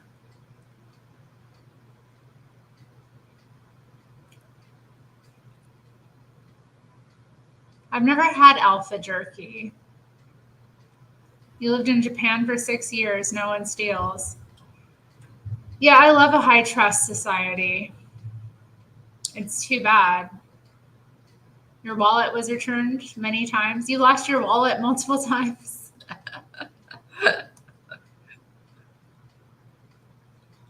That's amazing. Love Israel. I love Israel as well. I know. I wear it to just really annoy Democrats. Yeah, they I hate wear that. it to like anywhere where there's like Palestinians or Free Palestine events. I wear it exclusively. Good for you. Yeah, and I wear it as well as a bit of a kind of. I need one of those. Because I think we need to be more honest about our views. That's right. And so if I wear this, I know it really annoys most of my Uber drivers are Muslim gentlemen. Yes. So it really annoys Uber drivers, and I Oh quite my enjoy God. that. That's Yeah. amazing. Yeah, but mostly I like the idea that the Israelis want to defend their nation. That's They're right. That's the right thing proud to of it. do. They are having. I was in Tel Aviv not very long ago. The amazing Jewish families. They have like 8 or 9 children, which is clearly what you need to do to look after. I've your been population. telling white people every day almost on my show, have some babies. I know. Why don't we? Have babies. We're And then so- when they have them, they have 1, maybe 2. That's it. I've got At 3. and So I get a sometimes star. Do I get like a gold star? You do, but you need more. Oh, come on. I'm Yeah. exhausted already. I can't be doing more. So I've had 3. I've done my bit. But Jewish people have these, 7, 8 children, and they're so proud to be Jewish, and Yeah. they have their events. And so every Friday they celebrate. And I love that they build a great big wall to defend themselves. And That's not right. only do they build a wall above the ground, it goes 20 meters below the ground That's as well. right. And if It's the you right attack thing to do. us, we go, if we're Israelis, and we will burn your house down and the house of your parents. I Yeah. love that. I love that. I mean, we give them a warning Yeah. first, Israelis do, and then they take that house down. That's right. No messing. That's right. I did that on the radio, write a piece about Benjamin Netanyahu, who I Yes. love, and I should have married. But, and I did this big rant about how I love Israel and I love their aggressive defense policy and I love the IDF. And I got a warning from the British state broadcaster to say that I was too pro-Israel. Really? Yeah, it was an opinion that wasn't allowed. Amazing. Yeah, weird, huh? That is. Yeah, they police your views to that extent. Your freedom of speech. Yeah. You got to think and say and speak like them or nothing. Or nothing. So that brings me to my next question. I'm a nationalist, but in America today, if you're white, you cannot say you're a nationalist. Are you a nationalist? I'm a nationalist. What do you think about the idea that white people in America cannot say that they're nationalist? President Trump said it. He said, I'm a nationalist, and all hell broke loose. The children of the lie had a hissy fit. Liberal tears. Uh-huh. Liberal tears. Yeah, racist and all kind. He supported white supremacy, all kind of stuff they said, but he didn't care. No, and I think it's a glorious thing. You know, there's some nations that are allowed to be proud of their nationality, I see. Yeah. So we have it in the UK. There's a place called Wales. Nobody really knows Wales. I've heard it They're about very it. strange people. Yeah. But they're allowed to be proud of being Welsh. They promote the Welsh language, which nobody uses. They have a Welsh flag and they're proud to fly it. If we fly a Union flag, our flag, that's seen as racist. Right. It's bizarre. Yeah. So there's some nations that are allowed to be proud of their nationality if they've been approved by progressives, and there's some nations that aren't allowed to be proud of their nationality. And I'm a nationalist. And I think one of the things I say to people who say, well, we can't say we're nationalists, well, I kind of look at you and say, well, that's partly your doing. That's right. Because if you don't say it, you make it so that the next person can't say it. That's right. Unless you're prepared to take a stand, you know, for whatever reason and say it, you're making it so the next person can't say That's it as right. well. You know, there has to be a There point, has to surely, be. where more people, and Trump is trying to empower people, or Trump is trying to He give is. people the self-confidence to be true to their beliefs, whatever they are. I genuinely Absolutely. believe that with Trump. I call him the great white hope. He is. He is. my The hope. great white ginger hope. That's right. Yeah. Do you know who Piers Morgan is? So He's an Uber cockwomble. He's an Uber twat. I was on his Do you show. like him? I was on his show. Were you? And How nice of him to have you on. no, you won't think that as a, I was joking. when I was being sarcastic. he was asking me about Black Lives Matter and racism and all that, and I said there's no such thing as racism. It's a made-up lie. Did he turn you down as you were talking? You're absolutely right. And I said that Black Lives Matter is a far-left, liberal, radical Terrorist organization, group, yeah. worse than the KKK, founded by a bunch of black lesbians, and they cut me off. That's so funny because Piers Morgan, his modus operandi, bear in mind, he was the editor of a newspaper in the UK, a big, well-read newspaper called The Mirror, and he put on the front cover of that newspaper images of our troops committing an offence by allegedly urinating on captive forces from a different army. I don't need to go into the detail massively, but he put that picture on the front cover of his newspaper, and it was a fake picture. It was a fraudulent Wow. picture. And you can imagine for our British troops, Yeah. the impact that would have, that as if they would be disrespectful to another force's army. And that's the same man. That's Piers Morgan. And suddenly he's been, reinvented. He's been laundered. And all of a sudden he's the friendly face of morning TV. But, there are a great many people in the UK who remember that picture. All of my bet. forces friends will Good. not forgive that That's picture. right. So, don't imagine that he's the big nice guy of the Right, I UK. He's don't. not. And his opinion blows in the wind. If Yeah. he needs to be left-wing today, he's left-wing. If it needs to be pro-Trump Yep. today, he's pro-Trump. Amazing. And he He's would a- have had you on thinking that you were a black guy who was going to say the things he would like a black guy to say. And I think that is entirely disrespectful to any gentleman or woman of color or any white person too. We don't have a script. He's a beta male. He is so beta. People say I have bigger bollocks You than do. Piers Morgan. Absolutely. I think it's true. Fat shaming. Oh, you are yes. known for fat shaming. I'm watching your video and these fat people sitting there. You're like, no. You've had people that call fill it whatever these you seats. want, but it's fat. Yes. So these seats do remind me a bit of. I did a documentary called My Fat Story. Yes. And I put on. So how do you do weight here? Do you do it in stones or pounds? You do it in pounds, don't you? So I'm like 130. I was like 130 pounds, right? Yeah. So I said, I know, because fat people really annoy me when they don't own the fact that it's their fault they're fat. Right. Like if you just want to go and be fat, That's be right. fat. That's Great, right. fine, kill yourself, no drama. But if you want me to feel sorry for you for your fat, or to imagine it's not your fault, or that you've got fat bones, or that fat runs in your family, that's not going to happen. So I said, right, I'll put on half my body weight, 60 pounds, and lose it again to prove that I can be fat, and fat people are lazy. And so I did that. That's right. So I took 3 months, I put on half my body weight, I was huge and fat. I had this huge thing here. And I thought, right, this is going to be great. I'm going to put on 60 pounds on my boobs. Sorry for this. So I'd have these huge boobs. I was really excited. Right. And that didn't happen. I put it all on here. On the belly. And then I was like, people thought I was pregnant. I got given first in the queue in the bathroom.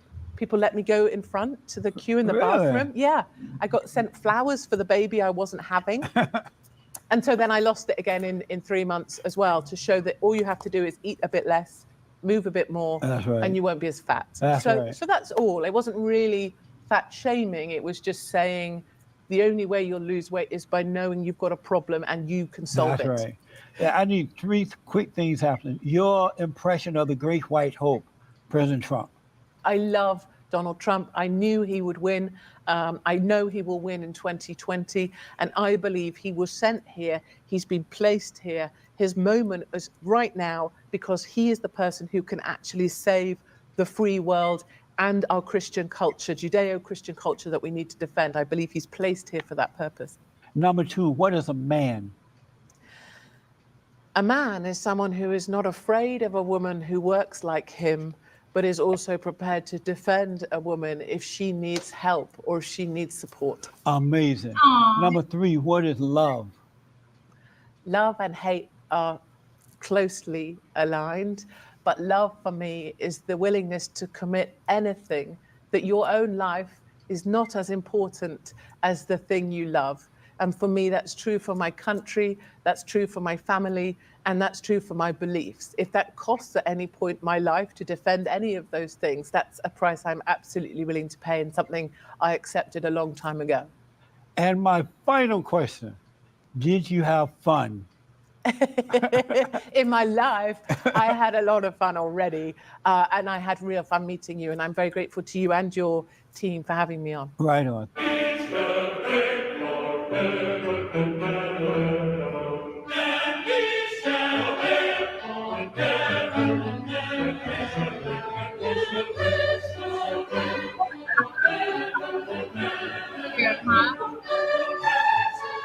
Great Hawkins. Okay, y'all. Tomas has an interesting comment here. Notice how her definition of a man is all about her. Yeah. Yeah, I haven't listened to NPR in years. I grew up listening to it, you know, liberal family. Dad always had it on. They had some nice programs.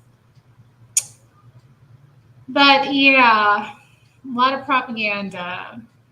And then, yeah, with the BBC, I mean, I think they've always been a bit sus. They still produce a lot of good stuff, of course. I don't write them off at all. You know, I love a lot of BBC documentaries, productions, shows, but I don't know, you know, they're politically very skewed. I don't ever expect to get, you know, the truth out of them. They're not impartial, you know.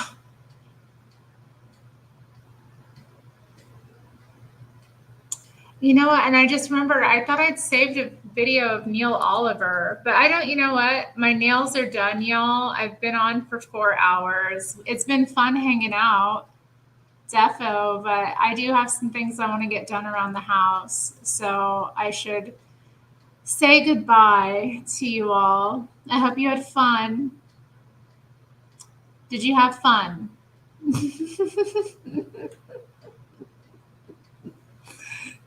What was your favorite bit today? And was it the Imagine a Vegan Wife video?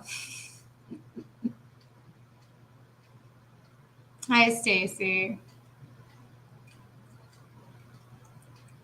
Emotion merchants, yeah, definitely. Okay, people had fun. They've had fun. I am curious to know what your favorite bit was, though. Yeah, the vegan stuff is fascinating. I get sucked into it. Maybe we could do a vegan like subreddit scroll, see what kind of crazy stuff we find sometime. But and here's the nails, y'all, in their glory. Beautiful red nails. Popping. Yeah, dessert lady. Dessert lady with the copyright strike. The Twinkie trifle. The Portland video. There was another Portland video that I had queued up. No, Maina, I don't have the chat summary. Is there a chat summary on this video, I wonder? I haven't gotten that. I don't know if I need to update the app or what. But I don't know. I don't like AI. Yeah, Twinkie trifle. They didn't want us to know what was in the Nutter Butter. Nutter Butters. I mean, you know, with a lot of those cookies, you know, I bet you can just like blend them and then easily turn them into some kind of like, I mean, I'm getting all kinds of ideas. All kinds of ideas. But now I'm wondering, I kind of want to put on that last Portland video before I head out, maybe. Just knock it out of the water.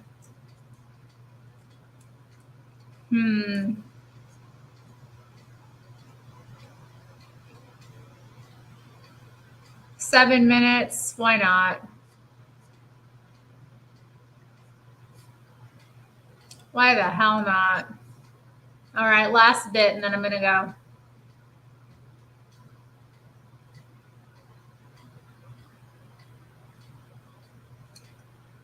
Yeah, I don't like AI, like, judging my content or the content of my chatters, like, really. Mind your own business. All right, so what's it really like living in Portland, Oregon in 2024? I mean, it's not the first time I saw someone's bare ass cheeks at a bus stop here in Portland. So what's it really like living in Portland, Oregon? Do you see bare ass cheeks at bus stops on the regular? Well, let's just say that isn't completely off the table, but since living here for the past 7 years, I've seen approximately 2 sets of butt cheeks at bus stops. So hopefully that gives you some perspective. It's really a beautiful place to live, so don't get the idea that it's some sort of crazy, unlivable zombie wasteland. Sure, Portland has some flaws, but I'd challenge you to name a city that doesn't have a single flaw. Go ahead. Los Angeles is just way too big and smoggy. Seattle is just way too expensive. San Francisco has the giants. Ugh. Nashville has the humidity. Phoenix has a basically unlivable average temperature for most of the year. I mean, every place you're going to have to compromise somewhere, but honestly, the compromises you have to make here may not be as big as you think. And so maybe you're moving to the Portland area in the near future and want to be prepared, and you just want to understand what it's really like to live here right now and what you can expect as far as your quality of life and day-to-day experience. So in this video, that's what we're going to get into. But first, if you're thinking of moving here and you are planning to buy a house here, then make sure you reach out to me via call, text, email, or scheduling a video call with me would be the most ideal thing. All my contact information is right down below this video. So honestly, don't feel weird about getting in touch. People randomly hit me up from all over the world about helping them move to the Portland area to buy a home, and I absolutely love it. And I want to hear from you next. So do it. Reach out. All right, so first off, I gotta address the fact that I get a seriously perplexing amount of very negative comments on this channel from people that I assume, by and large, haven't even been to Portland before and are basing their opinion on this city on what they see on the news or on social media. And it is just wild to me to see that much hate for a city that has around 2.5 million people in the entire metro area and a place that I've chosen to call home. I personally consider myself a fairly normal person with a low tolerance for low quality living standards, so I honestly wouldn't live in a place and raise a family. I have 2 young children, by the way, if it were even a fraction as bad as people on the internet make it out to be. Can I make a new rule that if you have never actually been to Portland, you got to disclose that in your comment if you are about to say something negative? Feel free to say whatever you want, but also make sure you add in there at the end, yeah, by the way, I've never actually been to Portland, just saying. Now, what is it really like? Well, the reason I chose to live here is because of the laid-back vibes of the city, the many different charming and lovely walkable neighborhoods. It's very easy to get around in general because the city is relatively small. There is an incredibly good food scene here, lots of different types of entertainment, whether you like to go to shows, go bar hopping, visit museums. There's tons and tons of parks and incredible nature in and out of the city. And I mean, we are in one of the most beautiful parts of the entire country here with mountains and rivers and valleys and beautiful coastlines in all directions. And if the city itself isn't to your taste or has a little bit too much of the negatives that you think exist so dramatically, there's a multitude of sprawling suburbs which basically have no negatives, other than maybe the fact that they are the suburbs and they lack some of the amazing qualities I listed above, such as walkable neighborhoods, entertainment, nightlife, and all of that. But what about all the haters? Do they have a point? Is it really the biggest shithole in America? I don't know, Daniel. I'll be honest, I've traveled a lot around the entire United States. Most of you probably don't know this, but in my heyday, I used to tour all over the world as the manager for a famous band. I've been through pretty much every single major city in America and many, many small cities and towns all over the country. And when I think of this so-called biggest shithole in America, which is the title you have so eloquently given Portland, I think of places like, I don't know, Fort Stockton, Texas, or Deming, New Mexico, or Stockton, California. Do any of those places have bars serving gourmet food until closing time, or beautiful forested parks spread across the city, or one of the best food scenes in the whole country? Like, come on, Portland simply can't be that bad, Daniel. I mean, haven't you ever been to Michigan? In all honesty, one of the biggest issues Portland faces is the homeless crisis and the drug issues. One of the most common complaints I see in the comments on this channel is the fact that Portland legalized all drugs a while back. And admittedly, this plan seemed to maybe have backfired a little bit, but maybe it also just wasn't given enough time and effort. The idea was that this was intended to treat drug addiction as a health problem rather than one for the police, and focus on getting people the support they need. But what happened instead was we saw about a 3x increase of overdoses on heavy drugs like heroin and fentanyl. And certain parts of town had people doing these drugs in open air, leading to a multitude of other problems. People that don't participate in drug problems don't really want to go to those parts of town anymore. And then the businesses in those parts of town suffer as a result. And the issues just spiral out of control. Well, you know, sometimes when you try new things in life, you make mistakes. And we've realized this one didn't go quite as planned. So as of March 2024, drugs are being criminalized again. Honestly, who knows if this is the right move? Drug use is obviously a problem regardless of whether or not it's legal, so I don't know what's going to happen as a result of this. If it's a genuine response to the crisis or if it's more of a political decision, I would invite some civil discourse down in the comments below about this if you're willing and able to have a constructive conversation. But it just comes back to the question of what's it really like to live in Portland right now? What can you expect from a day-to-day level? Well, for me, I usually wake up and go for a walk. Right now, since it's spring out, the weather is getting much nicer and it's getting more and more beautiful out by the day with cherry blossoms everywhere, flowers blooming, and the leaves on trees all over the region are coming back to life. I live in a neighborhood where it's rather easy to walk around and get a bite to eat or coffee with multiple options within walking distance. And there are countless neighborhoods all over Portland where you can do this. It's not just one area, but even if you wanted to venture outside of your neighborhood, neighborhood, it's easy to get from one side of the city to the other. Whether you choose public transportation, driving in your car, or the most Portland way to get around Portland, via bike, you can get to pretty much any part of the city with ease because of its manageable size. Are you going to have to be dodging homeless people and zombies coming after you on your bike? Maybe, depending on the season. No, I'm just kidding. But more realistically, maybe you'll have to keep an eye out for families crossing the street or an occasional cat crossing the street. But that's about it, my friend. Portland has a diverse range of communities, so if you want to be a very social person and having hobbies, you go out and do things with others is important to you, then there are plenty of niches to explore here. Or if you pretty much like to keep to yourself, but get out and enjoy a good... I saw a man bun today. It was epic. So it was like a man and a woman. The guy was in all white. He had like on white denim pants, a white t-shirt tucked in. And then she was wearing this sleeveless, backless two-piece kind of dress thing. I don't know exactly how to describe it. It wasn't completely backless, but it was partially backless. Anyway.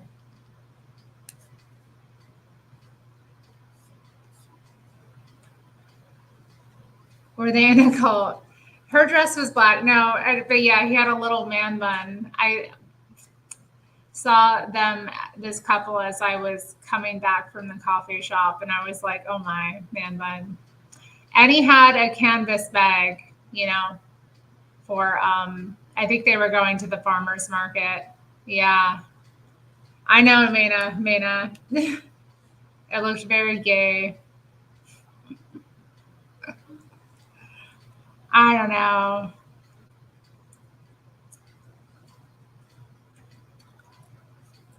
I think Amy's watching Katie Hopkins. I think, yeah, Amy's behind. But shout out to Amy, behind in the chat. But still one of us. Yes, it's the city of roses. I took a picture of some roses today. Why don't I share that?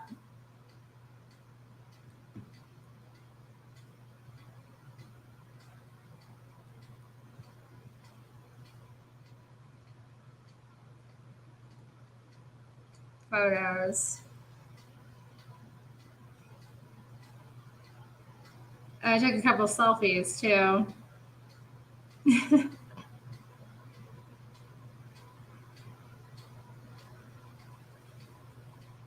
Here we go. Lovely, lovely roses on my phone. Some more yellow and white. They're in bloom again. And yeah, I saw a pretty epic man bun today. Actually, and you know what? One of the baristas at the coffee shop, he does a little man bun too. It's very common. He's nice though. He remembers me. He's always very friendly. But he was telling me how it was it's his Friday, so he's going to have some time off. All right, y'all. So he's probably already off since that was in the morning time, enjoying his weekend. I did not like working Saturdays when I was a barista, though, for sure. Well, anyway, that was fun, y'all. It's been fun today. We've had fun. We've had some laughs. We've had some deep dives. My nails look good. So I want to thank you all for being here, being my moral support while I did my girly girl streaming.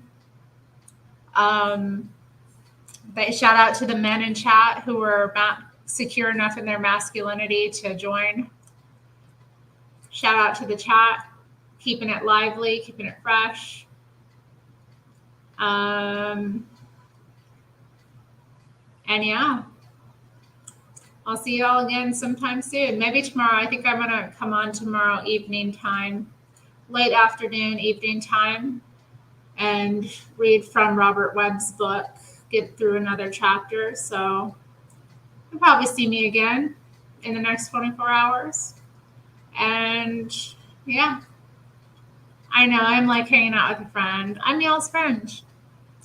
Just remember, Terri Strange is your friend.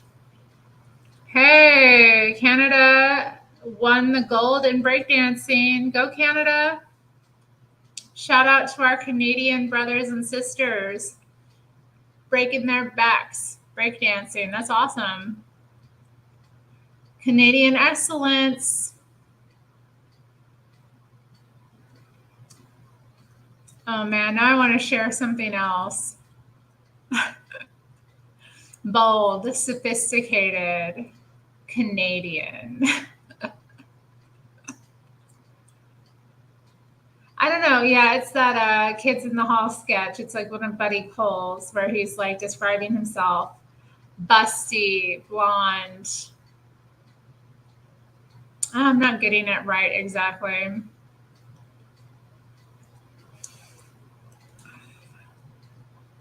He's like, I make Canadians sound sexy.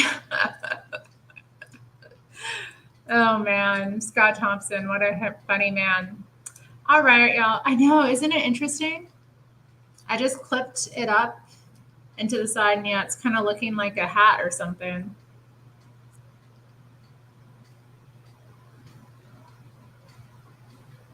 I can look elaborate with little effort. Thank God for these jeans. Well, anyway, y'all, I'm going off enough. I got a bee on your head. I know I could clip some more stuff in it, make it look even more crazy. Or I could like stick a like butterfly or something on it. It look cute. You can kind of see my clip here. It looks like a little ribbon almost. Well, anyway, y'all, take care. I hope you all have a good rest of your day. It's been real. It's been fun. We'll be on again soon. Bye.